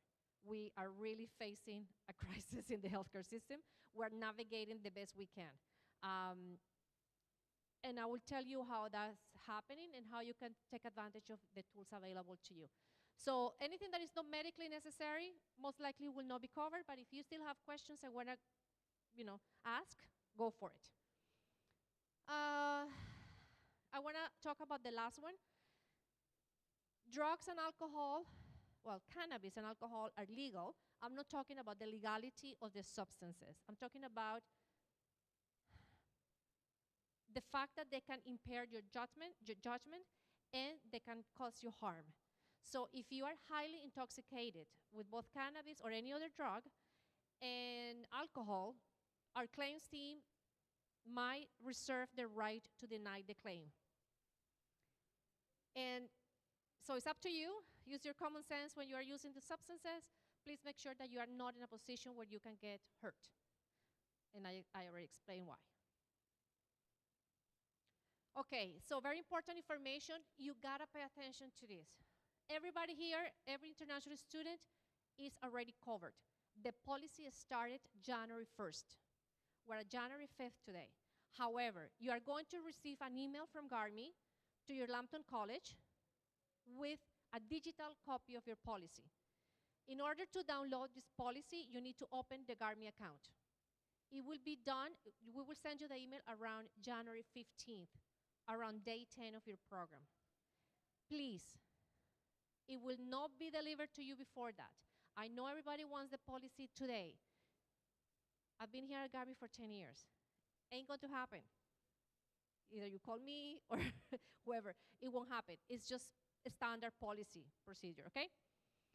If something happens to you, I hope not, but if you need to see a doctor from now until the day you receive the policy, You need to go to a walk-in clinic, pay for the visit, keep the receipt, take a picture of the receipt, and then you'll submit the claim so we can pay you back. So take a lot of vitamin C. There's a lot of flu and sickness going around. It's not pretty. But if you need to see a doctor, go and see a doctor. Go to a walk-in clinic. Don't show up at the emergency room at the hospital with a minor event because you will be waiting for hours. North York, very close to here, not a great service. You will be waiting 10 hours, 12 hours, unless you need a surgery or something of that sort. Print the policy, because if you ever need to go to a pharmacy, maybe a paramedical or a hospital, they like to see the hard copy. They are old school, okay? What I would do is I will make a picture, like a soft copy in my photos, make it a favorite, because you will be referring to that policy number in the future. Just make sure that you check the start date and the end date of your policy, that you check your first, last name, date of birth. And the numbers in the event that there's an emergency and you need our assistance are at the back of the card. I think that's it for here. This is just a screenshot of my account. Again, I don't want to spend much time here, but it shows how many claims you have processed, whether you have dependents or not, sort of the status of your account. This is the email that you will be receiving. It's funny, September cohort, the email was sent out and the sender was, do not reply. I know, I don't know why, but a lot of students didn't open the email. So if you happen to come across on January 15 for a do not reply email, it might not be a spam, it might be Garmy, okay? If it looks something like this, it's safe, just follow the instructions, okay? The last paragraph is asking you to open your mobile doctor account. So there's two pieces of information or two instructions I really would like you to follow. Downloading the card, so you get your policy number. With such policy number, you can add your dependents, and you can open your mobile doctor account. And I'll explain why mobile doctor, it might be your new best friend, really, when you need to see a doctor. There's also the general assistant lines, and the inquiry customer care. All information is in that email. Now, somebody was opening the when I say the healthcare system in Canada is really not that great. It's really not. So what's happening is we go by a triage system. I'm not from Canada. I wasn't born here.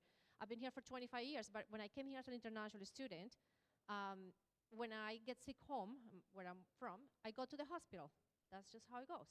Or I can go and seek the specialist right away, because that's what private healthcare gives you, okay? Here is not the same. So if you have any expectations to see a specialist right now, I will suggest we have a conversation, because probably it's not going to happen as fast as you want to. For minor illnesses, so I mentioned mobile doctor. As soon as you have the first sign that you are getting sick, and you know when that is, when your body aches, when you can swallow, when you have fever, when you have diarrhea and vomiting, you are going to call mobile doctor. Mobile doctor is open 24/7, okay? Especially if you have children, they get sick at night and on the weekends. I have two. I know exactly what I'm saying. It doesn't get any better.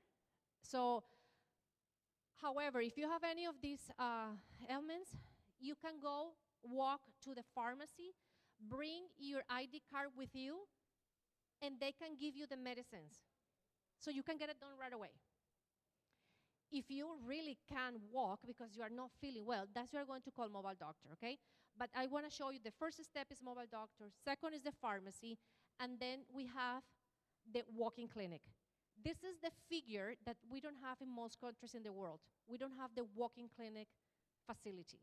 We either have the doctor's office or the hospital, okay? This is like an in-between. They can do a lot of treatments in these walk-in clinics. So if you call mobile doctor, and this is how you're going to use it. So if you call mobile doctor and they say, Lucia, you need to go for a physical examination. My abdomen is swollen, I need an ultrasound, whatever, say, go to the doctor, they need to see you in person. You are going to make an appointment to one of our walk-in clinics.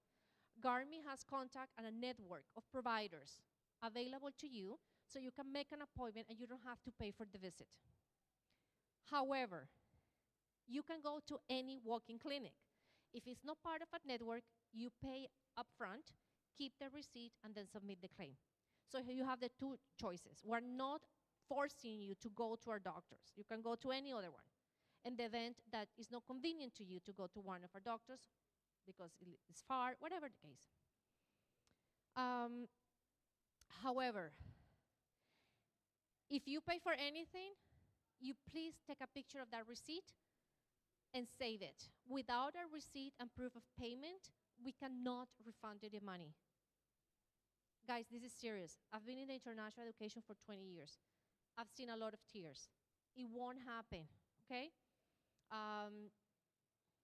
So anyways, that was my 2 cents advice for you. Unsolicited advice. If you are bleeding, if you broke a bone,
all right.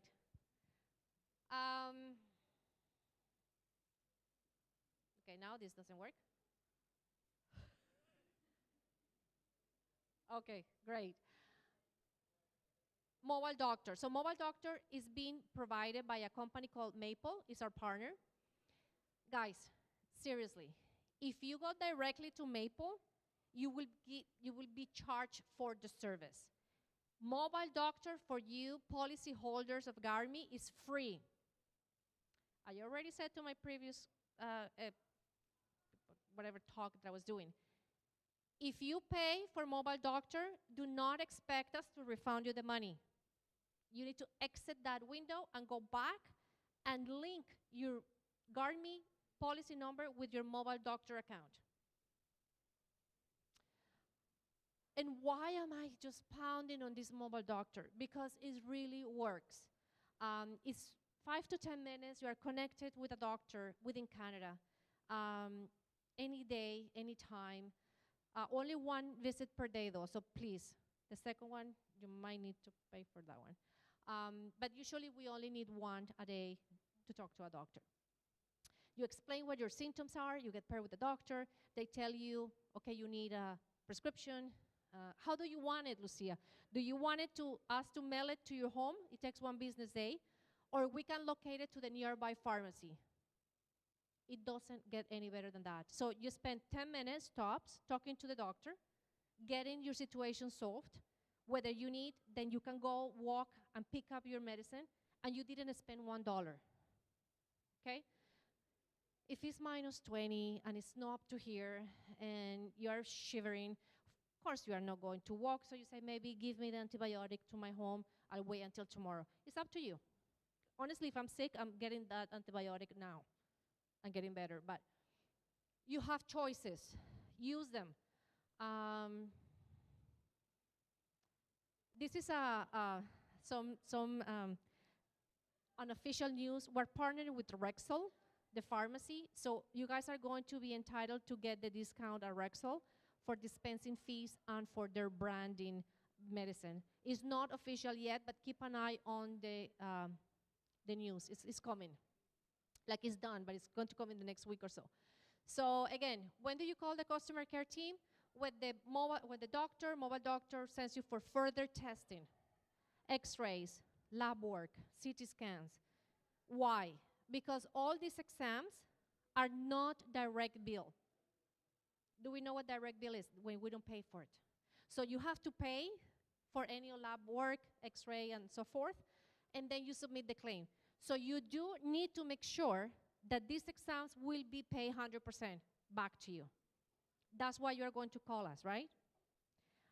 If you are heading to the hospital, you are going to call us. Your body will call us, right? We will be notified.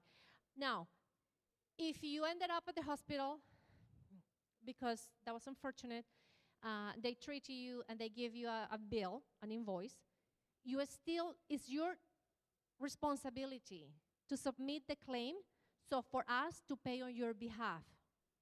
And literally, I just got a call from another college with a student with $80,000 bill, and they didn't send it to us.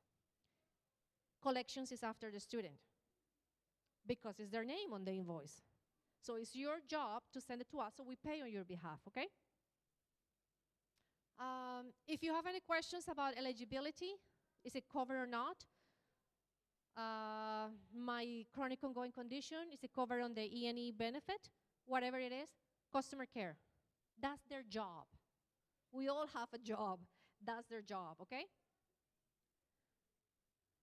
All the information related to your insurance is stored in this website. If I were you, I will make this URL my favorite.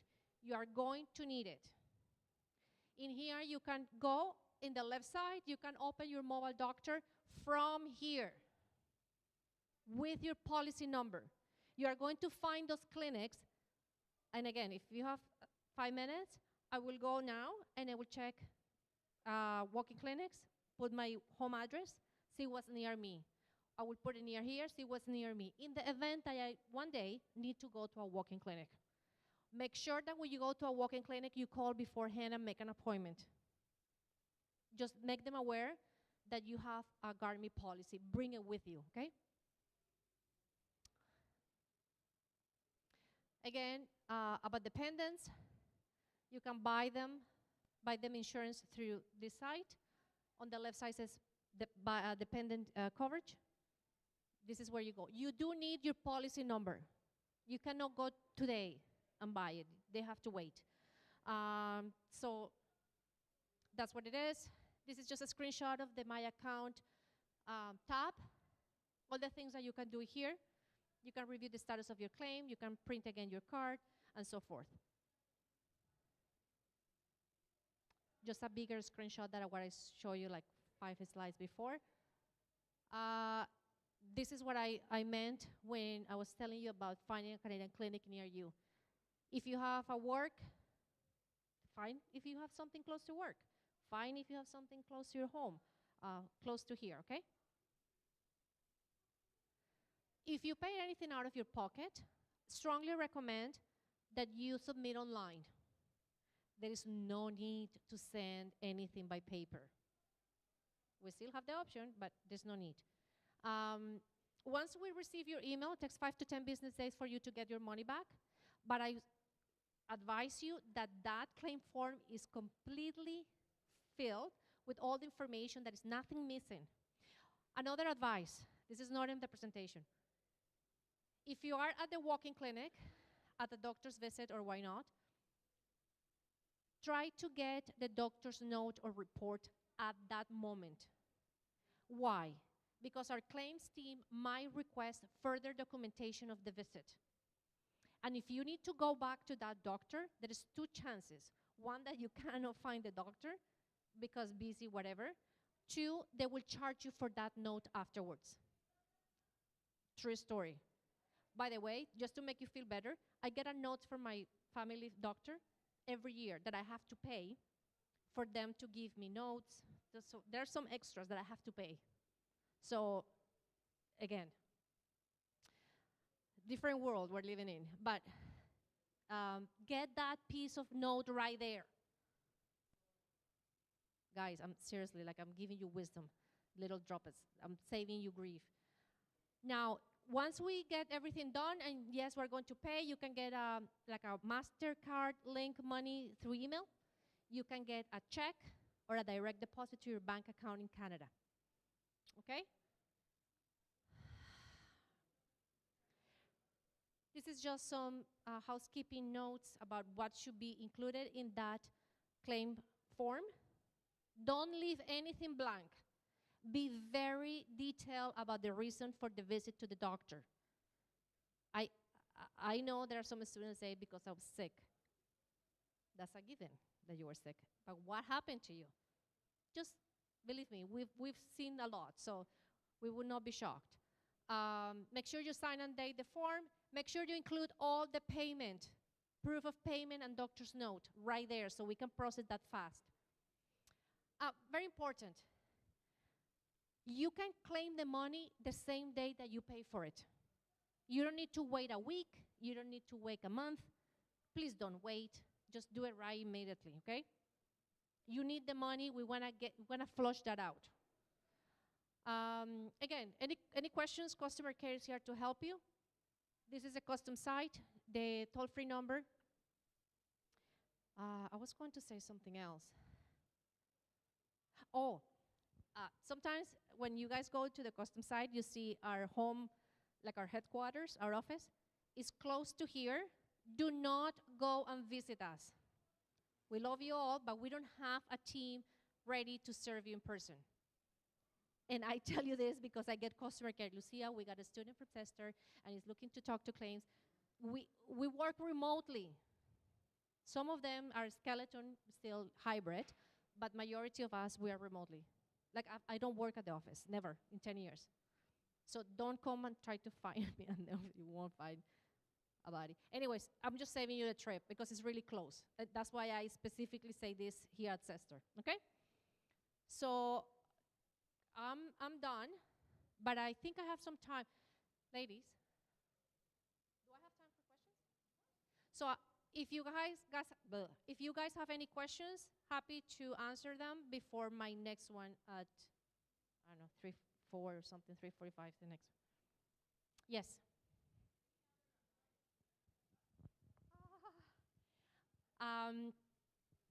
With regards to what? So the notes. What I will do is I will get a clear idea where is my nearby doctor in case I need it. I will immediately open my mobile doctor account. And the reason why I really stress this fact is you will forget. I bet you $5 right now to all of you. You will forget to open that mobile doctor account, and when you get sick, good luck trying to find that email. You will not find that email because we can't look for things when we're not feeling well. And then you have to spend 15 minutes trying to set up the account, and that's exhausting. So do it now when you are feeling okay. In the event that you don't, that step is already done. So be proactive. That's up to you.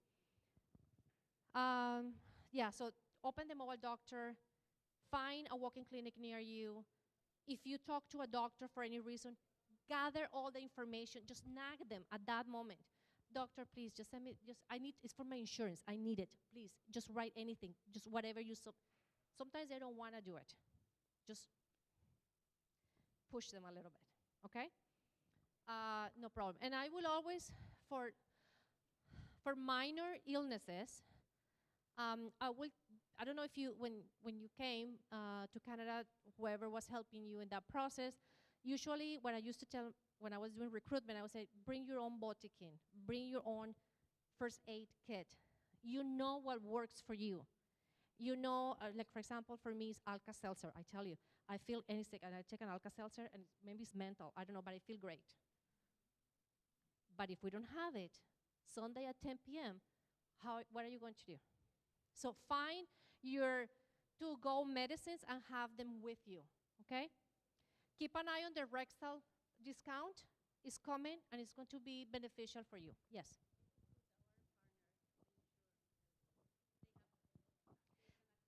The same benefit. So once you get your, that's a great question. Once you have your policy number, January 15, immediately you can purchase the benefit or the policy for your spouse and your kid. And they can use it right away. Because I struggle with this, we struggle with this is our students purchase the policy for their spouse and their children when they are already sitting at the hospital. You don't want to do that. It just creates a problem. Yes. Yes, great question. Every policy holder will have their own mobile doctor account. However, they will be linked to your own through mobile doctor. So when you go to mobile doctor, you can add a dependent in there and you have to add their policy number. Remember, if by any chance, at any point, the application, the mobile doctor app is charging you money, close that window. You are not to pay for anything, mobile doctor. It's more common than not. The students do pay. And then a friend of them that was sitting here, oh no, that lady said that you don't have to pay. And then they call us, and then Lucia, can we refund? And there's a problem. And I don't know how long it takes. So don't go into that scenario, okay? So try to stay hydrated. This is just mom advice. Just hydrate, not with alcohol, just with water. Yes. Yes. Great. Thank you for your question. No. Dependent coverage must match their primary beneficiary. So if you are here and your policy ends December 31st, that's when your dependent policy will end. Unfortunately, it doesn't work like that in insurance. Otherwise, you will have $5 million every tranche, every segment. So it has to match your own. It's about $2.25 per day. So you do the calculation, it's around $600 and some for the full year. Believe me, it's not expensive. Shop around. Go look for it. I know what I'm saying. Okay? No deductible, no copayment, great benefits. So, anyways. Anything else? No? Well, you guys have a good weekend. Thank you for your time, and I'll see you soon. Such a great job. Thank you, Lucia from GuardMe. So what we'll do, we're just finishing up now, so we're gonna just take a quick break. We'll be back at 3:30 for the part-time job seminar, okay? So if you're interested in sitting down and learning about part-time jobs, come back at 3:30 and then we'll follow with our scavenger hunt, okay? See you guys soon.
Okay, so we'll have part-time jobs. Just they'll be here in about 5-10 minutes.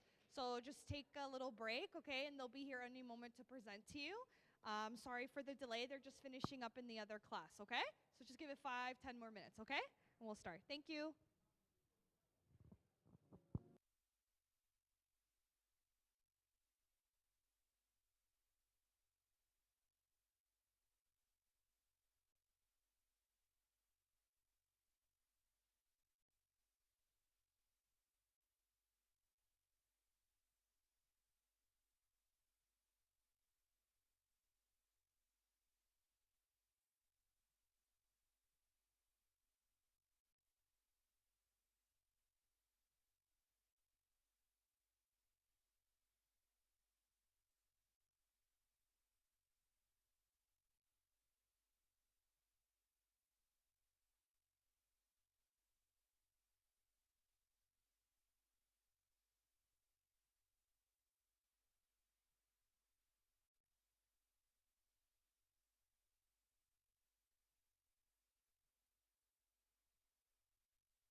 Okay. Good afternoon, everybody. So the last presentation of the day, we saved the best for last. We have Christina here who will be talking about part-time jobs with you. So just have a seat. Once we finish up, we'll conclude with the scavenger hunt, and you guys are good for the week. You can start your weekend, okay? And then we'll see you Monday. So please give a round of applause for Christina for part-time jobs.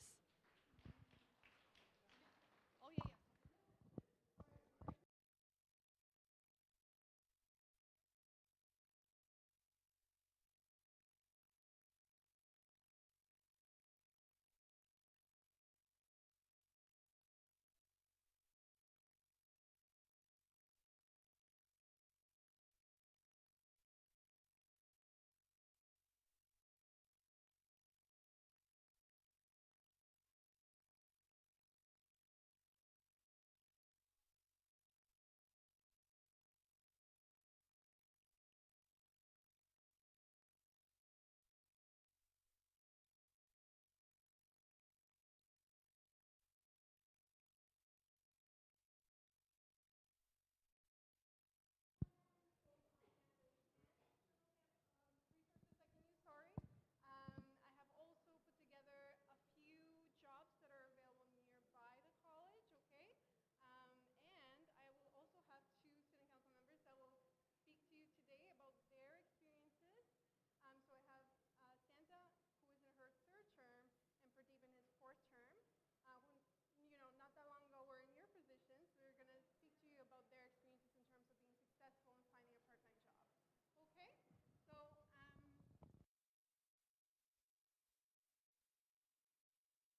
hello? Hello, can you hear me better? Yeah, better? Okay.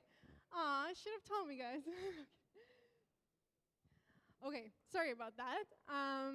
So, hopefully you heard my little blurb about the fact that we have two student council members that will talk to you about their experiences today, okay? So, let's just get started here. So, first of all, why have a part-time job?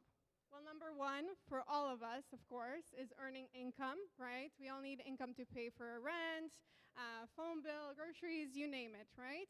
Now, what most of us might not realize, I know I didn't when I had a part-time job, is that there are many other benefits to having a part-time job, okay? So just a quick show of hands. How many of you here are looking for a part-time job currently? Okay, all of you, basically, almost all of you. Perfect, well, some other reasons why it will benefit you, which you may not realize right away, okay, is that that experience for employers in Canada will still benefit you for your career. What do I really mean by that? So let's say at the moment you will be successful in getting a part-time job as a sales associate, okay, at Zara. What does that job bring? So let's think of the soft skills that that job brings, okay? So being a team player, relationship skills, customer service, okay? Those are just some soft skills that any industry or employer will be looking for. Okay, so there's no bad experience to have is what I'm really trying to highlight for you, okay? The other thing of why it will be helpful is you can show to Canadian employers that, hey, look, I have worked in Canada. I do understand how the process works, what you may be looking for in a resume, right? Because there are different standards in Canada than back in our home countries. I'm originally from Romania. I know the standard there is different than in Canada, right? So yeah. Number 3, developing your professional network. So of course, since you are now a student, you will more and more start getting to know your peers, your instructors, other staff members. So that's one way of gaining more network, increasing your network, sorry. But having a part-time job, depending on the part-time job, you may or may not have the ability to meet people on a daily basis or on the, when you have your shift, basically. So let's go back to the Zara example, right? By working at Zara and being a sales associate, you get to meet hundreds of people, right? And you never know, there might be that person that you really connect with that just so happens to be a manager, let's say, at TD Bank, and you're an FBWT and you really want to be a branch manager. Okay, so that's just to show you that no opportunity is wasted, and it's a fantastic way to build your network. You'll be surprised. So just a quick story time. I used to live in London, Ontario, and that's 2 hours and a half away from here. And I find that even people that I meet here, know people that I used to work with or I went to school with, and they're able to help me advance in my career here, right? So just to tell you that the world is small. Number 4, so you'll learn about what types of jobs that are right for you. So what do I really mean by that, okay? So I'm gonna pick right now on TD, the TD example for this example here. So let's say if you were hired as a teller for TD, okay? But that provides you with insight with what it's like to be a branch manager. Maybe that's something you thought you wanted to do, but you realize that after seeing and job shadowing your branch manager, that no, actually, you know what, that job is not for me. And that's okay. There's nothing wrong with that, right? That is actually in your advantage that you realize that you don't want to go there and you don't have to waste your time and you can start focusing on other jobs or industries that you might be interested in. Number 5, you will manage your time effectively. Okay, so let's talk about this quickly. So of course, being a student, right? You'll have assignments, you'll have exams, you have tests, all sort of deadlines. That's what that means. So having a part-time job also means that you'll have other types of expectations. It might not be in deadlines, but it might be, obviously showing up for your shift, showing up on time, maybe not canceling your shift or swapping too often, right? Depending on what the employer's expectations are. What does that do is really limit your free time. So you kind of have to start really being proactive at when are you studying, right? Carving out time for when you study, when you work on an assignment, when making sure you have all your papers together, anything like that. So time management is another soft skill that will help you in any industry that you might end up in, okay? I know I use that in some of my interviews after I graduated from my master's. I was able to tell them, yeah, I worked full-time while doing my master's, or I worked 30 hours. I forget how long, but that impressed them because they were able to see that, oh, wow, this student was able to manage both and successfully complete their studies. Number 6, work can be fun and fulfilling. So let's get into some strategies. Mind you, these are not all the strategies that exist for, of course, finding a part-time job, but these are just some of the top ones that I highly suggest taking into consideration. So number 1 is updating your resume and digital presence regularly. What does that mean? So I find, some students, and, it's okay that if you've done this, but number 1 mistake is, let's say, taking one resume. You have built a strong resume, right? Like you made sure it's to Canadian standards, but then they use that same resume 60 times in that 1 week. And they tell me, oh my God, why am I not finding a part-time job? Well, that is the mistake, right? I highly, highly, highly discourage you from using the same resume for all of your job positions, okay?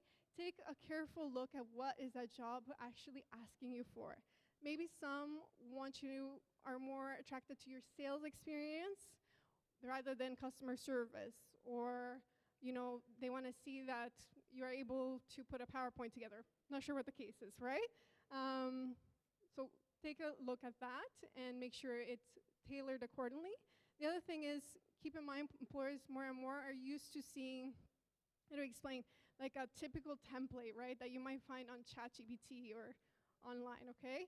So personalize it, make it yours so that you can actually stand out. Updating your digital presence, what I really mean is updating your LinkedIn. So how many of you here have LinkedIn? Just a quick show of hands. Okay, almost all of you, that's awesome. If you don't already have it, I highly recommend getting it, okay?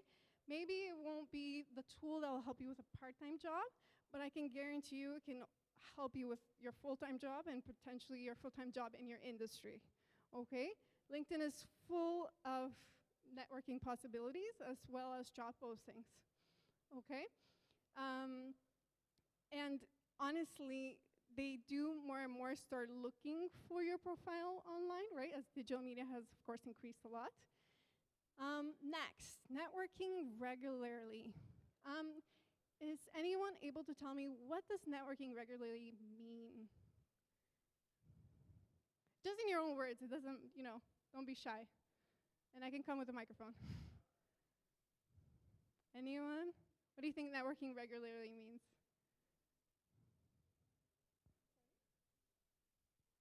I can't hear.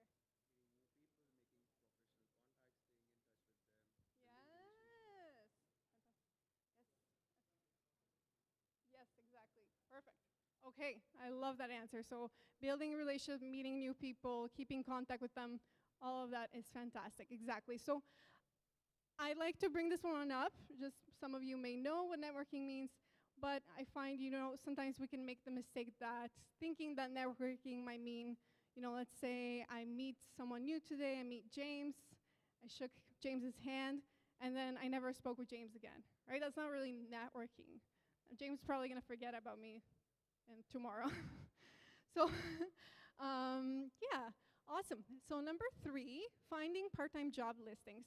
Where to find part-time jobs. So I believe it is a little bit different than full-time jobs, okay? There are some avenues where it overlaps with how you can find a full-time job, but the beauty of part-time jobs is you can also do, it's more common with walk-ins, okay? Of course, online platforms as well, but as opposed to full-time jobs, with part-time jobs, you can also use the strategy of walking into a store to see if that particular manager is hiring, okay?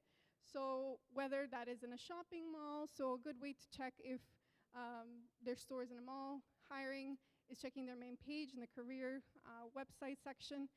You'll see all the available opportunities there. Indeed is a fantastic, fantastic resource for both full-time and part-time. And as I mentioned, individual store walk-ins, okay?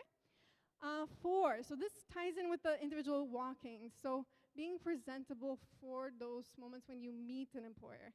What does being presentable mean? So I'm sure most of you know, but unfortunately in this day and age, and we always have been like this in nature as humans, we make a first impression in 7 seconds, okay? If somebody, 7 seconds, it's not a lot of time.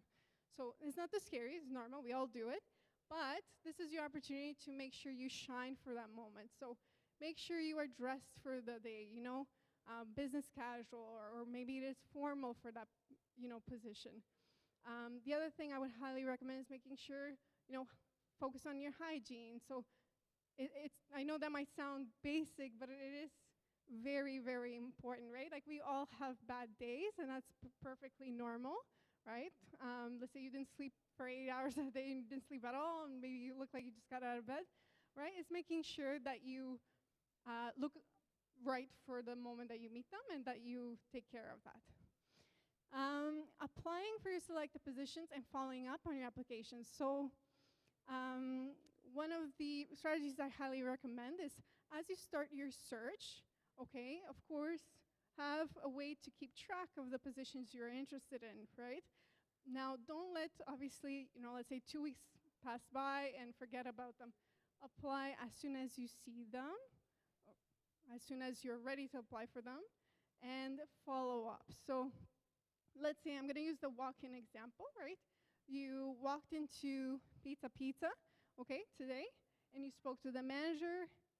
You mentioned to them, hey, I saw on Indeed that you're hiring for a crew member.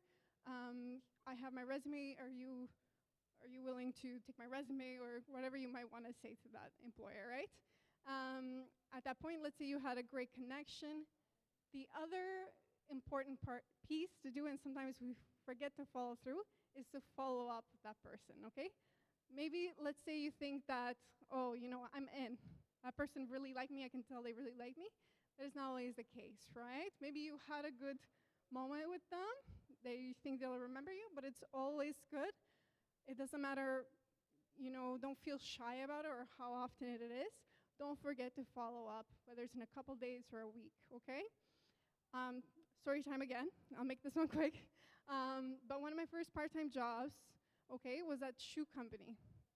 How did I get this job at shoe companies? Because I used to actually go in with, I think at the time with my mom, okay, and I asked them if they were hiring. And at the time they told me no, not really interested, so on. Then I kept coming back. I kept coming back for like months. I know. And then eventually one day, without any interview, he's like, okay, here's the job. You bugged me like a bee.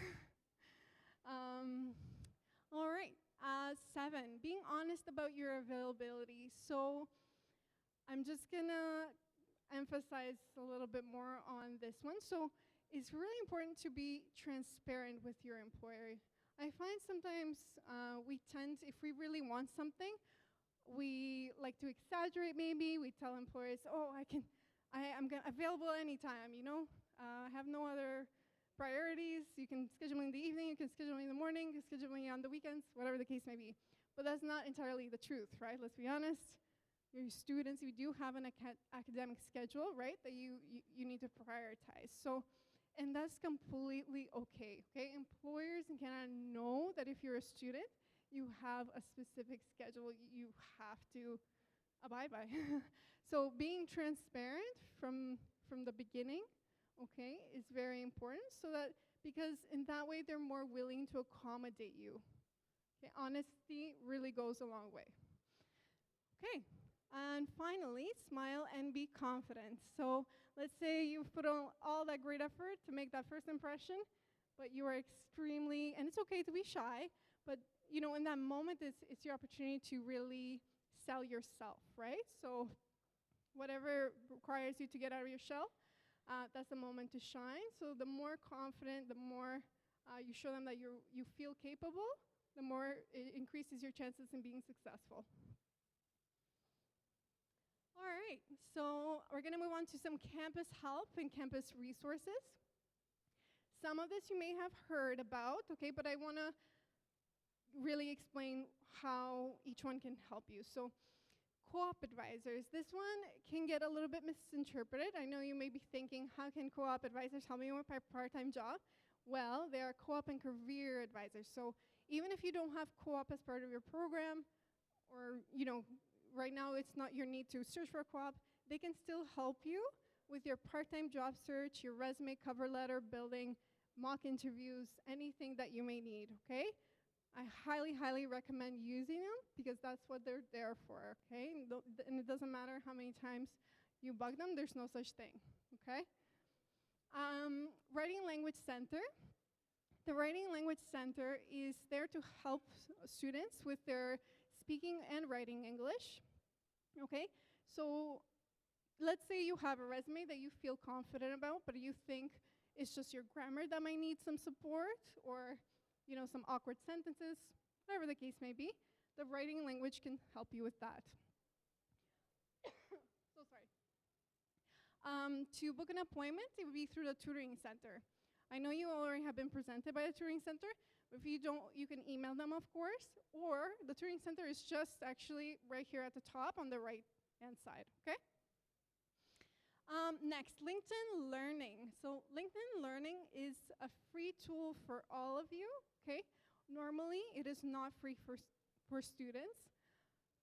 I'm so sorry, guys. But it is free while you are a student. So I highly recommend using this tool, whether it's for part-time jobs or full-time jobs, okay? This is a way to enhance your resume or your digital presence on LinkedIn. Alrighty. Next, I just wanna focus on the job board. So I know you're getting familiar with Moodle and kind of feeling it out. So we do have our own internal job board on campus, I should say, not internal, on campus job board. So you can find it on the right-hand side there on the Moodle page, just below my career. This is just a little glimpse on what it looks like in terms of its dashboard. So information that you can find there is volunteer opportunities that is CCR approved.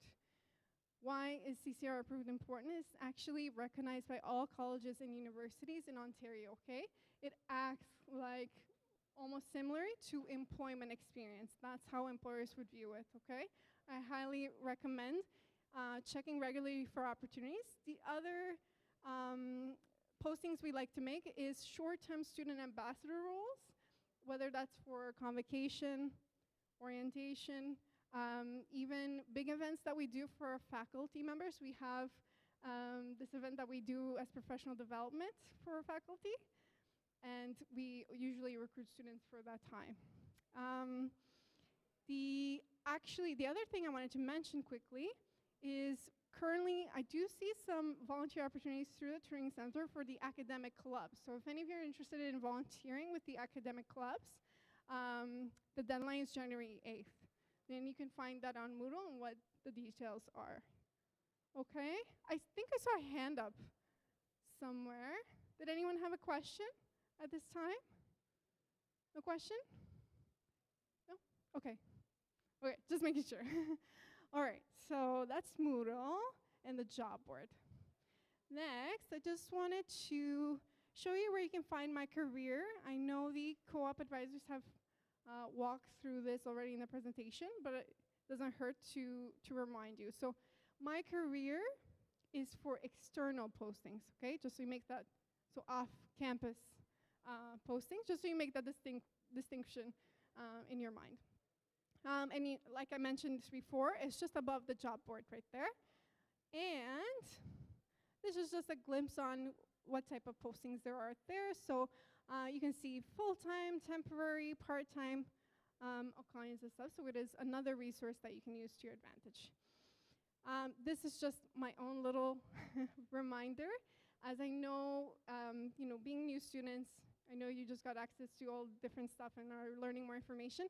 But just a reminder that to log into my career, okay, it's your student ID and your email, your password from your My Lambton email. So not the same as Moodle, okay? Just to help you with that. All right. Another resource that we have for you here on the campus is we organize from time to time some part-time job support fairs. So we will have 2 this upcoming term. Okay, so they will be in the atrium actually. There'll be booths set up in a U shape, okay, where all students, open to all students. And you can go to each booth and say if they're hiring, and even if they're not, I entirely encourage you to, let's go back, network, make that relationship, make that connection, and learn what they're looking for in an ideal candidate, okay? It's a perfect opportunity for that.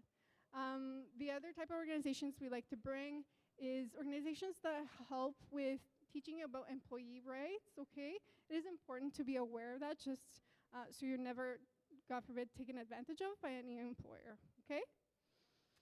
Yeah, so moving on here.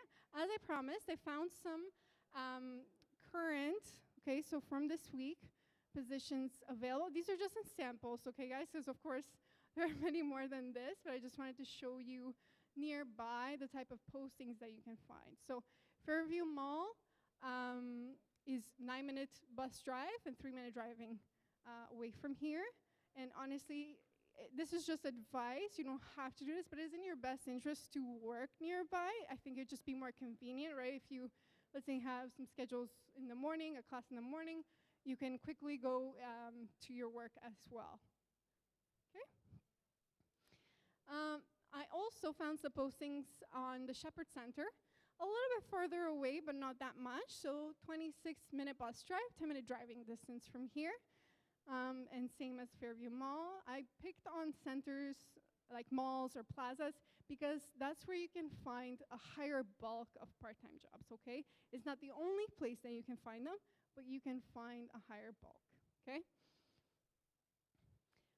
Here are some platforms to use, so external platforms. As I did talk a little bit about Indeed, Workapolis, Simply Hired is fantastic, as well as Joblist. Okay, so I picked the top 4 that I think have, again, a higher number of postings available in terms of part-time jobs. Okay, that doesn't mean that it's limited to this, but just a higher number of postings. Okay, all right. Next, I just wanted to touch a little bit about this. So there is, believe it or not, a best time to apply for jobs. So of course, applying for it, quickly after it was posted is better. We all know that. But there are even months that are better than others to not apply, but find more postings, so to speak. So for example, January, because I don't want you to be discouraged, okay? It doesn't, right now there are jobs available, but if you see a lower amount, that's perfectly normal, okay? January tends to be a month for organizations where they plan for the year ahead, okay? They don't really, not to say all, but some don't focus on hiring right in January. Now, February, March, April, May, because organizations know that that's when a lot of people are graduating or close to graduating, they are more willing to post what they're looking for, okay? Again, just so you're aware. Yeah, and then if you are interested in reading more about it, you can also find this article on Indeed for extra tips. Again, it's not to scare you, but just to make sure you are aware of kind of what the job market in Canada is like. All right, so just hours of work here. So what I mean by that, just a little disclaimer, I'm of course not an immigration consultant, okay? But lucky for all of us, we do have an immigration consultant on campus. You might have met her already, Zoe Zhang. Okay, you can reach her at immigrationancestorcollege.com. I just want to touch on this for your awareness, right? Some of you probably know, but if you want to consult with her to see if you're eligible with the recent announcement, that would be good, unless you already know that you are eligible. But essentially, until April 30th, okay, some study permit holders, okay, can work more than 20 hours. That's essential to know, right? And then moving forward, we'll see what other recent more announcements are made. All right, and now I'm gonna pass it on to our fantastic student council members. I'm gonna start with Santa, okay? And she's gonna, as I mentioned, give you some feedback on what are the best tips, as well as some insight into her experience into finding a part-time job. Thank you, Kishina. Don't wait for the opportunities, just create it. So, like you, how many you already applied for the job, part-time job? Okay, so most of not applied. When I came first in Canada, I was in the same boat like you. Like I don't have any job and I'm looking for the job and I'm continuously applying, okay? But there is no response. Why? Then I got to know that I'm using the resume that I had back in home. So first, what I have to do to update my resume, right? So I update my resume and then I started applied again for the part-time job. So here is one thing I must mention, that when we are looking for the part-time job, it's better to don't expand your resume too much. It's better to 2 pages or 1 page is okay for, okay? Second, you have to find out the job resources, okay? It could be online, it could be LinkedIn, it could be a job bank, okay, or even your personal community, your friends, families, and nearby yours to work in, okay? So how many do you have the LinkedIn profile? And how many you use this promptly, frequently, every single day to search for, okay? So this is the another things that we have to concern, that everyone we say that we have LinkedIn profile, but most of we spend more time on Facebook or Instagram, right? But not on LinkedIn profile. So boost up your LinkedIn profile, search on job over there. Secondly, I must say that you have to make a connection or expand your network, right? So this way I have to get job. Okay, so one question to everyone, how to expand your network, how to make a connection with people? Anyone? How to make a connection or expand your network? Talking and constructing and building some relations with people. So how do you build your connection or how to talk with people? Like anyone, random people, or someone you have, like targeting people? You have to make a research first. So best thing to do the networking is go to your community, okay? Make connection with your community. Your community is the best way to make a connection, okay? And do the voluntary work, okay? So what I have done, I try to make my connection. I work for my community as a volunteer.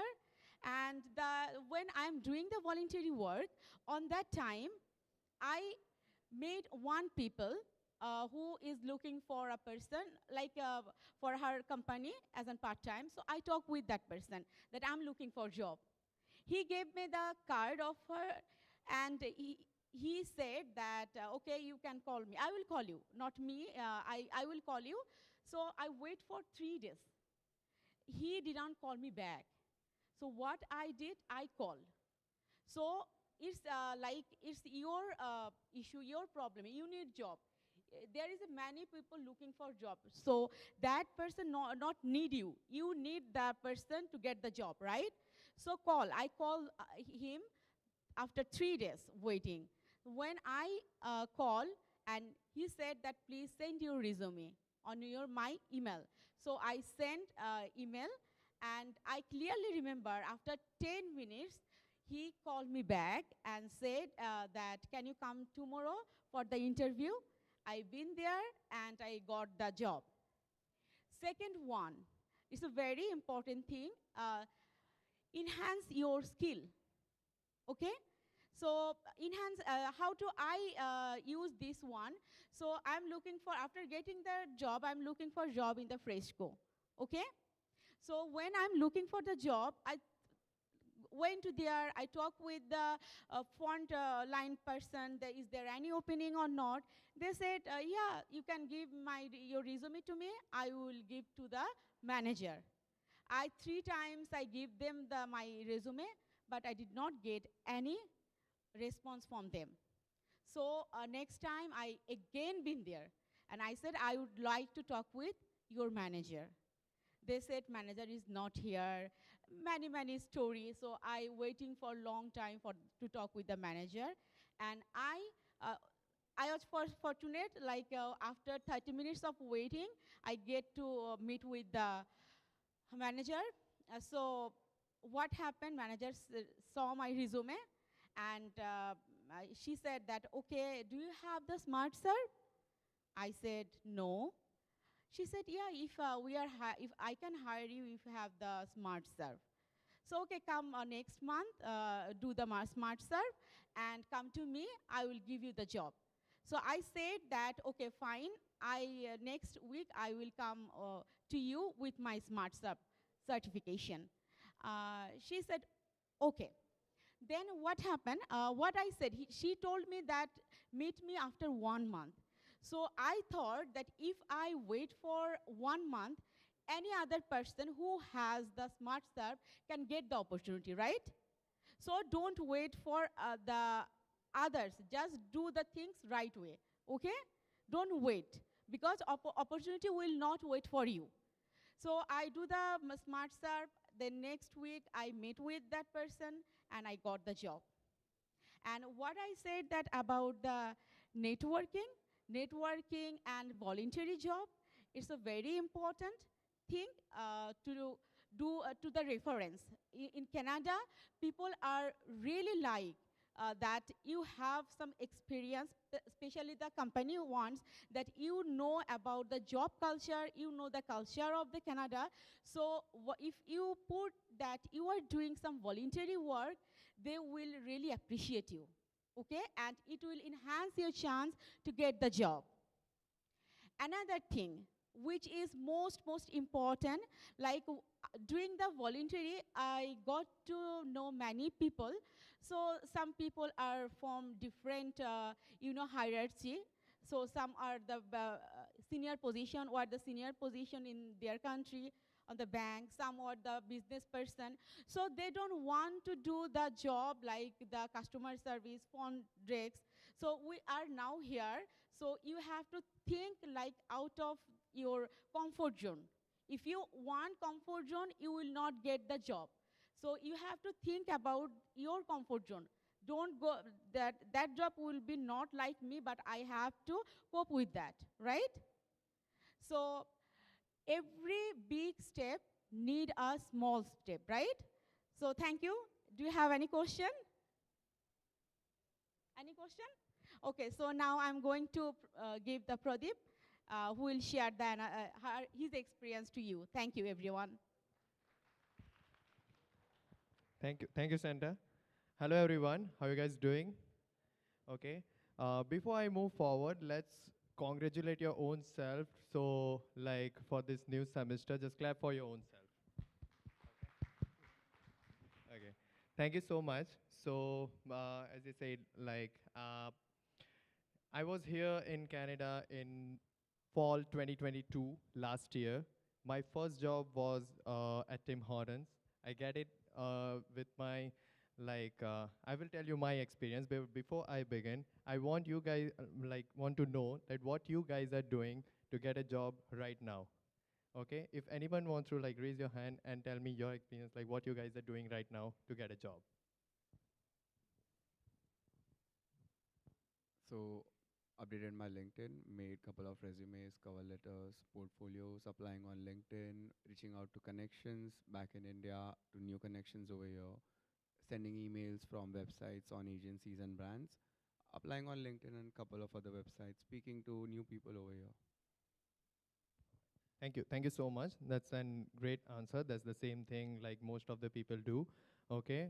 And usually that's the approach, that's the common approach that everyone have to do. But the thing is, what percentage of efforts you put in to get a part-time job is much more important. You do it for one day, and the second day you feel like demotivated, or you don't want to do it, you feel lazy, or you're not getting any response, right? So you feel like, okay, that's it. The market is really bad. You believe in it, okay? You watch social media, you feel it like, okay, yeah, you get the things like influencers and everyone, they will put it in your head that, yes, we don't have any jobs anymore. It's not the thing, okay? Nobody knows like where the opportunity is. It is you gonna grab it as soon as possible. Like, first my experience was, I always wished to get a job in downtown. So what I did is, I went in like a walk-in resume to the Tim Hortons and many of other companies and complexes. Okay, I went there, meet the manager, okay, and also like directly. I will never ever try to meet any of the supervisor or any of the crew members, because if you put your own self in that place, like will you be able think about why am I giving the same job to other people? Like if you're giving your own position to others, you won't be doing it, right?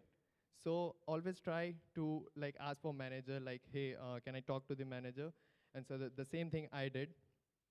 I didn't get any response. The next thing, I came back home, I applied online to the same place.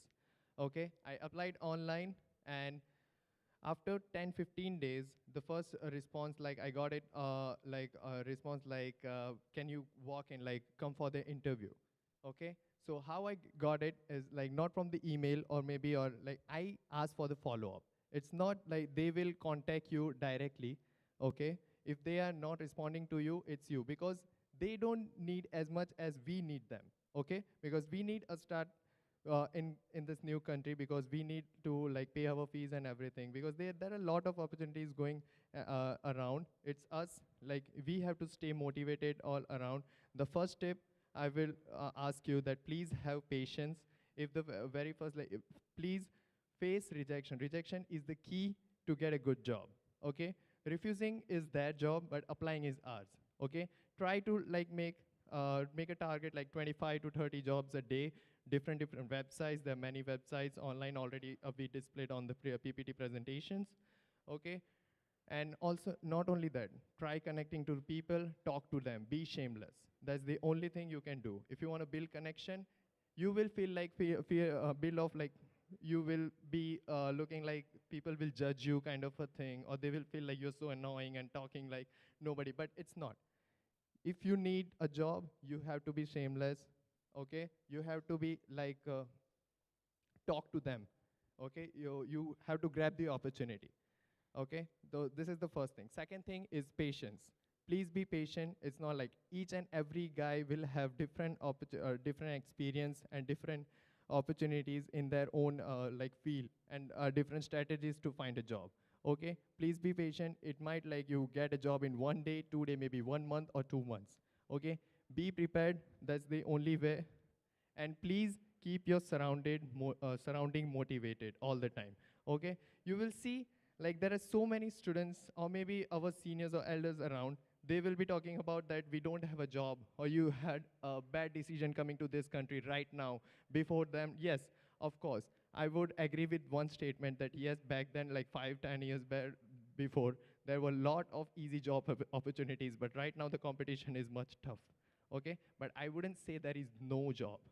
There is a job, okay? But what the thing is, you have to grab it, okay? So keep your surrounding motivated so that all the time you feel like you get a rejection, no worries. I have more companies, more places around which I can form and like get the opportunity done. That's all from my side. If you have any choices or like questions, please let me know. Okay, thank you so much, and that's all. I will just smoke. All right, thank you, Santa and Pradeep. Are there any questions at all for myself or Santa or Pradeep? Any questions at all? No? Okay. Well, thank you so much for your attendance. I hope you have a wonderful day. Thank you. Thanks, guys. Thank you. Thank you so much, Christina. Okay, so I guess she did such a great job. You have no more questions. It's great. So I know you guys been waiting all day for the scavenger hunt, right? You guys ready? Okay, energized, ready to go? Okay, so for the scavenger hunt, we just have a presentation here. So we're just gonna go through in terms of the rules and the guidelines of the game. Changing? Okay, so the rules. There's no more than 5 members on a team, so make sure you get into a group of 5. You have 45 minutes to complete it. Okay, so we're gonna start at 4:30. We'll finish about, let's say, 5:15. We'll see how fast you guys are. You'll scan the QR code for your next clue. We'll take screenshots, pictures of each clue, and the first 3 teams back will win, okay? So some clues might be hidden, so search well. So how your clue may look like, so you can see the picture here of sample. It'll be a picture, let's say QEMT lab. You'll scan the QR code there. Next, how do you know if I have guessed the right clue? Well, it'll say there, when you scan the code, the image you get is the same one that indicates where you are. For example, if you guess right away, if you guess right, the atrium, you can scan the code, but you get the image of the canteen instead of the atrium. That is not correct. All right, guys, go. Start the race. Start looking around. Yes, so look around here, around the campus, just to see the little picture and see if you can find the codes. Okay? Oh, this is the first clue. Sorry, this is the first clue. So scan the clue. Yeah? Scan it up and start your team up. Yeah? I think they heard. So guys, you can just scan this up and you can team up. You just like do the 5-member team, and good luck.